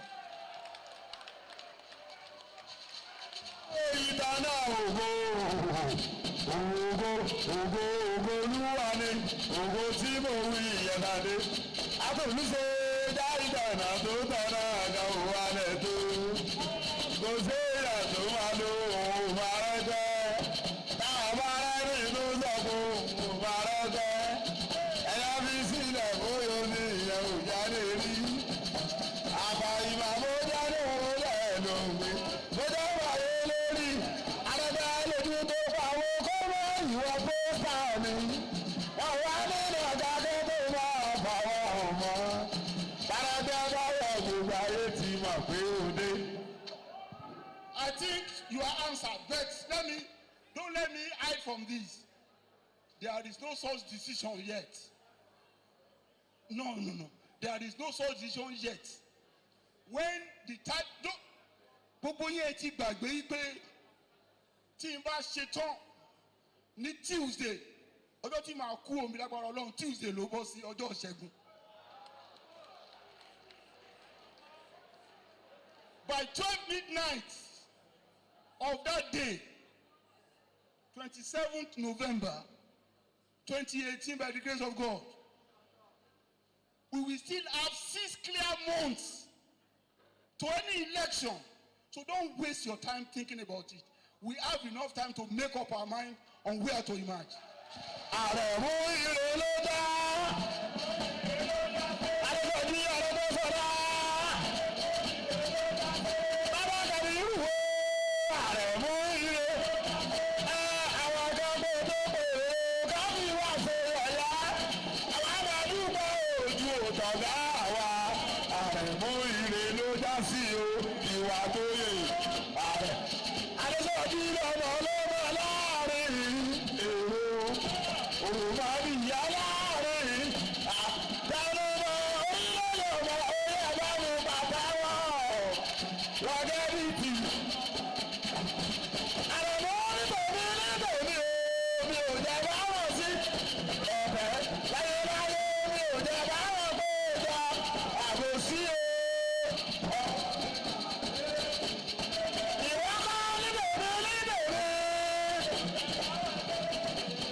it in parts. The chairman will answer it in full because the party is here. There can't, by our constitution, there can't be a government without a party. So I will answer in parts. The aspect that concerns me, I will answer it. But the totality of the answer will come from the chairman. The question is that the struggle for my successor, according to you, is threatening my party. Yes, as a journalist, you must find a way to stimulate an answer to your question. I don't know what to mean by that. Our party is as solid, is as strong, is as effective as any party could be. There is no aspect of party organization in this state.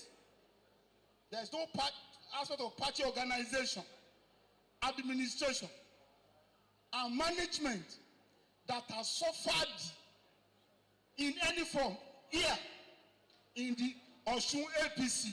That much you know. We are united, we are collected, and we are working so well. If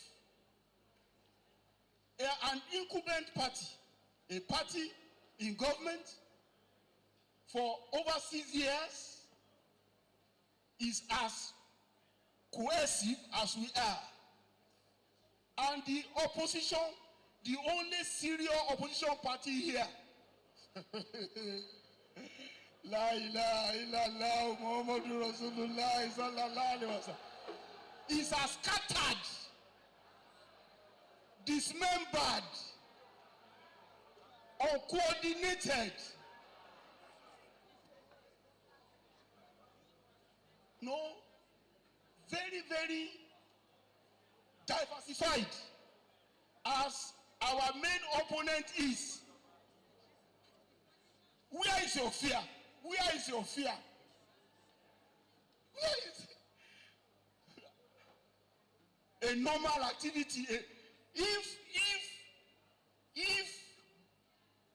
the little you are looking at as the normal expected activity of those who want to believe that they are qualified is your own basis of assuming problem, ẹni bá wò ṣẹ́jú wa kan yóò pẹ́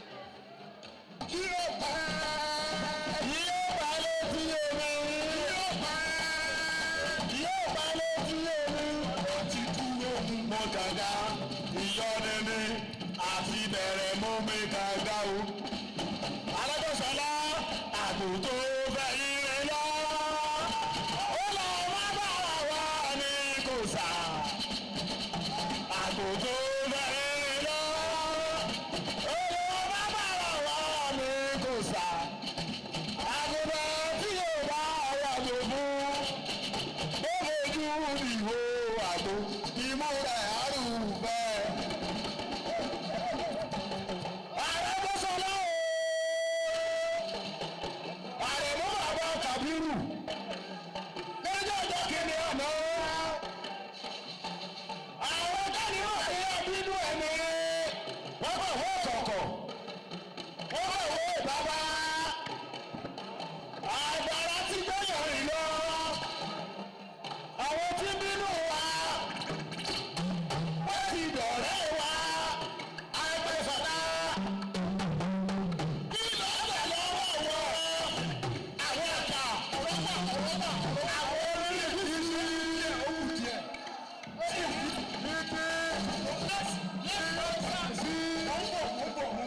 Let us answer the journalist. It's important. We have a golden opportunity to send word appropriately.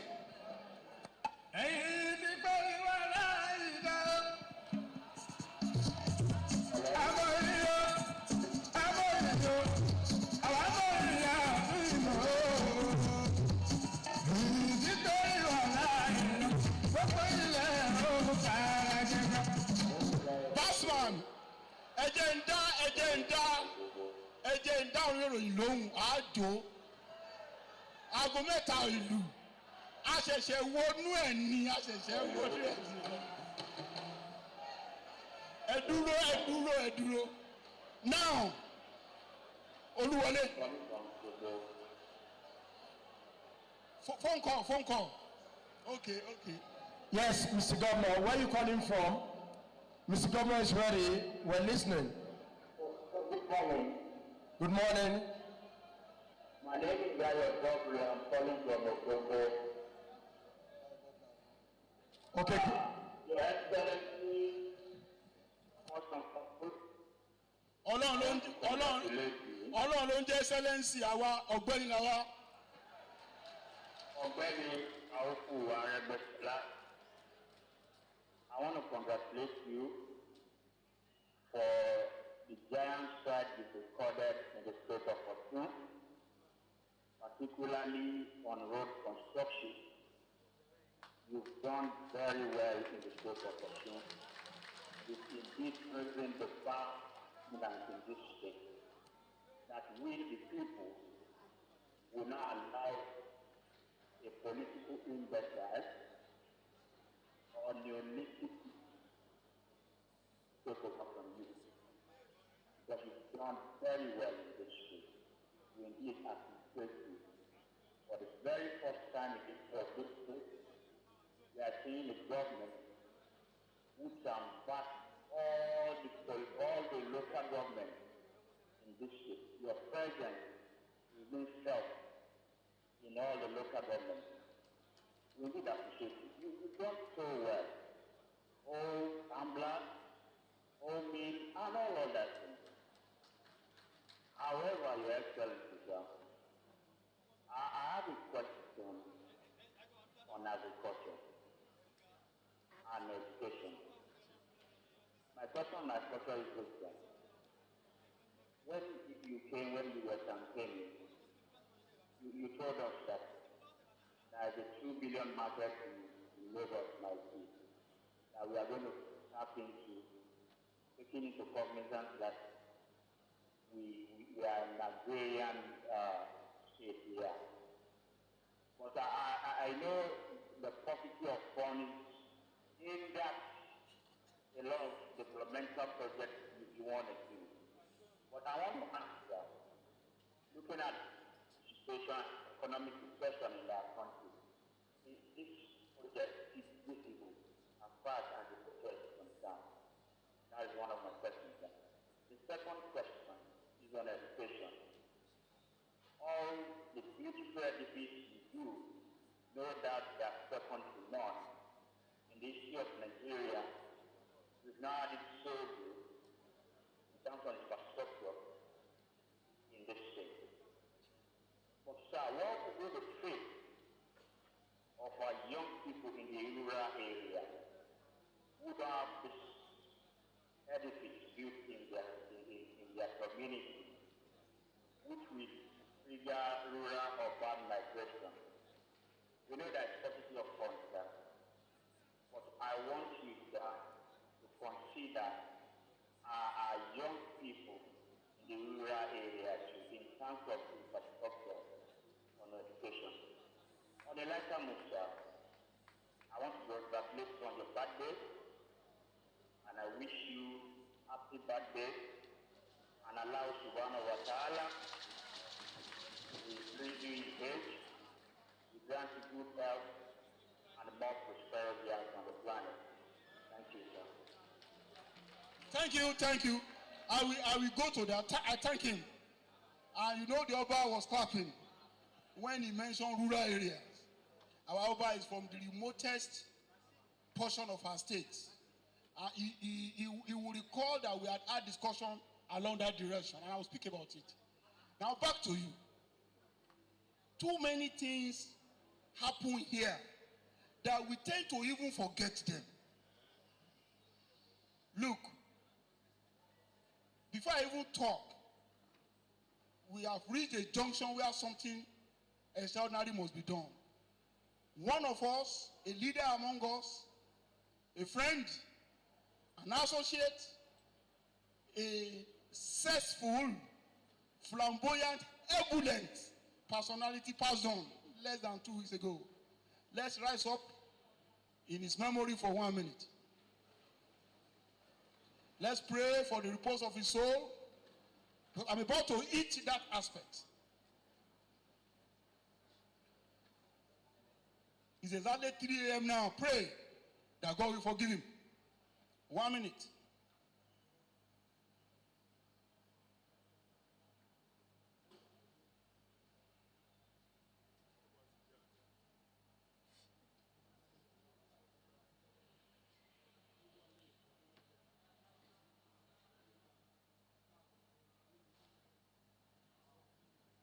May the good Lord grant him eternal rest. May those of us who are left behind from his family,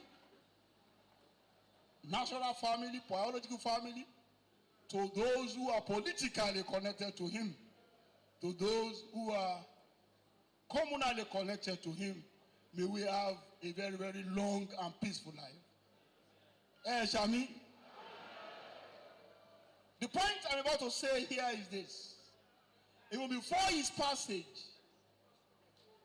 you will recall, though he had aspiration which was mooted, that is, not pronounced, before I traveled, precisely on March 29 this year, we were together in Lagos. He came to my house. From my house, we went to the Ashwaju colloquium a day before 29th. And on 29th, we together went to the bridge that was used to commemorate the birthday of Ashwaju. Together, we were together.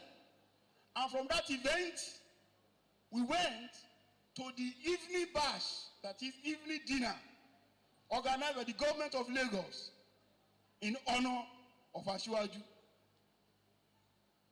We lived in Lagos, across one another. In fact, his house was adjacent to mine. And we had been so several years before I even thought of coming to contest in Lagos. While he was in PDP, we had been best of friends. So, what am I going to take out of there? If not in the whole of Nigeria, our party from ACN was the only party that had all the elected governors that had ever ruled this state on its platform. No other state in this region, and I dare say in Nigeria, could boast of such a feat. So when you are talking of a party that is threatened, it cannot be a party in which everybody that had the opportunity of ruling through democratic election are together could be said to be threatened. We cannot. So, and let us put this thing in context. There is not very many states could so boast. So we have the bragging right, that we have the most cohesive political formation in the state of Osun. You can take that to the bank, they will give you a credit for it.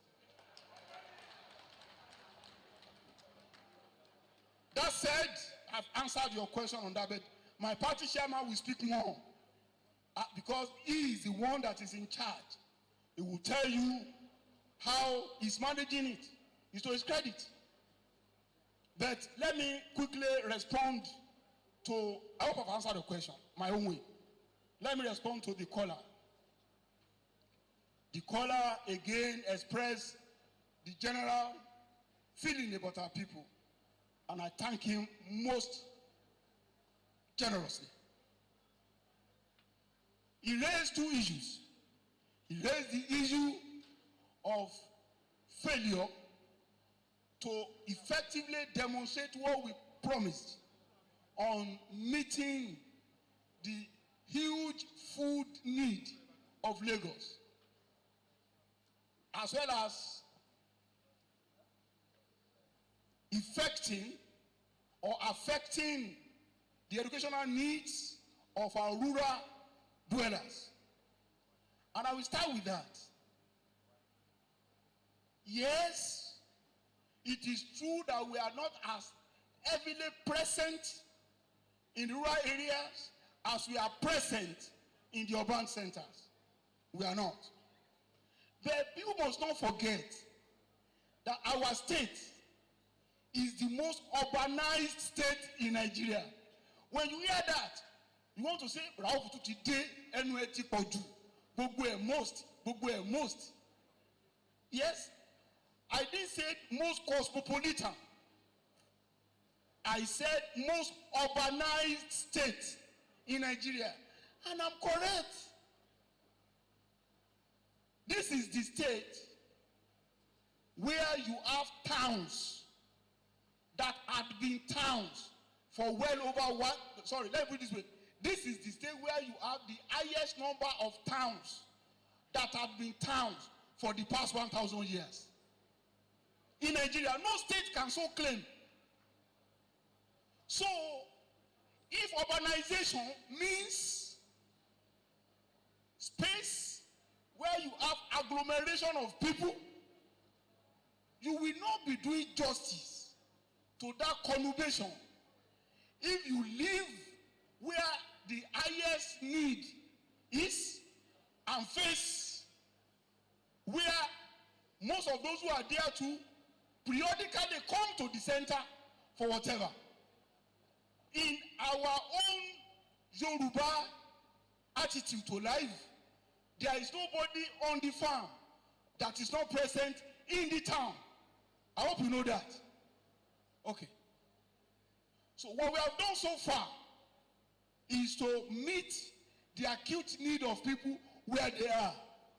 And 6 months ago, I had this discussion with Onogon Fokela, Obaronikeye, that I am going to move to the rural areas. You wonder, how is he going to do it now that he does not have money? I have money for the essentials. I don't have money for frivolity.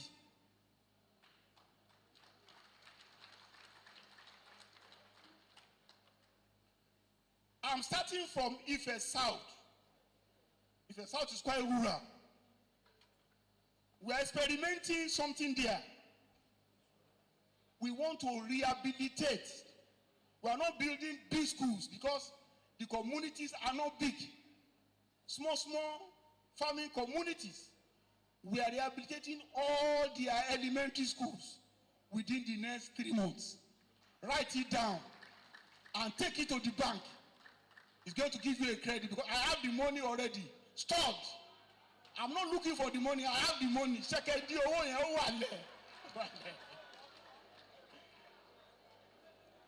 But I want to experiment. We have taken the census. We have done the estimates. We just need to move. We are using work gangs. We are not using the what to know. We are using, listen, look at my face. We are using work gangs to ensure that we rapidly, within 90 days, finish the rehabilitation of all the schools in that local government. And as I'm doing that, once I see the success of that template, I will move to Ifedayo, another rural community, and clear all the schools, all the elementary schools there, up to middle school. And once we perfect the arrangement before the end of this year, virtually all the schools, rural areas in Osun would have been covered. We are not building new schools, we are rehabilitating all the existing schools. And we are as well completing most of the abandoned school buildings that various local government administrations have initiated and abandoned. When I get to education, I will read out numbers of classrooms we had built. I will read out numbers of benches and chairs we have constructed. We did something in 2012 that was amazing. When we awarded the contract for bench and shares. We found out that Nigeria does not have enough timber. This will shock you, to meet our need. There are issues that we must address as a nation, as a people. That we really address this, nobody will believe that by the time we awarded the contract for benches and shares, there was not enough timber to meet our need. Nobody will know that until we did. But I'm assuring the caller and our people at large that Ogbeni o, kò bàjẹ́ o, àwọn ọ̀tá ṣe bá òní dé o, à ń bọ̀ àti dé, ìrètà kò lọ́nà ló jẹ́. Àwọn níṣe bá òní wá o, à ń bọ̀ àti dé, ìrètí a kò lọ́nà ló jẹ́ àpẹ́. I think I've answered those questions. Let the chairman of the party tell us about his party, the state of it, how he's managing it, and confirm or deny your charge that our party is threatening. Mr. Chairman, sir. Thank you, Mr. Governor.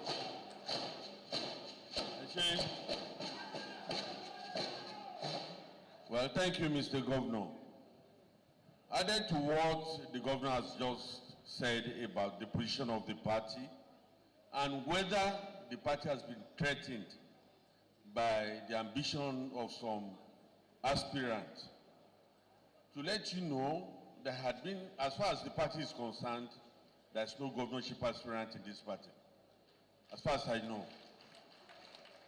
And added to that, there was an instruction that the umpire that supervises electioneering, campaign processes, and all other political activities that moves on to governorship election is INEC.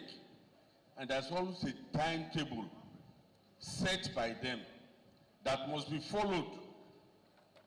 Whoever is interested, there's always a time to call on the party to start to campaign. You cannot even paste posters. As far as I'm concerned, the party is so cohesive and strong.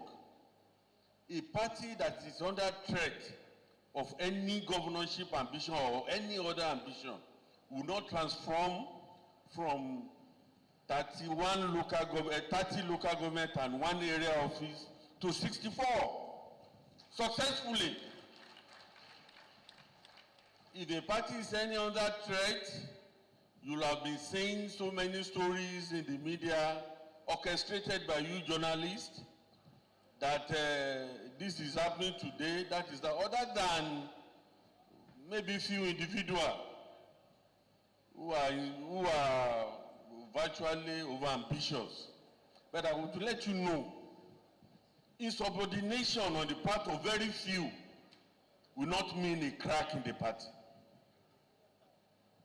We have 350,000 members in this party, and we have all the structures functioning very well, from the ward to the local government to the creation of leadership at every level, both at the wards and the local government.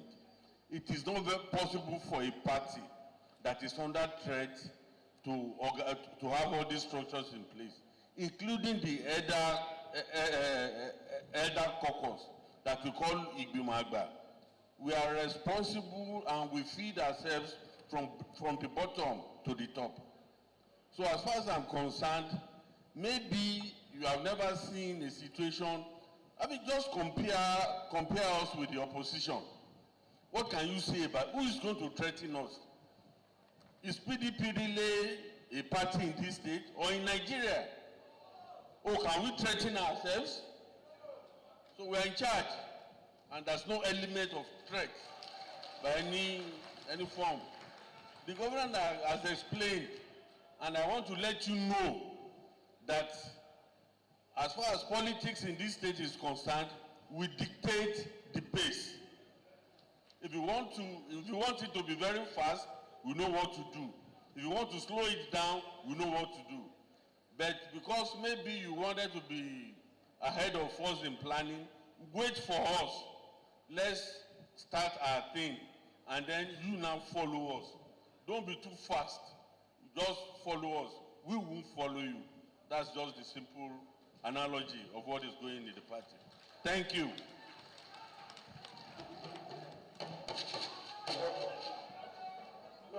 I've not answered. There's a call. Okay.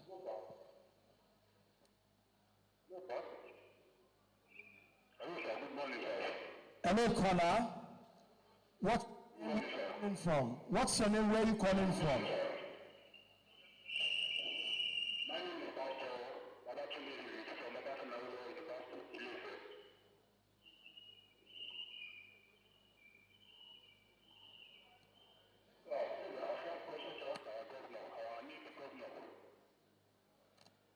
Go ahead, please. Go ahead.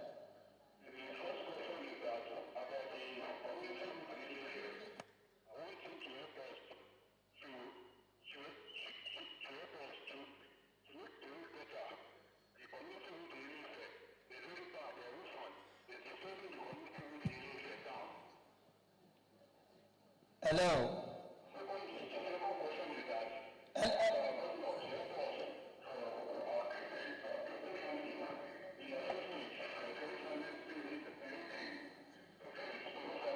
Hello.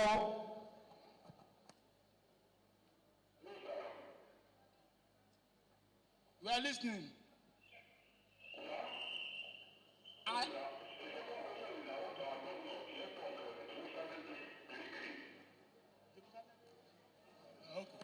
Okay. Mo ti gbọ́ máa wọ̀rì. Third question, yes.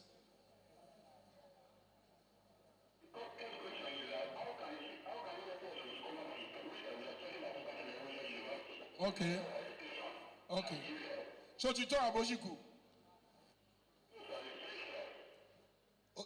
Ṣé o tún ní question sí? O ṣe. Ṣé o gbọ́ Yorùbá? O gbọ́ Yorùbá. Yorùbá ni máa fi. Àní o.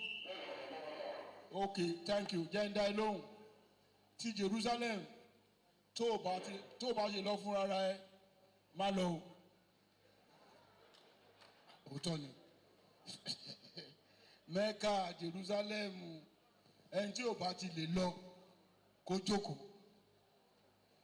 Àti dáwọ́ yẹn dúró ó fẹ́ tọ́dún mẹ́ta báyìí, àbí? Kílẹ̀ tiẹ̀ tó rọ́ ta ti rí fìrífìrí pé lè máa rọ́ láti dá yẹn dúró. Ẹni tó bá lówó ara ẹ̀ tọ́lọ́run bá pèsè fún ni kó lọ Mẹ́kà o, ni kó lọ Jerusalem o, tọ́lọ́run bá tún gbà ṣe àǹṣọ́lọ́run, àbí?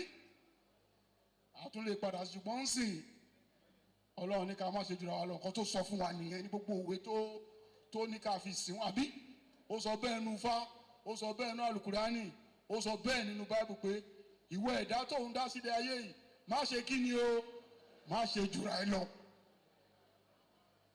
So community road à wò ó, tí agbára bá wà à ṣe. Scholarship gbogbo ẹnu kan ṣòro ń sọ̀rọ̀ ni. Nǹkan tá a dánwò tí òun bá ń ṣe ìfẹ́ Ọlọ́run kò sẹ́ni tó máa ṣe. Ìjọba wa yìí a rán 81 medical students lọ sí Ukraine. Ẹ̀ẹ́dẹ̀ gbọ́ pé àrùn wọn san gbà kan rí. 40 of them máa parí ní oṣù kẹfà ọdún yìí lágbára Ọlọ́run. 40 of them ó máa parí, ìkan ti parí ó ti dé. Ìkan àbí one of them has returned. 40 of those 81 are coming, we complete their medical studies and return to Nigeria. By the grace of God, my deputy will be there at their graduation in Ukraine, by the grace of God. In June of this year, next month, June of this year, we will do the best that we are able to do. For now, things are tough for us. And I'm not shy to so say, we are grappling with a very, very difficult situation. We are managing a difficult situation. I will still talk about it later. I will explain about the financial situation of our state. I intend to address the state through the House very soon on the dire situation we are in financially. And I use the word dire consciously. It's tough. If you understand what we are managing, you will be asking yourself, where does he have the capacity to forge ahead as if nothing is happening? I dance, I smile, I walk about. If you know what I manage to sustain this state, you will just be shouting hallelujah all the time. Because it's sheer miracle. It's sheer what? Miracle. People forget that this state had received 6 million naira as allocation before. That February of 2016, our allocation from regional account was 6 million naira. And that month, we did not fail to pay 1.7 billion naira to our workers. Students were still fed in schools. All ambulance worked. We met our responsibility on sanitation. There was no lapse in security. Let's ask ourselves, how are we managing? I will go into details later. So, my brother, something we give. And part of what we give is what we have demanded for. We cannot sustain lavish engagement. And I won't qualify more than that. But we will meet critical needs.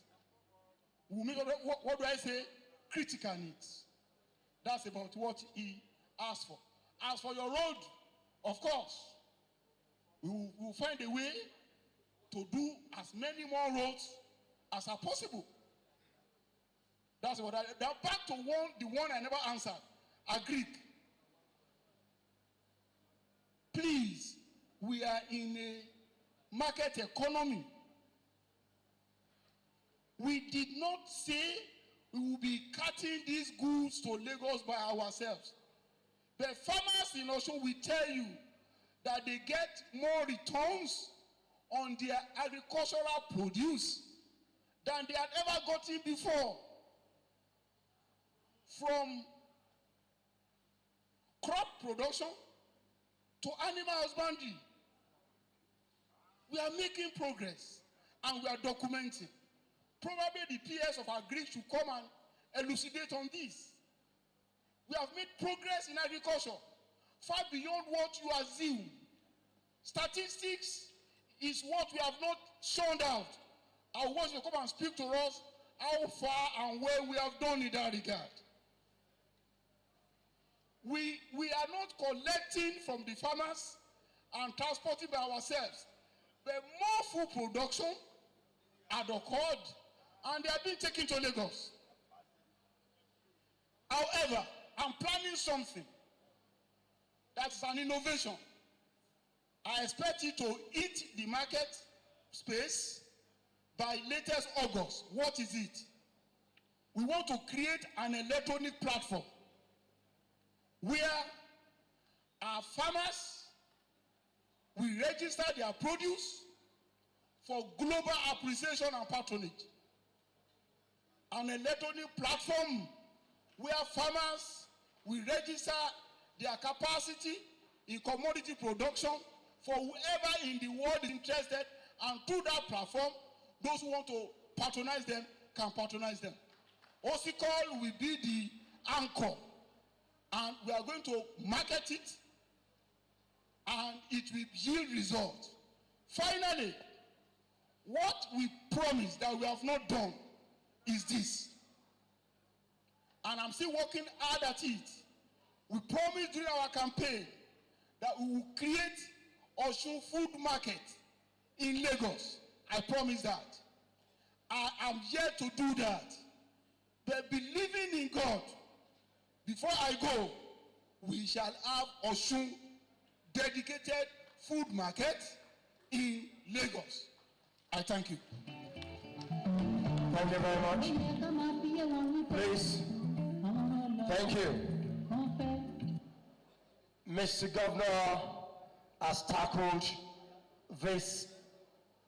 Mind if the Agric PS Yes, sir, Mr. Governor. comes up now?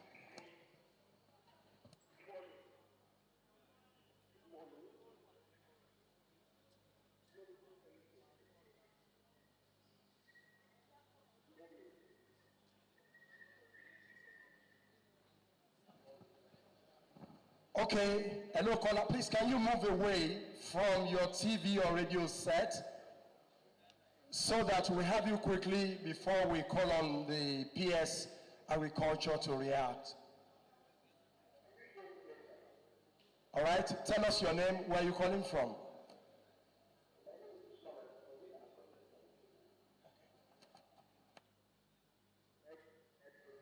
Please go ahead.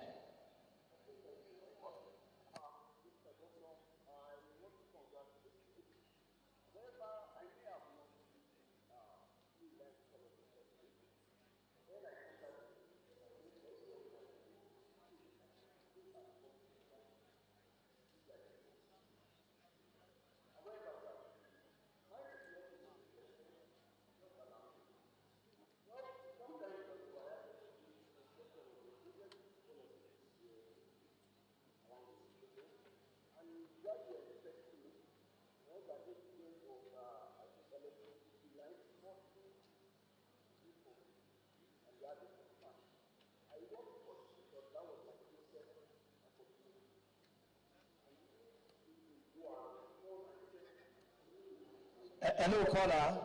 Are you listening? Please,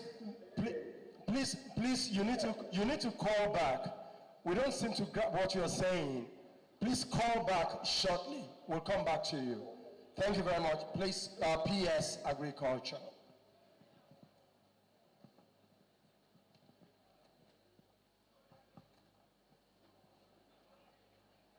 Thank you for the opportunity, Mr. Governor. The issue of agric interventions of this government since coming on board has been no less wonderful. What that statement that Mr. Governor made on coming on board concerning the issue of meeting 10% of Lagos food needs is an ongoing work. It's not a one-off statement. And since he came on board, efforts are being put in place to make sure first we feed ourselves as a people, getting food secured before we even move these foods outside the state of Osun here.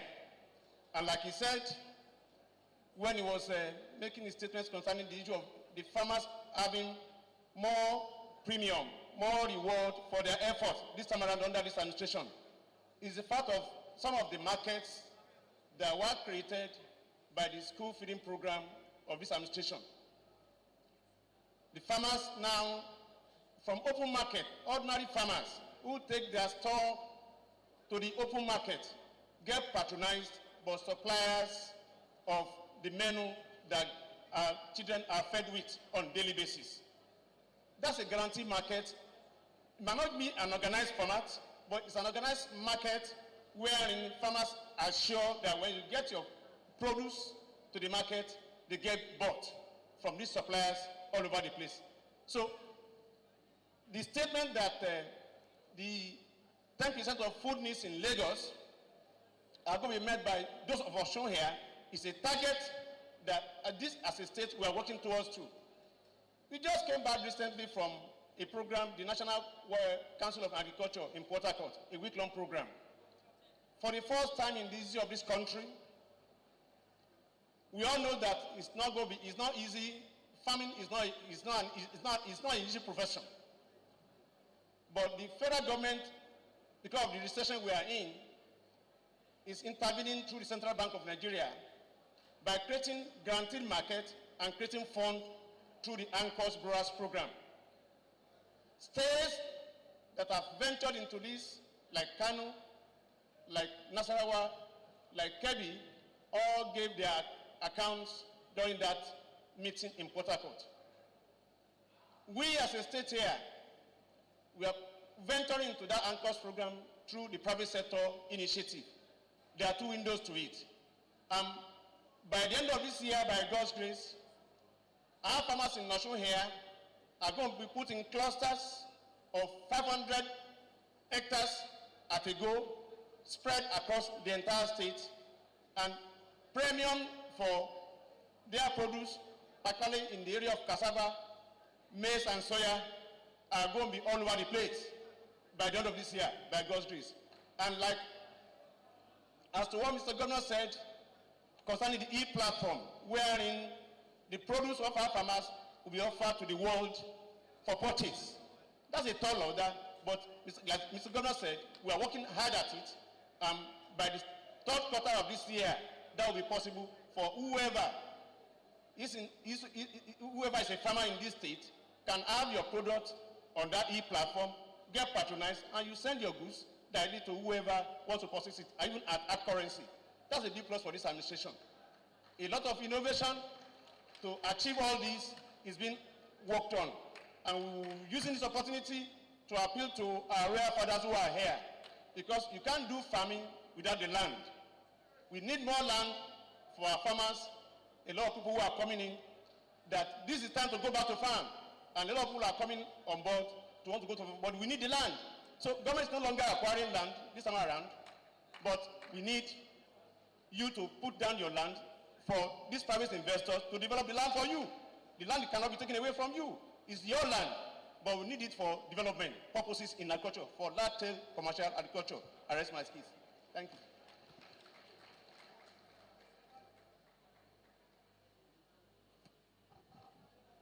Distinguished guests, ladies and gentlemen, isn't it amazing that it's already 3:30 in the morning and no one is even winking, let alone sleeping? Let's put our hands together for one another. Put your hands together for one another, please.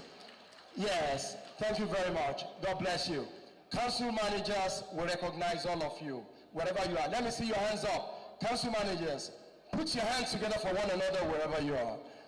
Now, media, we are going back to the media, Mr. Governor, but we received a message, a call from one of Nigeria's most respected politicians and always, Senator Ayo Fasomi, Papa, the septuagenarian. Papa called at exactly 2:48 a.m. and we documented his message. Senator Ayo Fasomi called to express his love, his prayer, and support to Mr. Governor. He said the entire Yoruba elders are very proud of Mr. Governor's commitment and devotion to the Awolowo Credo. And he stated further that Mr. Governor be told that tough times don't last forever. Only tough people do. And he agrees that you are a tough leader and that you survive this particular very tough moment. Please let's put our hands together for Senator Ayo Fasomi, because a septuagenarian sitting by his television, monitoring all that we're doing here. Now, from that, we'll take two from the journalist end. Okay, let me see Mr. Gbenga Faturoti. And yes, Akin, please come over. Come over. Now, we're going to have students, the now students, and the other person. Let's have two. Then the private schools, that's Mr. Femi, Comrade Femi Ogunsoya. Let's have your questions in quick succession, and let's be orderly. Thank you very much.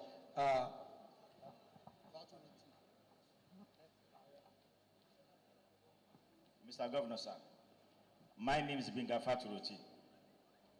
I report for Daily Independent newspaper. My question border on salaries, worker salaries. Our interaction with workers in the state, we noticed that there are some different claims. The workers will be claiming that the government is owing them so much. The state government said we are paid as much as this. And along the line, there is this lacuna. And we also realize that in the payment of salary, there is a committee that supervises that the disbursement of money in the state.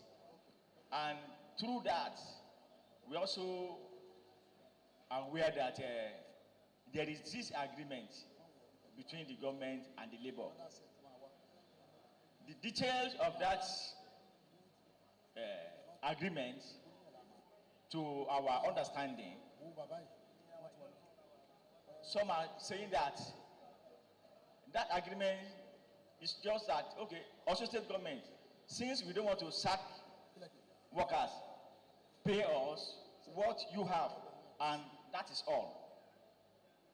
And others are claiming that, okay, since we don't want to sack workers, also state government pay us what's available, and later you now reimburse them when the pulse of the states improves.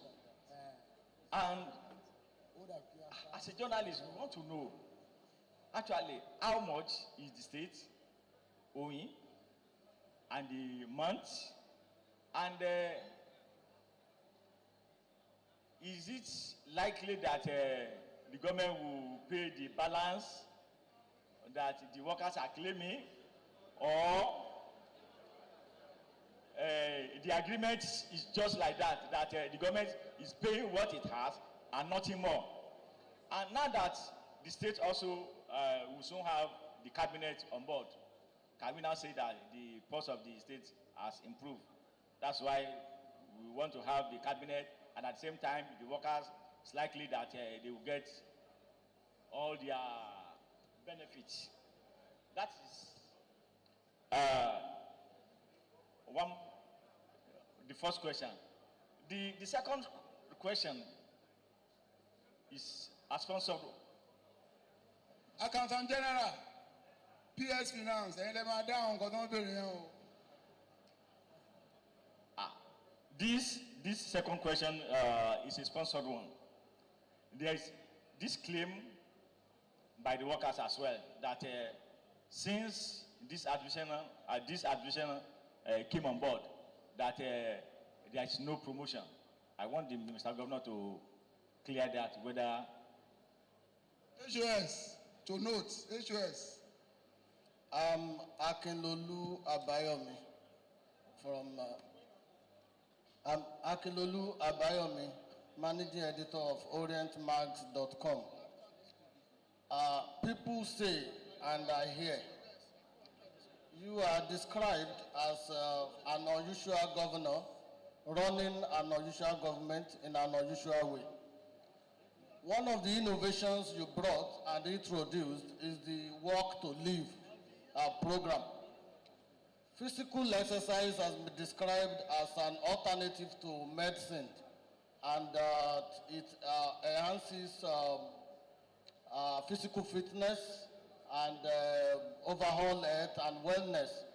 We could see and observe how the chairman of the APC found it quite challenging rising from his seat.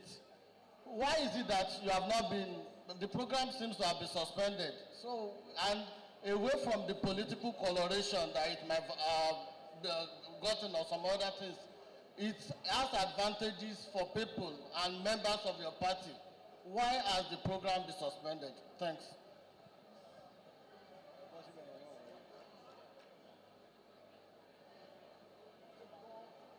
Ogbeni,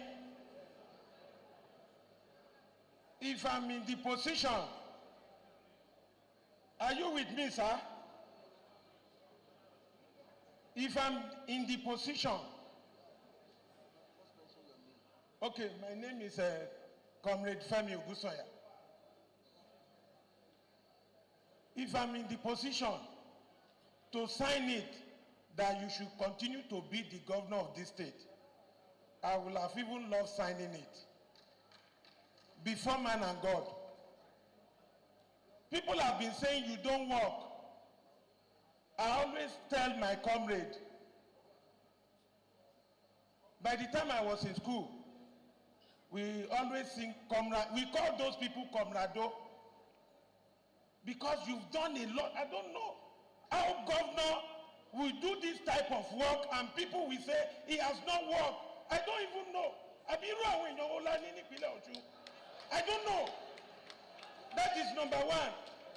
Number two, you've done a lot because by the time I look at all your projects, then I go to the education sector.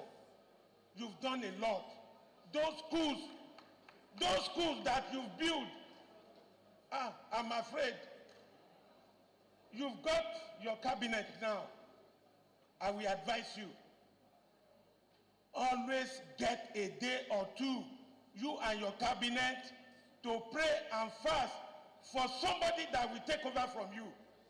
Otherwise, this world-class school that you've given us in Osun State, I'm afraid if you leave, if you didn't have somebody that will continue, in fact, I'm afraid what will happen to that school. My question is this. We have been hearing it, that you build a university at Kogi State. Your own, that is what you are saying here. That is what we had. That is what we had. We want you to tell the whole world whether you have a university at Kogi. That's number one. Number two, you cannot satisfy the old people. I didn't mean you are trying to satisfy the old people, you will have continued to fail. But you didn't fail. Out of 100, I will give you 90%. Which is it not pass mark? That's pass mark. But where I'm going, this school that you build, I just want to give you my own advice, is better. You see, if education is costly, let people try what? Let them try ignorance. The money that you have them to pay at these high schools, and particularly on that high schools, you see, in private school, the money you have them to pay is not even up to half of what they pay in KG or nursery. So I would like to advise you so that maybe we try to move the money up to maintain that school. Just to maintain the school, please. That's my question. Thank you very much.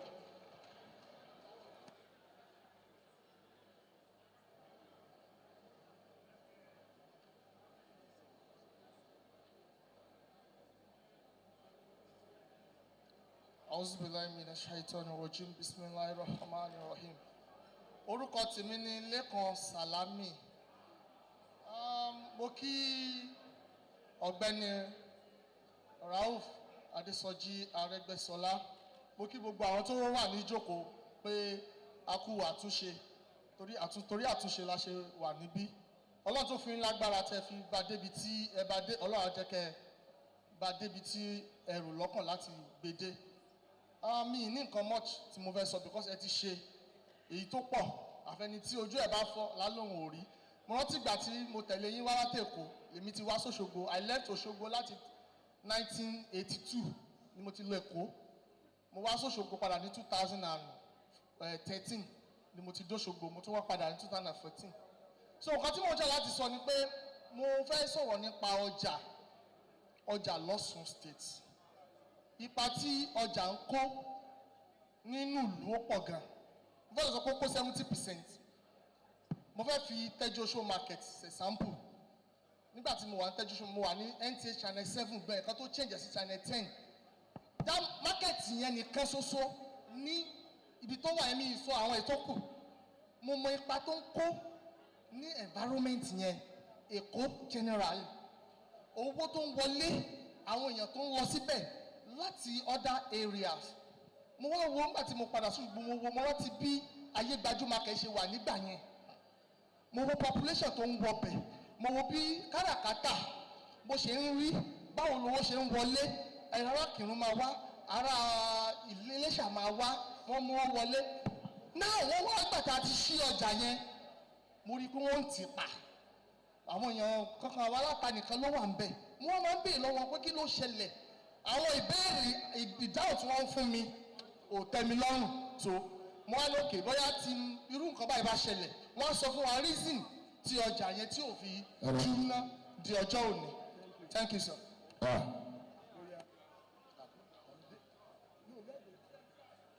Okay.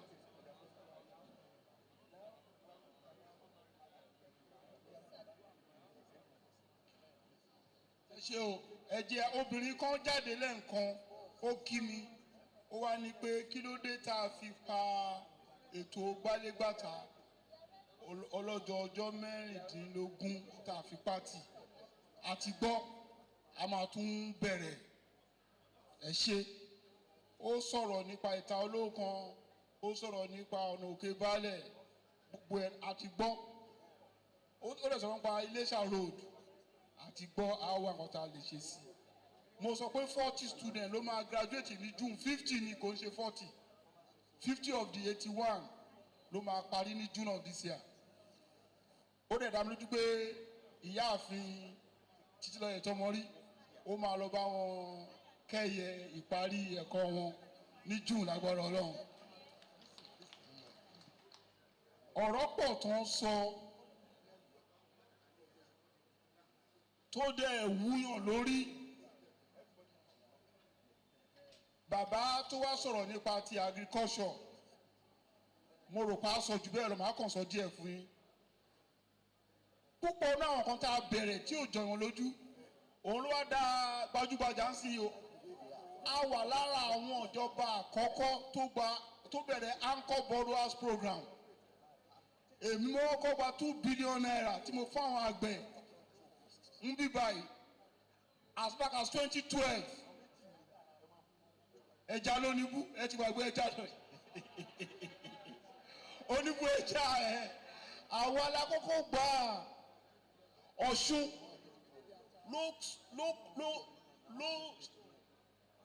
ló kó ẹja wọnú ọjà tí ó fi wà glutted ní Nàìjíríà ẹja tá a kó wọnú ọjà ló yẹ kí òwò ẹja wọ́kọ́ lọ́ọ́lẹ̀ púpọ̀ ọ̀nà àwọn tá a kó yẹn fún ẹja náà fi ṣe anídàmú kékeré torí ó yẹ ká dọ́gbọ́n sí òwò ẹja ó yẹ ká ṣe tó máa ti máa sún àbí to grilling facility a ṣe anídàmú díẹ̀ òun la fi wá fi ẹja sínú oúnjẹ táwọn ọmọléèwé wa ń jẹ ńgbà tá a rí ta àwọn ọmọ abẹ̀rẹ̀ sí ń jẹ́ ọ̀bọ̀kún níléèwé araba ṣe yẹn nìyẹn owó tíjọba ìpínlẹ̀ Ọ̀ṣun tó ti kó wọ inú iṣẹ́ ọ̀gbìn àti káràkátà á tó 5 billion it's 2 billion lákọ̀ kó síbẹ̀ then 1 billion sì ń ṣeré káàkiri grooming náà wà ń bẹ́ o 600 million ló wọnú grooming so kọ́ni kan sọ́nbẹ̀ ní pé a ti gbìyànjú tó a dẹ̀ sì ń gbìyànjú sí ara àwọn ohun tá a rírí tá a ṣe tí kò ì hàn àwa níjọba àkọ́kọ́ tó máa dá nǹkan tó ń pè ní land bank sílẹ̀ òun ló ń sọ lẹ́ǹkan a rí wípé àlówó àti máa ralẹ̀ àwọn aráàlú òde fẹ́ gbélé ẹlẹ́ tó ń bá rà àwa dá ọgbọ́n nǹkan tó ń pè ní land bank ilẹ̀ ìwọ ló ní ṣùgbọ́n gbà tó bá lò wá fi ilẹ̀ kí a fún ẹni tó lò tó máa lò tá a máa sanwó fún ẹ níwọ̀n ọba tí ó pé tó lè máa pé wọn náà land bank àti nìyẹn land authority àbí tá a pè ní land bank and ó sọ nǹkan kan lédè òyìnbó gbogbo kó sára fẹ́ ṣe yìí kò ń ṣe nǹkan tó kàn lè sọ pé o ti débẹ̀ ongoing process ni tá a bá tiẹ̀ rí ṣe tán a ti ń rí ṣe a ti gbàgbé yí pé àwọn ọmọ tá a ń lọ sí Germany wọ́n mà ti padà is it not 2020 or 40 la send lọ how many do we send 40 in all they are back producing different commodities from animal to crop àwọn kan wà ń léṣà wọ́n ń sin ẹlẹ́dẹ̀ ẹ lọ́ọ̀bẹ̀ kẹwọ́n tó ń ṣe ẹlẹ́dẹ̀ àti ẹ̀mọ́ kò sí púpọ̀ ní ọ̀rọ̀ pé òwú ẹlẹ́dẹ̀ ò pé àwọn mùsùlùmí ò ń jẹ ẹlẹ́dẹ̀ ṣùgbọ́n àwọn tó ń jẹ ẹlẹ́dẹ̀ Nàìjíríà wọ́n pọ̀ tó o bá fẹ́ lówó kíákíá tó bá kì í ṣe mùsùlùmí jọ mo bẹ́ẹ̀ o lọ́ máa sin ẹlẹ́dẹ̀ o ó pé bàjẹ́ ẹlẹ́dẹ̀ láìláà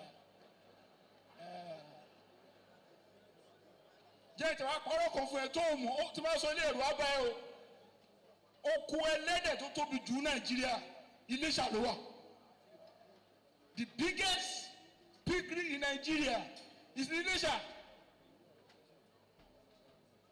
go and find out it's there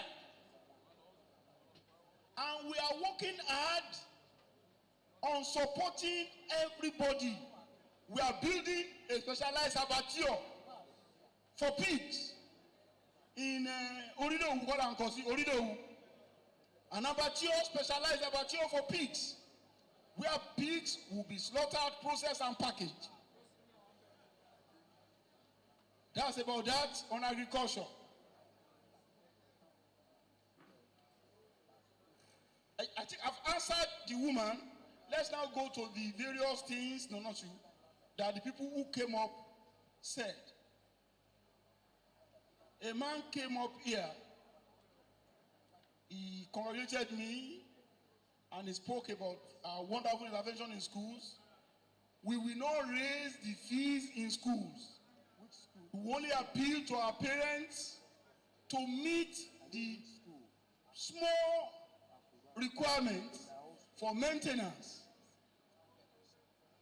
that we have put in. That is all we need. We have done the calculation. If the parents pay the levies on school maintenance, such levies are enough for us to maintain the schools. We don't need to increase the levies. 2,000 for elementary, I think I'm right. 4,000 for, is it 4,000 for middle? Then 6,000 for high.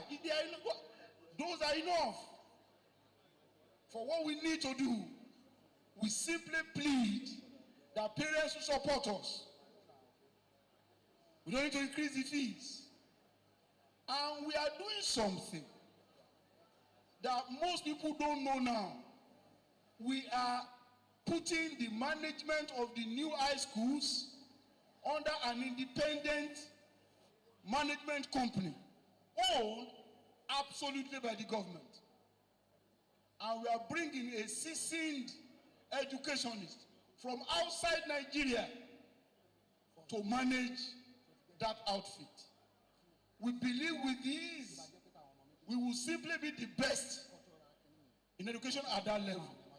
Now back to Faturoti. Faturoti, when you were talking, I was looking at you. Mi ò ní sọ̀yìnbó, fẹ́kàn gbọ́dọ̀ ẹ̀rí pa mo ní màá bèrè lọ́wọ́ ẹ̀. Wọ́n sanwó fún wọn náà níbi iṣẹ́ ẹ̀. Ṣọ́ọ̀tì wá sọ́nsìn ni. Àrùn tó ń ṣogójì ló ń ṣọ̀ọ́dúnrún. Ohun tó ń ṣàbọ̀yàdé gbogbo ọlọ́yà ló ń ṣe. MTN ó retrench. MTN is one of the richest companies in Nigeria. Please, journalists, help our nation, help our people. Don't be visited.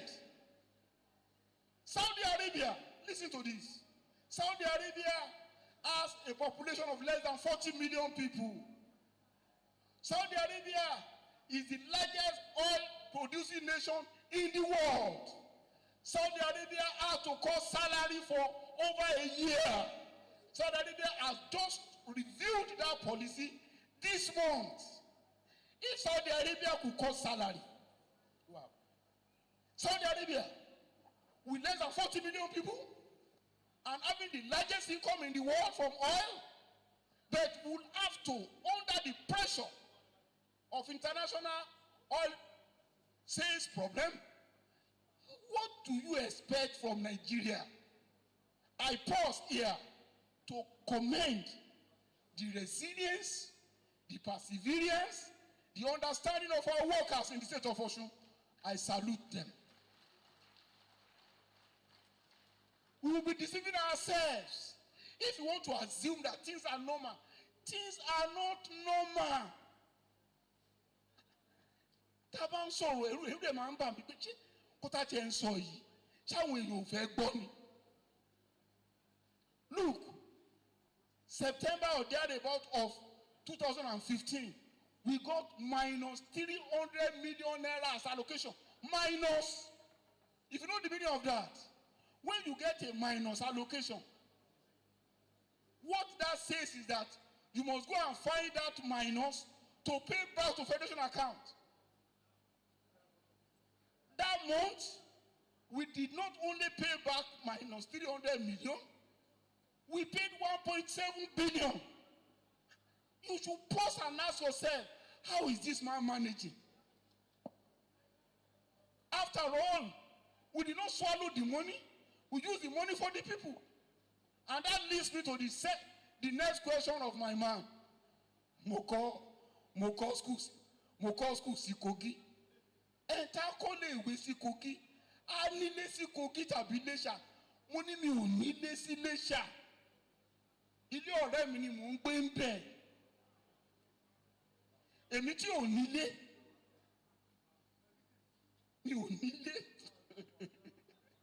Láìlá. Ẹ tí ò nílé. Láwa ní yunifásitì. Ibo ló ti ń ṣerú ẹ̀. Look, màá tún àdì kan sí. Mi ò l'account. Mi ò ní account. Mo ti máa ń sọ̀bẹ̀ ẹ̀ kì í gbọ́. The only account tí mo ní níbi tó ń sọ sálárì mi sí ńgbà tí mo jẹ́ commissioner lẹ́kọ̀ọ́. Torí pé mi ò ṣe BVN, account yẹn ti kú. I am speaking to the world. Whoever knows my account anywhere in the world should say it or keep quiet forever.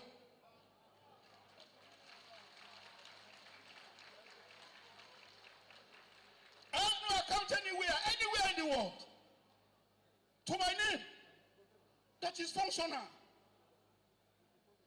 So, if I have no account anywhere in the world, if I have no house of mine in my own town, where would I therefore invest in any venture outside my state?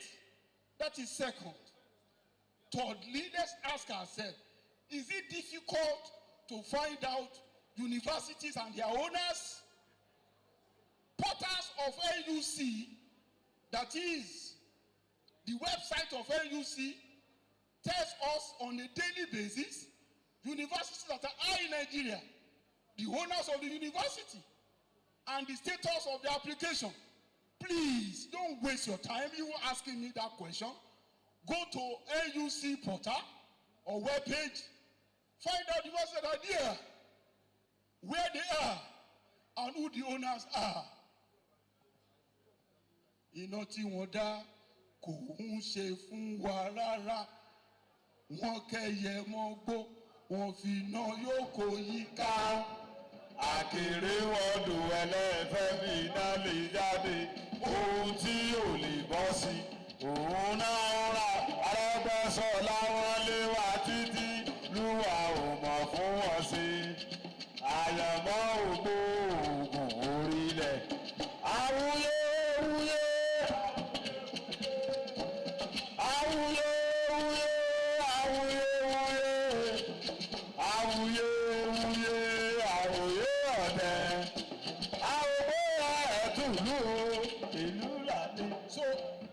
jọ o kí ansa pọ́nbélé mi ò ní nursery school síbi kankan lé ayé nursery mi ò tọ́ fún bọ́ mi ò ní nursery school síbi kankan lé ayé ká má sọ̀rọ̀ elementary ká má sọ̀rọ̀ middle ká má sọ̀rọ̀ high ká má sọ̀rọ̀ university ṣùgbọ́n o torí pé àní sí bẹ́ńgbà tó bá ń sọ ẹ kàn ní arákùnrin ẹ dárúkọ yunifásitì náà àti ìlú tó wà yunifásitì tó wà ní Kogi ò pọ̀ ẹ dárúkọ yunifásitì náà àti ìlú tí ó wà tẹ́ ẹ bá ti dárúkọ àwọn oníwàásù ní pé tẹ́ ẹ dárúkọ ẹ dákẹ́ ẹ panu mọ́ kẹ́ ẹ má dẹ̀ sọ mọ́ láéláé irọ́ náà ń pa o kò sí nǹkan tó jọ bẹ́ẹ̀ kí àwọn accountant general àti finance secretary kan tó wá ẹ̀jẹ̀ ń dá àwọn tó tún béèrè àbáyọ̀mí ní pé ìrìn afáralókun mà dá o kí la ṣe ṣe mọ́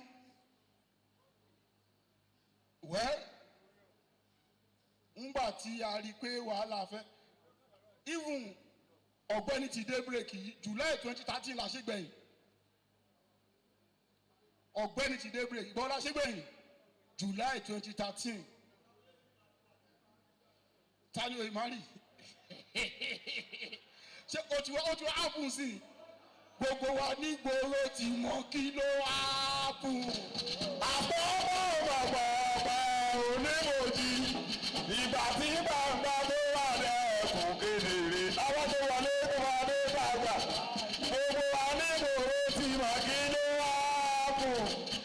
àpọ̀pọ̀ bàbà ọ̀pẹ onímọ̀jì ìgbà tí gbàgbà tó wà lẹ́kùn kedere tọmọdé gbàgbà wà jẹ dùdú Arẹ́gbẹ́. ṣé ẹ gbọ́ bẹ́ẹ̀ yẹn àwọn èèyàn wá ti ó wá fún náà ní àrí ó wá fún nìyẹn now bí n ṣe ń sọ̀bọ̀ àfẹlẹ́ ìpamọ́ ní July 2013 láṣẹ ọgbẹ́ni ti gbégbé so bá a ṣe padà gbá yẹn rọ̀ náà ń gbà yẹn nìyẹn ó máa tó wáyé ó ṣètò rán wa létí ṣùgbọ́n jẹ́ wá sọ nǹkan kan o tí inú mi dùn sí ara àwọn àṣeyọrí wa nìyẹn kí a tó bẹ̀rẹ̀ ìrìn afáralókun ìjẹ́ ìjọba kan ti ẹ̀ ṣe rí Nàìjíríà kò sí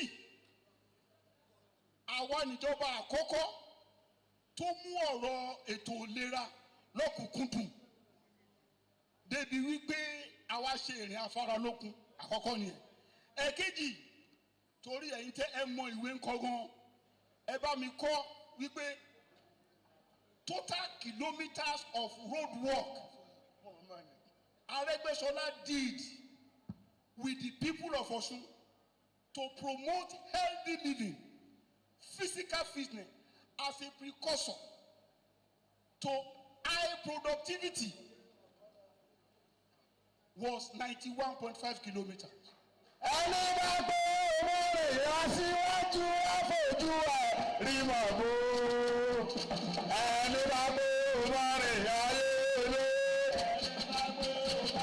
aṣíwájú àfojú ẹ̀ rí mọ̀ bó bó bá sanwó nílẹ̀ yìí o àtúnṣe ní Àbújá bó bá sanwó l'Àbújá o àtúnṣe ní òkè òkun o.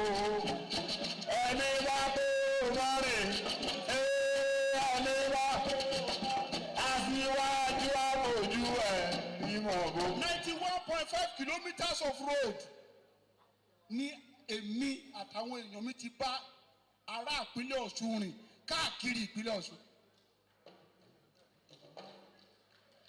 And what does this mean? It means that there is a government who has so much faith in his people that it could work, that government could work among the people for that stretch of kilometers. That was what he did. Mi ò ka tí ó yes mọ́ o.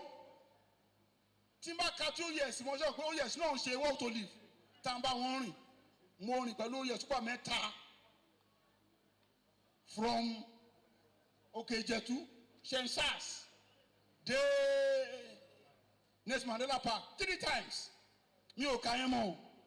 Èyí tá a ṣe káàkiri ìpínlẹ̀ Ọ̀ṣun 91.5 kilometers.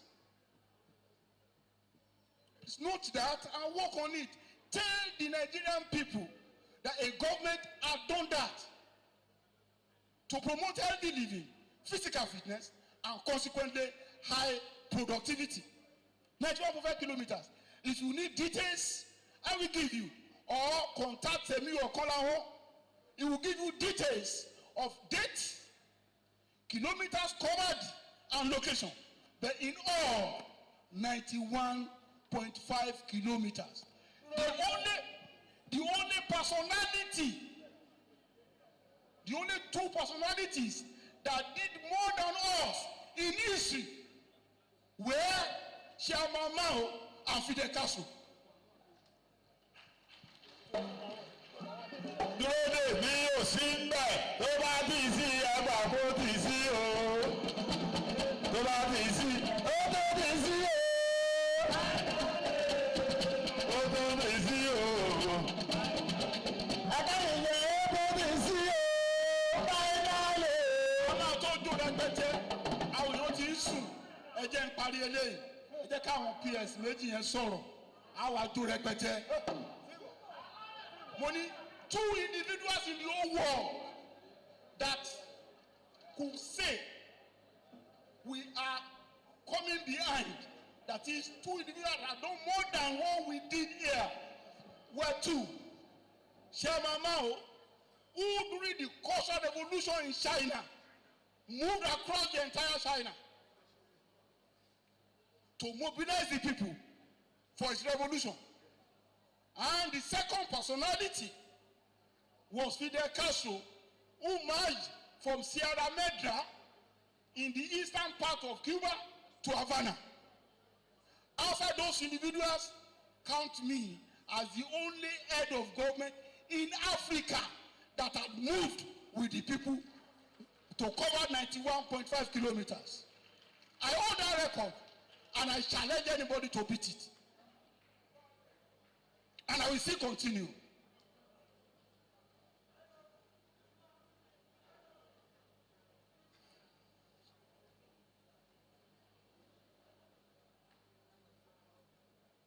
Lẹ́kàn Sàlámì, Aregbesola market ẹ̀, àwọn tó wà ní ìṣáájú máa wá sọ̀rọ̀. Quality director, kí náà gbórúkọ ẹ̀, commerce wà ń bí a sọ̀rọ̀ ń pa ẹ̀, promotion. Ẹ̀dọ̀ àfi à sọ̀rọ̀ mi ò lè sọ jù bẹ́ẹ̀ lọ ẹ ṣe ẹ lè sọ pàpàkà tún jó fún 30 minutes jáde oya PS finance akasandera ẹ wá sọ yìí táwọn san o bá a dẹ̀ ṣe sọ bẹ̀fà túró ti gan tó ń sọ̀rọ̀ owó oṣù ẹ ò pé ò bá ti gbé fún ẹ tó ń sọ owó oṣù ẹ pé kó wá sọ̀rọ̀ kí màá sọ̀rọ̀ ń tèmi owó oṣù ẹ gan ò pé àbọ̀dún sọ owó oṣù ẹ pé ìwọ tó wọ́n ṣe ò pé tó wá Fálànà gbọ́ tiẹ̀ tara ẹni là ń gbọ́ jàre ẹ wá sọ̀rọ̀ jàre yàrá. Lájọ́ onírè ń pèrè màkàṣáì ní tèmi gbà o. Lájọ́ onírè ń pèrè lájọ́ onírè ń pèrè màkàṣáì ní tèmi gbà. Thank you very much. Mr. Governor, sir, I think you have said all that is needed to say on salaries. All we need to do, and I want to encourage our people to pray that things will improve, that the economy will improve. It is when we have, buoyancy that everything will return back to normal. We are paying for the monthly salary that we are paying, even as things are now. We are finding it extremely difficult. But because we have a very good governor that is, that loves workers, is always making sure that we pay, whatever might be the case, every month. So, we've been paying for gross, we've been paying salary, the full salary, we've been paying the sum of, we've been paying the sum of 2-point-something million. That is the full 2.2 billion is supposed to be paid. But as things are, because of the fact that, there was an agreement that was reached between the representative of the workers and government. God has been helping us with the cooperation of all the workers in the state. We have been paying 1.4 billion every month to workers. Then for pension, we've been paying the sum of 395 million every month. We are praying fervently that things will improve, and you can be sure that as soon as the economy improves, things will change. Thank you very much.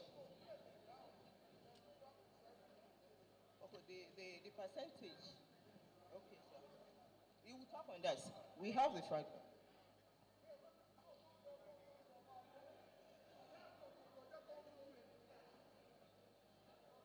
ṣé màdáàmù yìí jọ ẹni tí à ń jẹ ẹ lọ jókòó ojú tó pawó kó má ìwọ bó sáàdì àwa nínú ọ̀gá tó tó wá àbàwà ọ̀wọ́ Arẹ́gbẹ́ báyọ̀ gbogbo ayé ti màdáàmù yẹn 50% ló ń gbà o ṣùgbọ́n ṣe rí iṣẹ́ wa àbẹ́ ò rí iṣẹ́ wa ẹ ò gbòòrò jẹ́ ṣe rí iṣẹ́ wa àbẹ́ ò rí iṣẹ́ wa ẹ ò gbòòrò jẹ́ ṣe rí iṣẹ́ wa àbẹ́ ò rí iṣẹ́ wa ẹ ò gbòòrò ṣe rí iṣẹ́ wa.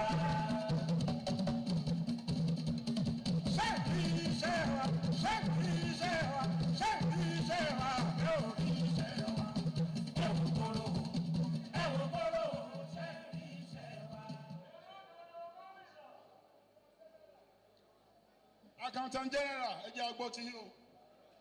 Mr. Governor, sir, all other protocol duly observed. I'll be a little bit different and detailed in my own analysis. Sometimes in 2015, we were requested by the federal government to submit some data on salary, pension, and gratuity. We submitted a sum of 64.9 billion. But unfortunately, we were only given 25.8 billion. Everyone got to sọ yìí o. This is addressing the so-called bailout. It's addressing the so-called bailout. But being an accountant is not referring to it in that general pedestrian manner. But what he's talking about is now the bailout that has been misconstrued. So please, repeat that again. Thank you, Mr. Governor, sir. What I'm saying is that in July year 2015, when there was problem throughout the nation, the federal government requested all states in the federation to bring the details of their salaries, pension, and gratuity. For salary, we submitted 48.8 billion. For pension, we submitted 6.9 billion. And for gratuity, we submitted 8.2 billion, summing up to 64.74 billion. But the federal government did not touch the pension or the gratuity. They gave us only the salary, which was out of 48.8 billion, they gave us 25,870,920 billion. And in July, that July 2015, there was a committee set up by Mr. Governor.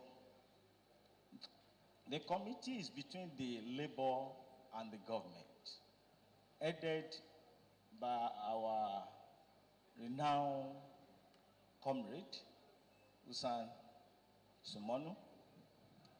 And the main purpose of the committee is to try as much as possible to decide on how salaries will be paid. And since that time, once we come back from Abuja, we try as much as possible to sit down together and look the way to pay salary.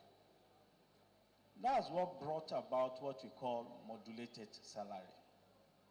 This modulated salary, what do we mean by that? Level 1 to 7 officers, we are paying them fully. Up to March 2017, we don't owe a kobo to level 1 to 7.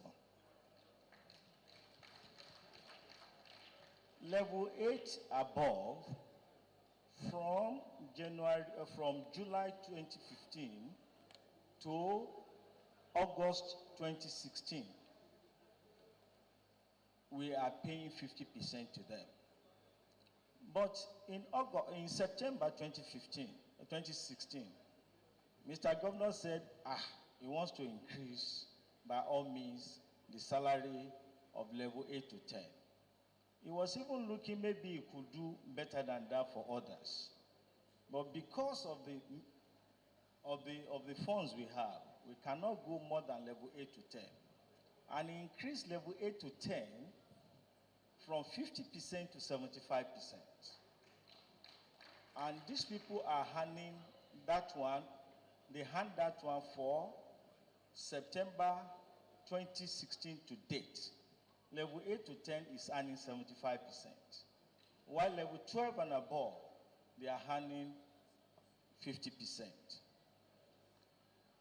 We have a dedicated account for all this money because there are 3 funds, really, that we collected. We talk of the salary bailout. We have a new account, a dedicated account. We do not use it for any other thing than to augment salary, to pay salary. And we use part of that, we will use that money up to November 2016 before the fund there finished. One thing I want to say, despite the fact that the federal government did not recognize the pensioners, Mr. Governor, because he looked at it that it's not good not to pay the pensioners, they use the salary, the fund given to the state civil servant, not the pensioner. He said we should use it for both pensioners and the civil servant. So I want to correct that one here on the live television, that the pensioners were never given any bailout from Abuja. After that, we got a Paris Club. We had a dedicated account for it. And the way we spent the fund, at the time some people came from Abuja, they looked at it and they said, we are okay. Same thing with the budget support, because every month we are giving budget support. They decided to be giving us that one for only 12 months. But I can say we have collected for 10 months. And that 10 months is 11,980,000,000 that we have collected.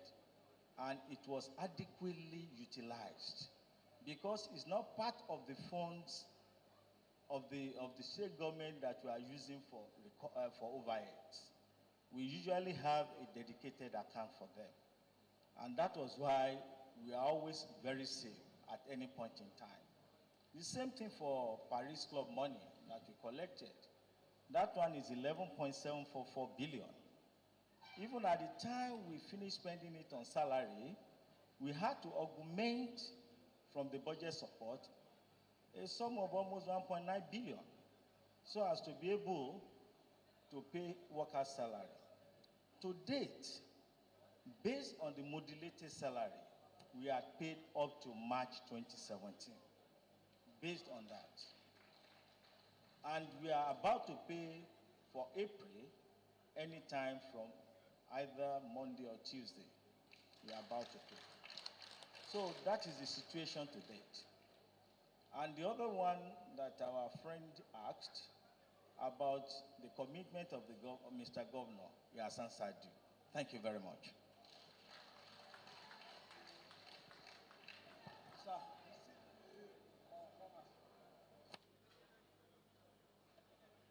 Oh, Commerce, okay. Commerce. Katojo. Mr. Governor, sir. Lórí ọ̀rọ̀ ọjà ayé gbajú, nǹkan tí mo kọ́ fẹ́ sọ ni pé kò sí òwò tí èèyàn ṣe tí ó kì í ní ìpèníjà. Ṣùgbọ́n ìyàtọ̀ láàrin aláṣeyọrí àti aláṣetì ni pé nígbà tí ìpèníjà bá wà, ìgbésẹ̀ wo la gbé. Mo fẹ́ lo àǹfààní láti sọ fún wa pé ìjọba gbé ìgbésẹ̀ láti pe gbogbo àwọn tí ọ̀rọ̀ kàn, àwọn ìyá lọ́jà ni, bàbá lọ́jà ni, àwọn tó ń gba àwọn ṣọ́ọ̀pù gbàlódé tá a kọ́ síbẹ̀ ni, àwọn tó ń da ọjà álẹ̀ ni, gbogbo àwọn tọ́rọ̀ kàn pátápátá àti ẹ̀ka ìjọba kọ̀ọ̀kan tí ìjọba fi sí lọ́wọ́ láti ṣe iṣẹ́ lórí ọjà yìí. Bí mo ṣe ń sọ, iṣẹ́ ń lọ lórí ẹ̀ láti mú àwọn ìpèníjà kéékèèké tó kù. Bá jẹ́ kí n sọ eléyìí pé kì í ṣe bí ẹni tó béèrè ṣe béèrè, kì í ṣe gbogbo ọjà tó wà ń bẹ̀ ni wọn ò ṣe rárá.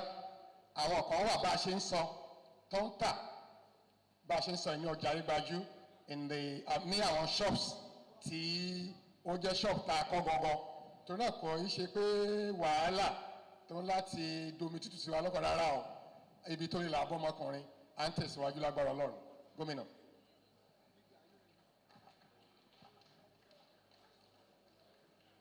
Mr. Governor, all other protocols duly observed. I thank God for a day like this because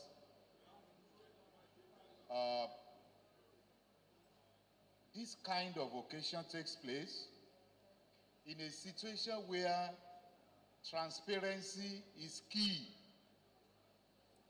When I speak English, I will be interspersing in Yoruba.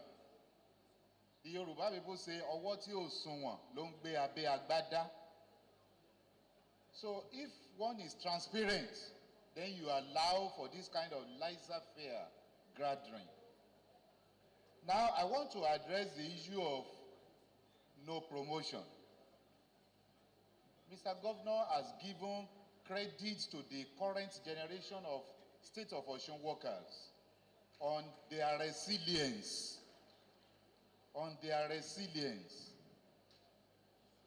I want to tell the gathering here, distinguished gathering here, that in the State of Osun, the workers here don't just act anyhow.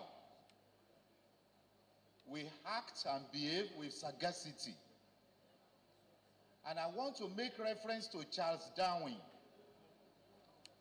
Charles Darwin said, survival belongs not to the energetic, to the brilliant, but to the one who is able to adapt to change. That's what he said. It's still relevant today. And the law of economics says, human wants are unlimited, but resources are scarce. So what do? You prioritize. So immediately the problem of paucity of fund, or what we can call financial famine, arose. The workers in Osun had to go by the third law of holes. When you are in a hole, you stop digging. That's the third law of holes. When you are in a hole, you have to stop digging. That is the reason why certain concessions had to be made. Because again, there is a man, he was an American general during the Second World War.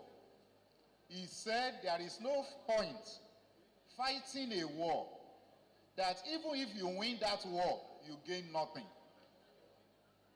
These are the principles behind our behavior. So when we concede to no promotion and some other things, it is in recognition of the fact that we have good leadership in the State of Osun. It is in recognition of that fact. The leadership has provided encouragement to the workers in Osun on its advent. And I have been metaphorical about this thing. A man and a woman is in their house raising a family. When the going was good, Beyond the housekeeping allowance, the husband will go out, go to ShopRite and buy things for the wife. But one day the husband now comes home and say, my dear, the situation in my office has changed. Now, I won't be having access to the quantum of money that I've been having access to. The question I want to ask, if that woman is sensible, is it at that time that she will say, I want to leave the house and go to my father's house? She will never do that. And for not doing that, there is no doubt about it that the husband will pay her back. So when people raise this question, all the half, the remaining half salary, what will happen? I have an answer for them. We had arrears of leave bonus. Every one of us in the civil service, public service knows that leave bonus is a privilege. The government is settling leave bonus in arrears, a privileged allowance. How much less an emolument that is statutory? So I want to give workers the assurance that let us live in the company of hope. A man who lives in the company of hope is not a lonely man. During the last December, I as a person was saying I was going to have the worst Christmas of my life. But through the grace of God, look at what happened. Look at what happened. That was the time the bailout came. So I want to, the Paris Club, yes, the Paris Club, that was the time it came, miraculously. So the answer I want to give here to conclude is this. At the bottom of patience, one finds heaven. And for the people who are of Yoruba, you see, I will say I will be mixing both. I have said this before, I'm saying it here again. And that is going to be my, where I will rest my case. Wọ́n ní ó kù díẹ̀ kan wọgbó, wọ́n pa.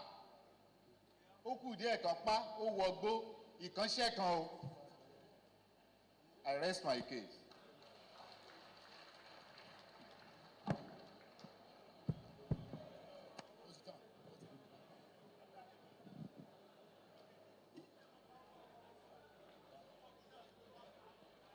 Mo rò pé wọ́n ti dá gbogbo ohun kankan wà lórí screen tí mo fẹ́ kà. My name is Olarewaju Adeolu, the sender. We people of Osun are already enjoying the service of all ambulance service. But my question here is that people are scared about the future of this program and the agency. Is it going to end with this administration or regime? Or there is provision for continuity after your term, Mr. Governor? Well, we have established it.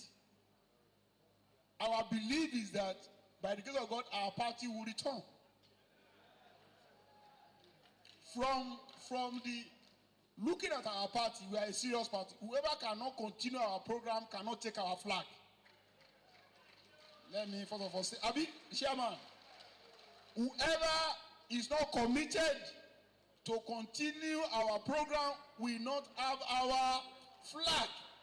So having our flag is predicated on your commitment to our programs. So for as long as the people of Osun are with us, and I have no doubt that they are going to be with us, certainly all our programs will continue and better ones will be added. Adeolu, that is my response on that.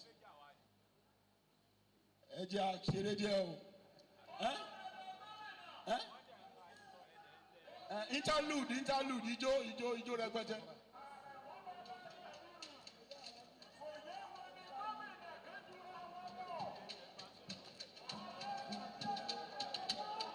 Àrẹ̀mú ìgbà ọkọ tó ń gbókè lérí.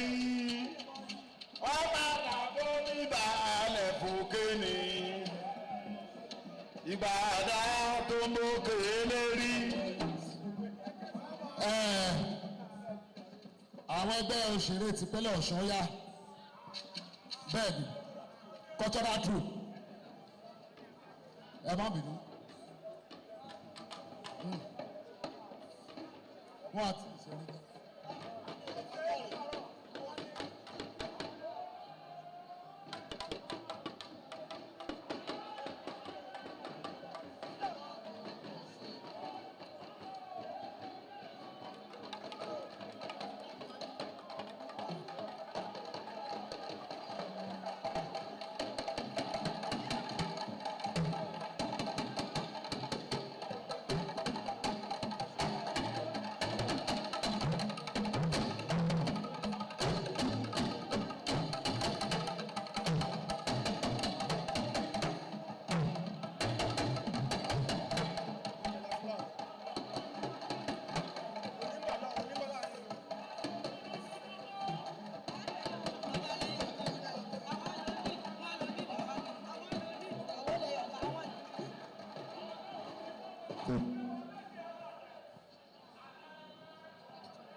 ọ̀ṣẹ̀rẹ̀. Ọ̀rọ̀ àlòfẹ́ olúwa mi ò bí mo fẹ́ ọlọ́kọ̀. Màmá dá mi ó ẹyẹ lúre ayé. Àlòfẹ́ àlòfẹ́ ẹyẹ lúre ẹyẹ lúre àlòfẹ́ àlòfẹ́ ẹyẹ lúre ọ̀ṣẹ̀rẹ̀. Ọ̀rọ̀ àlòfẹ́ olúwa mi ò lè sọ jí kéré ọjà délé ẹyẹ lúre ayé.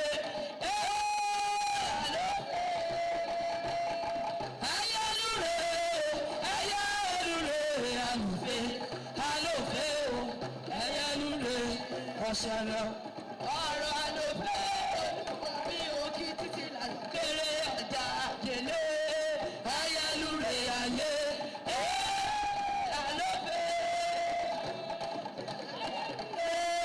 ayélujé àlòfẹ́ àlòfẹ́ o ayélujé ọ̀ṣẹ̀rẹ̀ ọ̀rọ̀ àlòfẹ́ olúwa mi ò kọ́ mọ̀ sùn kéré ọjà délé ayélujé ayé.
Thank you. Please, can we put our hands together for the cultural group? Let's put our hands together for them, please. Thank you very much. Let's put our hands together for them as they go back to their seats. Thank you very much. God bless you. Thank you very much. Please encourage them with a round of applause, please. God bless you. Thank you. Thank you. God bless you. Sorry, are we tired? Are we tired? No, we can't be tired because it's been quite electrifying. And so, ladies and gentlemen, for the state government of Osun, for the people of Osun,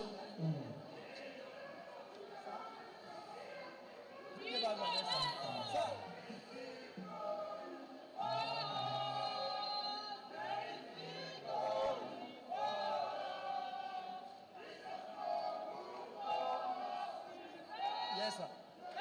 It's all right. God bless you. Students, great Nigerian students. Relax. Mr. Governor has accepted. Ìbá jẹ́ pé aago mẹ́jọ Adam afẹ́ jó ẹ jẹ́ káwọn obìnrin tiẹ̀ jó wọn fẹ́ róbìnrin kó jó kí lèmi náà tiẹ̀ ẹ fẹ́ kí inú mi dùn ni. DJ Bassman. DJ Bassman. Mo fẹ́ jó pẹ̀lú deputy. Mo fẹ́ jó pẹ̀lú deputy. Bassman. DJ Bassman. Okay. Let it roll. DJ Bassman. famous DJ.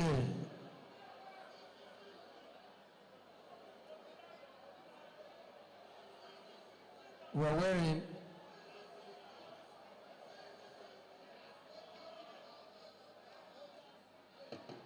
DJ Bassman.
lọ́jọ́ kan àtòrí lè òwe òun ní sọ̀lẹ̀ àwọn ọmọ tó fi fó. Mo wí òun ní sọ̀lẹ̀ àwọn ọmọ tó fi fó. Arábẹ́sọ̀lá Arábẹ́sọ̀lá Arábẹ́sọ̀lá Arábẹ́sọ̀lá ẹ̀mú bàbá ní kàbí irú. Arábẹ́sọ̀lá Adésọjí ọkọ̀ sẹ́rì bá tù. Arábẹ́sọ̀lá wọ́n lọ rí ó ní kíra òfù. Arábẹ́sọ̀lá àbúṣe ó ní kíra òfù. Arábẹ́sọ̀lá Àtibọ́lá ó ní kíra òfù. Arábẹ́sọ̀lá Arábẹ́sọ̀lá Arábẹ́sọ̀lá ẹ̀mú bàbá ní kàbí irú. Onígbòho túlótúló ọ̀rẹ́ má fi gbàgede. Òbí ìlàjà àṣẹ bàbá lẹ́yìn jẹ́ o. Bàbá bàbá jẹ́ o. Kò sọ pé káwá kúrò. Àrùn gbogbo túlótúló ọ̀rẹ́ má fi gbàgede. Gbogbo òbí ìlàjà àṣẹ bàbá lẹ́yìn jẹ́ o. Bàbá bàbá jẹ́ o. Kò sọ pé káwá kúrò. Ọmọdé yìí ọmọ náà. Ọmọ sí mọ́nà dẹ́gbẹ̀ òun èyí ó níbi ní kò má bẹ́ẹ̀ lábẹ́ jù. Ọjọ́ ọmọ tó yájú ọjọ́. Èmi ìbáṣe kòkó. Bí wọ́n bá ṣe gbé. Èmi máa ní ọmọ lẹ̀ gbírí gidi. Ọlọ́run ló kọ̀ fún wọn. Àná ọjà sí gbogbo àṣẹ ìbàjẹ́. Alíbi Ọlọ́run ní òjẹ́ o. Ènìyàn ò fẹ́ káàdé bí. Àwọn rè. Ọlọ́run ló sọ pé ó yá. Àràbọ̀ Ọlọ́run ní òjẹ́. Ènìyàn ò fẹ́ káàdé bí. Àwọn rè. Ọlọ́run ló sọ pé ó yá. Òtún wá sásùn náà ó sì gbọ́dọ̀ ṣe. Ó gbọ́dọ̀ ṣe oore. Wá sásùn náà ó sì gbọ́dọ̀ ṣe. Gbọ́dọ̀ ṣe oore. Òtún wá sásùn náà ó sì gbọ́dọ̀ ṣe. Wá sásùn náà ó sì gbọ́dọ̀ ṣe. Gbọ́dọ̀ ṣe. Bísí tó rà ṣẹ̀ṣẹ̀ bẹ̀rẹ̀. Àbí kì í dá. Ọdẹ wù mí. Ṣẹ̀ṣẹ̀ bẹ̀rẹ̀ kí lè ní ìrì. Àwọn àtàsí máa gòkè sí. Orí mi kì í. Kọ́dà bá ó sọ̀jù pé tààrà àtàkù bá kú. Láti bí dèdò ó máa tó takùn lọ́dọ̀ ọdún ládé. Ọdún ọwọ́ ìyá tó máa tàwọn ẹ̀ lọ. Ó yá ọ̀gá wa ọ̀gá wa ọ̀gá wa ọ̀gá wa ọ̀gá wa ọ̀gá wa ọ̀gá wa ọ̀gá wa ọdún ládé.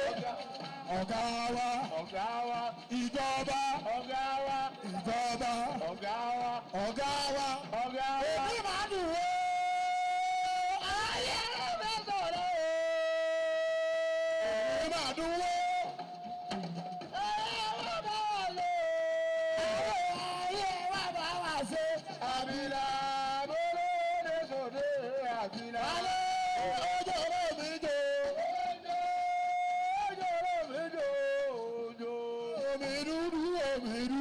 Omi dúdú fojú jaró. Fojú jaró kò lè rẹ̀sán. Kò lè rẹ̀sán kò lè rọ̀gbà. Kò lè ràkìjì káwa. Ọ̀yà bí àbábọ̀ bẹ́ẹ̀ máa dà wá lóde. Bí àbábọ̀ bẹ́ẹ̀ máa dà wá lóde. Ibi tí wàá gbé náà wá o, ilẹ̀ aláàánú wá ro. Àròjá ọ̀nà súnwó, àìfọ̀rọ̀ kó bá bàbá wọn. Lọ súnwó àwọn tó ń bú wa. Gbogbo àwọn tó ń kọ́ wa. Àwọn tó sùn wọ́n wá. Wọ́n ní ká máa wò wọ́n níran. Wọ́n lẹ́ni táyé ẹ̀ bá ti ìrédé ìrédé ìrédé ìrédé ààrẹ bẹ̀ ti kó lọ ìré ọ̀lédè.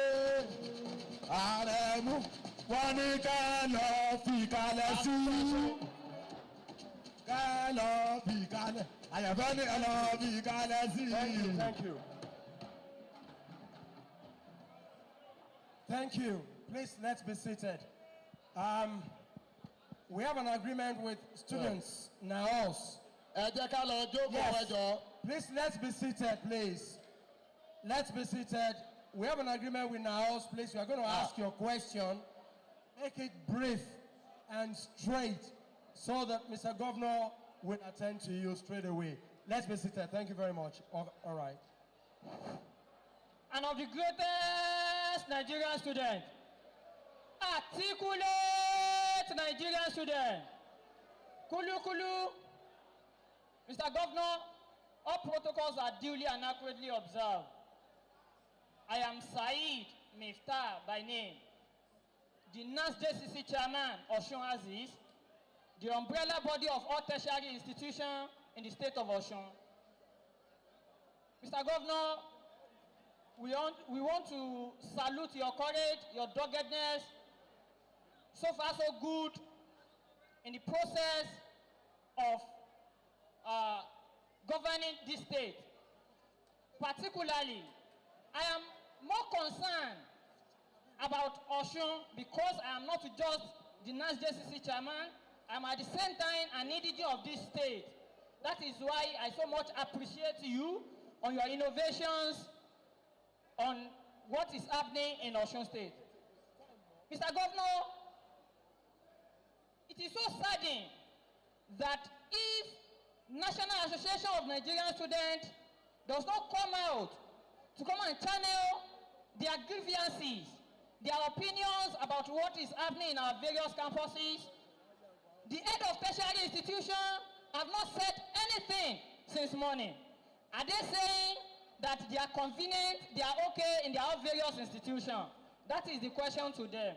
Mr. Governor, sir, I want to start from Osun State Polytechnic Ire and Osun State College of Technology SRK.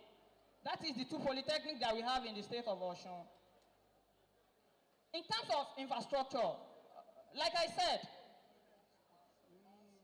on basic education, Mr. Governor, we so much appreciate you that there is nothing we can compete your work on basic education with.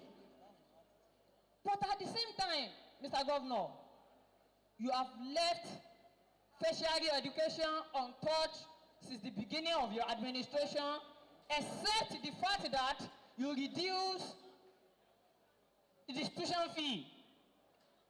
We appreciate you. As touching this Osun State College of Education, Osun State College of Technology, Sauke, Mr. Governor, you have been making promises about infrastructure in all sectors. We want you, even if it is just a kilometer road, if it is just a kilometer road, a hall, anything you feel as an innovation in all tertiary institutions, go and do it. It is very, very important and essential. We are a constituency on our own. Mr. Governor, you reduced tuition fee polytechnic to 25,000 naira. But in our various institutions, apology to head of institution, we are going to fight a little bit this night or this morning. The full-time, we have full-time in this tertiary institution, we have daily part-time. As a result of the fact that the governor cannot continue paying subvention. It is both of you, it is your fault. But at the same time, we can say it is the federal government fault. So, Mr. Governor, the daily part-time, which is equivalent to normal day running institution, are now paying higher than what full-time are paying. And they are more or less running like the full-time program. And they have a separate daily weekend part-time program that we are less concerned about how much they charge on it. Get it clear. We have daily part-time program, we have full-time program, which they did not increase the tuition fee. But the number of students in classes are lower because of the regulatory body MBTE. But in daily part-time, orchestrated by them as an innovation, but by population, please permit me. I think Mr. Governor, you want to hear what I want to say. It is tantamount to his administration.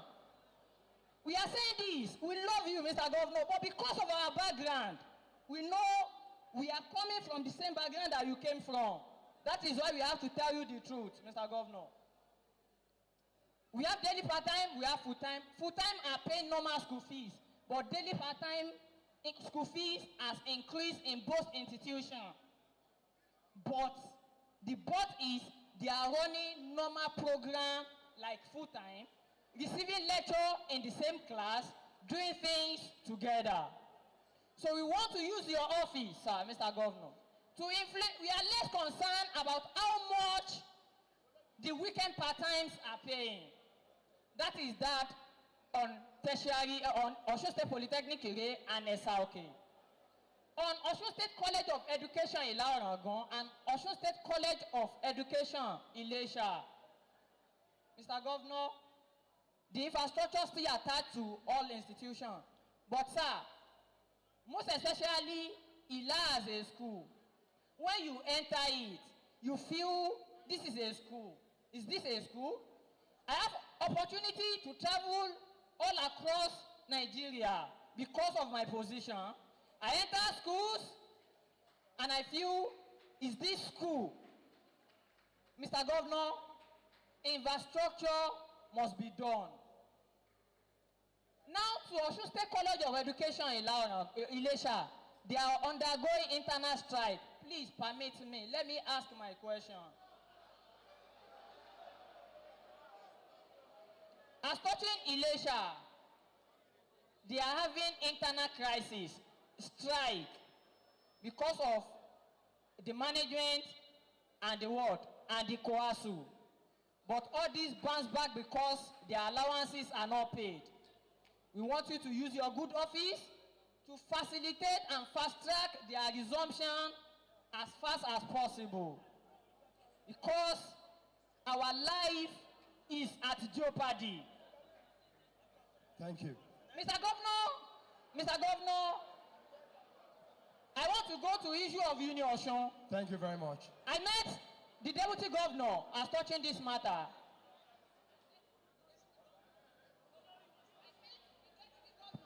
As touching this matter, we discussed. There was a time, the VC of the institution, we loved him with the innovation that he brought, that this institution must be back to the normal place that wants to be a university. But there are rules and regulations. Before now, you pay workers full salary.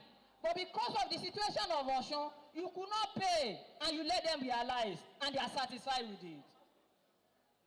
He gave in the rules and regulations of the school. After 6 weeks, you must pay late registration. But this is a state where we have larger percentage of workers, larger percentage of parents from Osun who cannot receive full salary, who cannot eat 3 days per square meal, and you now expect them to meet up with a deadline of 3 months, 3 weeks to do their registration. The school is not a money-making business. Why I'm raising this issue is because I raised it with DSMJ, led by Comrade Bayo, and he sent to you, he sent me a mail that the council have reversed that money, but the reverse is the case. They never reversed it. We want them to know that institution in Osun should not be a money-making business. If you are giving a deadline, we all agree, set a standard, but at the same time, this is State of Osun where things are not working well. Mr. Governor, on the issue of LAUTECH, permit me, I am the next JCC chairman of Osun, responsible to all tertiary institutions, most especially the state-owned institution. So permit me to ask my question. Mr. Governor, as touching the issue of LAUTECH, you have addressed it. But when the issue came on board, you said we should wait a little bit. But don't forget, last year, this year, the students waited for good 8 months. Another crisis is about to happen. Are we still waiting? I want to go back to where you have promised.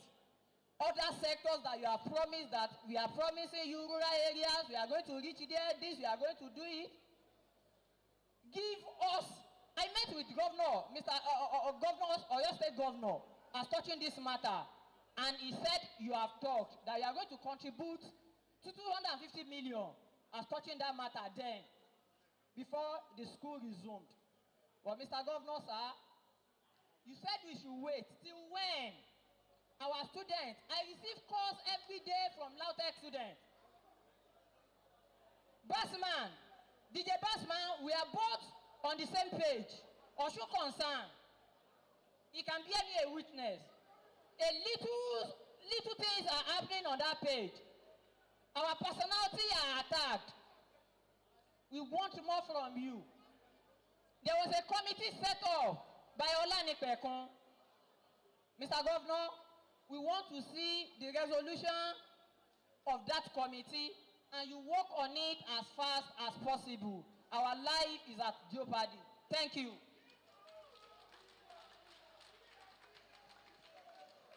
Mr. Governor will react. Ẹ jọ̀ọ́, ṣé ẹ rí, ẹ má bínú, a lè take more than that. The majority of some people who are here who would like to observe their Fajr prayer. Fajr is about 8 minutes now. I will not want to stop them, so let me quickly round up. The answer to all your questions is a song. There is victory for us, victory. There is victory for us in the struggle for Africa. There is victory. Forward, forward, ever, backward, never, in the struggle for Africa, there is victory. Isoleto, he Africa. The meaning of that song, to those who know, it's not just another song. It's a song of inspiration to say that yes, it could be tough, but we will emerge victorious. And it's not for the chicken-hearted. It's a serious revolutionary song. When I listen to people talk, after all that we have said, I just imagine, are we communicating? Look, there is no miracle to money, gentlemen. Every revolutionary must understand one thing. You either move forward or you move backward. There is no miracle to money. Money comes from production.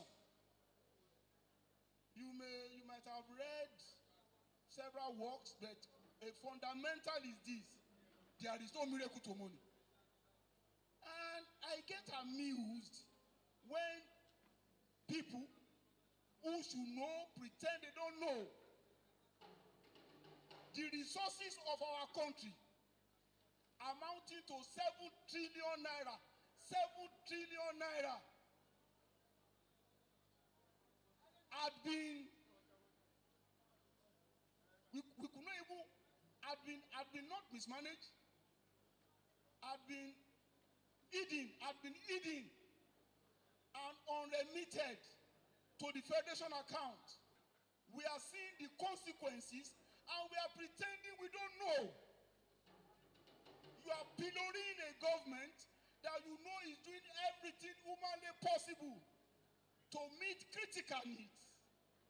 And yet you keep on making demands that are very, very difficult under the circumstances we find ourselves. For a moment, pause to ask yourself a question.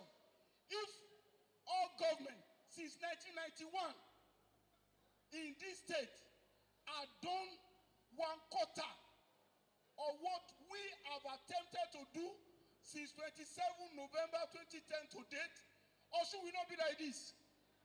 Ila will not be like that. Ilesha will not be like that. Esaoke will not be like that. Ire will not be like that. No human being, except want a miracle worker, could do more than what we have done. I'm happy and proud of my pedigree. And I'm happy and proud on what we have done. The only thing I can tell you is that we must all be committed to rebuilding our society. We're in a revolutionary period. Whoever tells you is different is lying. There is no money.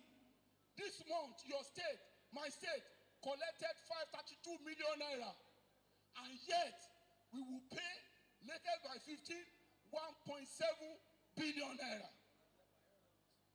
Accountant General, how much did you collect from Abuja this month?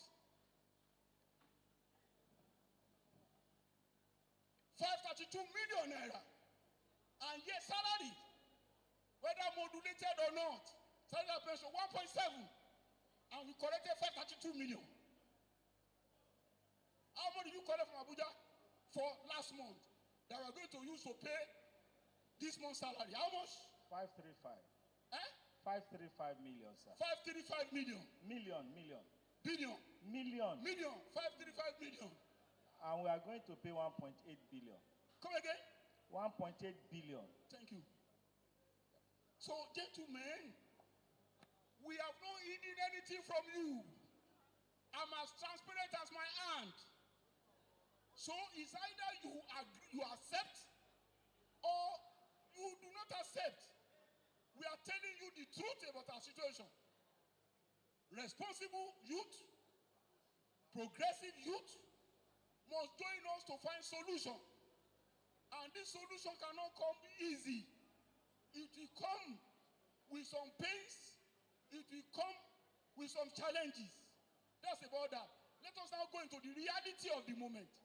Part-time studies anywhere in the world is more expensive than full-time studies. Part-time study is meant for students. For qualified and admissible students. Whereas part-time studies are meant for what? Workers. Another fallacy in your submission is that majority of our workers are not paid. It's a lie.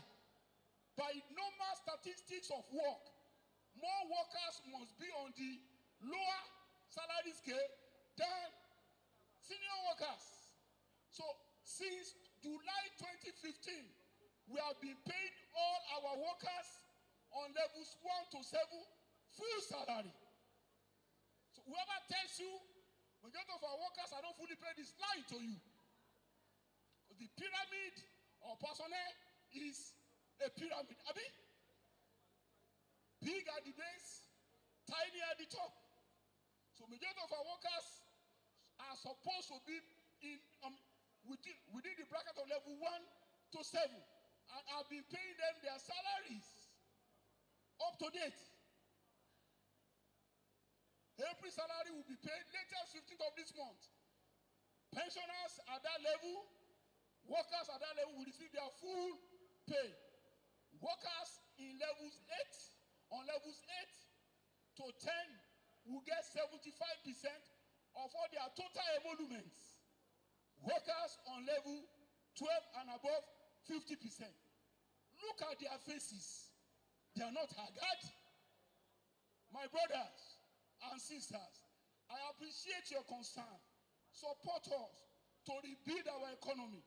Then things will improve. I am not saying you have no ground or basis of complaint, but circumstances of our life dictate what we are doing now. With patience, with resilience, with perseverance, we will overcome. And that is the meaning of that song. It's not just a rallying song. It's a song that calls for sober reflection. We are going to be victorious because we are a determined people.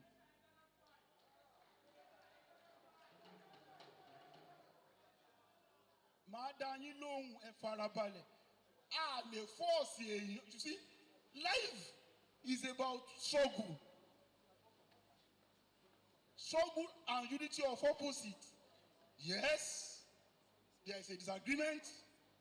The State Assembly, Awolola, you may have to answer them. State Assembly is working on it. I believe and hope there will be a resolution. I can't tell you all the options open to government, but we are going to look at it. However, if their demand is reasonable, government might meet the demand. But if the demand is unreasonable, there's nothing we can do. I've told you, state government is a sub-sovereign. We cannot print money. And we have reached the bar, the limit of borrowing. We cannot borrow a kobo anymore. We will live by the resources available to us. Awolola, if you have something to say about Ilesha Squabble, please talk about it briefly. Then, Comrade Odulade will speak on some aspect of our special need people. Then we close up. Thank you, Mr. Governor. On the issue of College of Education in Ilesha, we received a petition from the concerned people there, and we've written a letter to the two parties, that is the union and the management, for a meeting on Monday, and they will resolve the issue. That is it. Thank you. Come and throw light on the special need thing.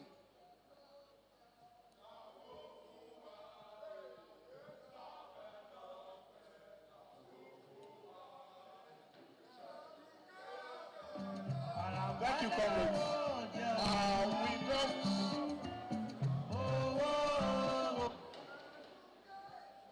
We just need to talk briefly on the issue of special needs. The Association of Deaf People the other time said they wonder whether Osun is doing anything about empowerment and employment of persons with special needs. I just want to make it very clear that right from the inception of this administration, Ogbeni started with a series of empowerment. First was his interactive session with them, after which he started by organizing skill acquisition and the rest. But besides, there is a unique thing that other people have not done. This administration employed persons with special needs, 6 of them to start with, and they were given political appointments. And when we talk about these things, we are not being frivolous and we are not being untruthful about them. We know Michael Odesanya, a fiscally challenged person, was given the appointment of senior special assistant to the government on special needs. We call him Omita Sanita, Omia Sanita. That he was given a political appointment as part of the empowerment of persons with special needs. After him, the chairman of Joint National Association of Persons with Special Needs, Persons with Disability, JONAPI, their state chairman was given a political appointment as a personal aide to the governor. Not only that, Mr. Toyin Olowokoroku, otherwise known as Dr. T, was also given the same appointment by Mr. Governor. Alhaji Tadeshe from Iwo, who is also a fiscally challenged person, was given the same appointment, fully paid for.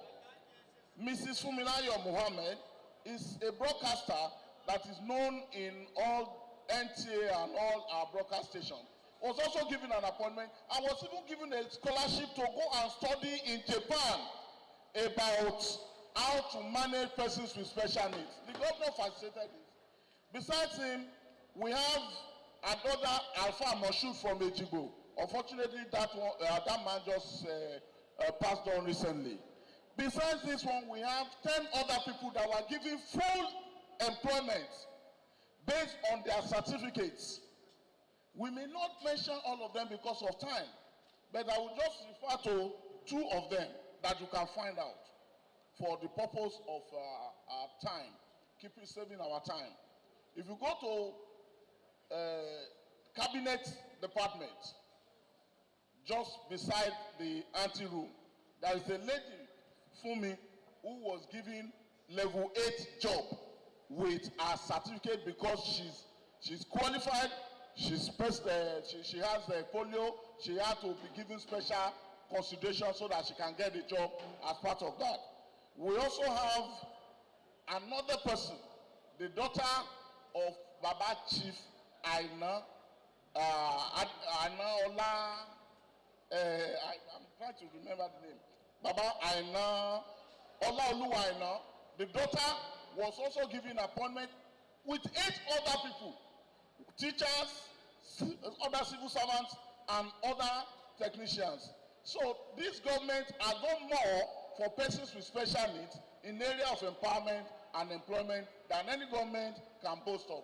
And we may not be able to talk on persons with mentally challenged because the governor has already mentioned it. So we must face the fact. When people say they are not doing anything, I think it's just banana of the mind and the product of their jaundiced imagination. Thank you very much. No, sir. Let me quickly round up. It's easy to forget. Wọ́n ní ẹni tó sumílẹ̀ á gbàgbé ṣùgbọ́n ẹni tó kò lè gbàgbé. A ti gbàgbé àwọn nǹkan tíjọba yìí ṣe tí ò jẹ́ kí ìdààmú tó dé bá Nàìjíríà kó gògò láàrin wa bí other states. 40,000 youth tí ò ríṣẹ́ rárá málámàgbà fọ́dún mẹ́rin ọdún méjì léraléra tá a dẹ̀ ń fún ní owó lóṣooṣù ẹ ṣírò ẹ̀ owó ni àwa níjọba àkọ́kọ́ orílẹ̀-èdè Nàìjíríà tó máa ṣe kò sínú ìtàn rí péjọba kan ṣe àwa làkọ́kọ́ ṣe lẹ́yìn tá a ṣe tán ìjọba àpapọ̀ ló tún ṣe nǹkan tó tiẹ̀ súnmọ́ díẹ̀ end power ẹ má jẹ́ àgbàgbé wa ṣe o ìyẹn nìkan kọ́ àwa làkọ́kọ́ bẹ̀rẹ̀ yìí pé àwọn àgbàlagbà tán ti gbó tán nítọ́jú àwa àwọn kan bí tán wà à ń fún wọn lówó pé ẹ má tètè kú o àwa nìkan la máa ṣe fọ́dún mẹ́ta àti bẹ́ẹ̀ bẹ́ẹ̀ lọ. Oh yes, ìgbà tuntun ṣùgbọ́n àwọn kan ṣì wà ń bẹ̀ tó ń gbowó lọ́wọ́ wa bá a ṣe ń sọ̀rọ̀ yìí tá a bá tiẹ̀ fẹ́ gbàgbé ẹ jẹ́ a rántí àwọn ipa táwọn kéékèèké yìí náà kó nínú ìṣẹ̀mí àwọn èèyàn wa torí ìdí èyí òótọ́ ni ó kù díẹ̀ káàtó láwọn ibì kan ṣùgbọ́n ibi tó ti tó òun ló pọ̀ jù. Ẹ jẹ́ aṣojúṣe wa fúnjọba ní gbogbo ààyè tọ́lọ́run bá ní ká wà. Tóògùn kọ̀wé sí mi kí ló fà á tó jẹ́ pé nípínlẹ̀ wa àgbo awuyewuye àwọn bòròró iṣẹ́ la ṣe débẹ̀ àti ó ti kún nǹkan tá a ṣe lọ́wọ́ ní ká máa kà ń kọ̀ọ̀kan. Ìjọba ìpínlẹ̀ mélòó ló ní àwọn ọkọ̀ agbọ́tamì tó ti Ọ̀ṣun bẹ́ẹ̀ kò ṣe tóbi tó bó ṣe lówó tó ó ń tẹ̀lé wa ni.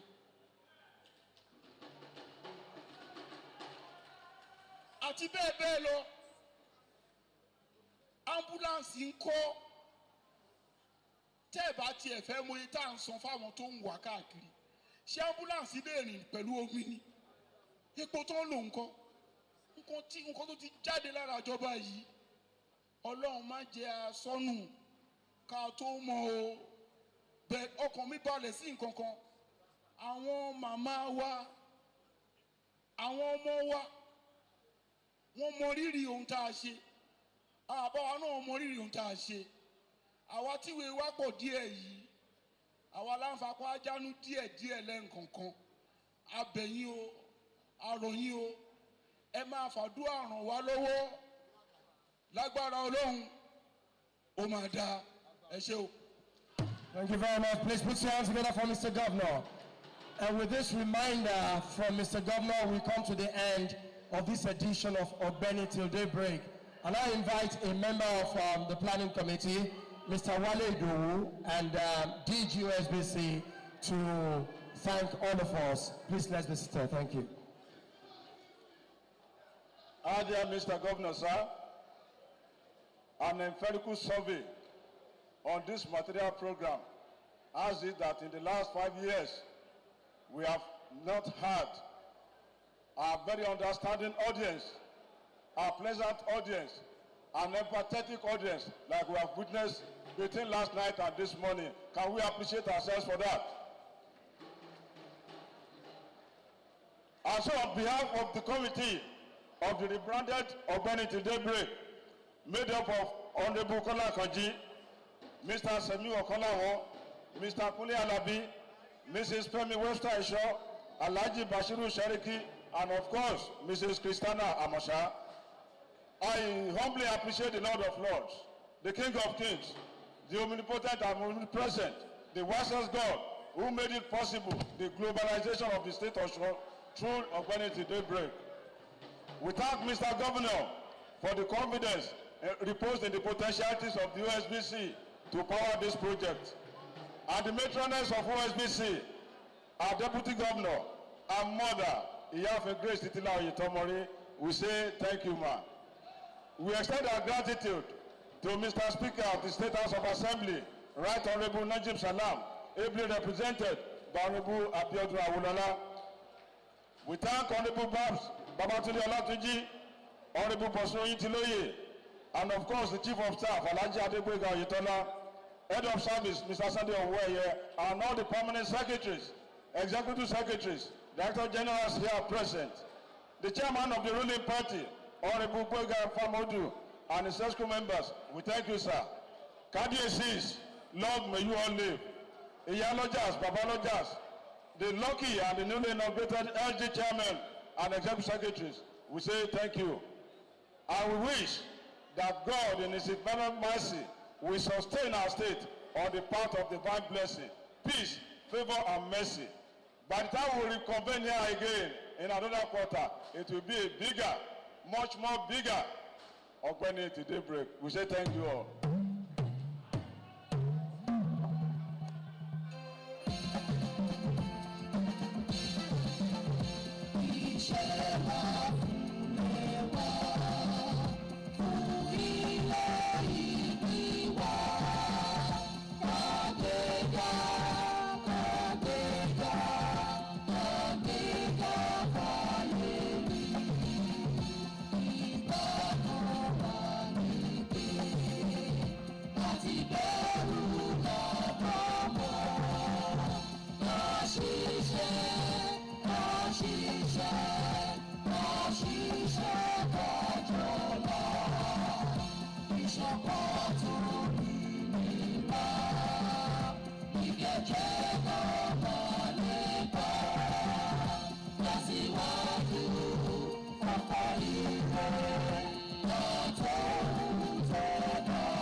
Ó kálẹ̀ òwe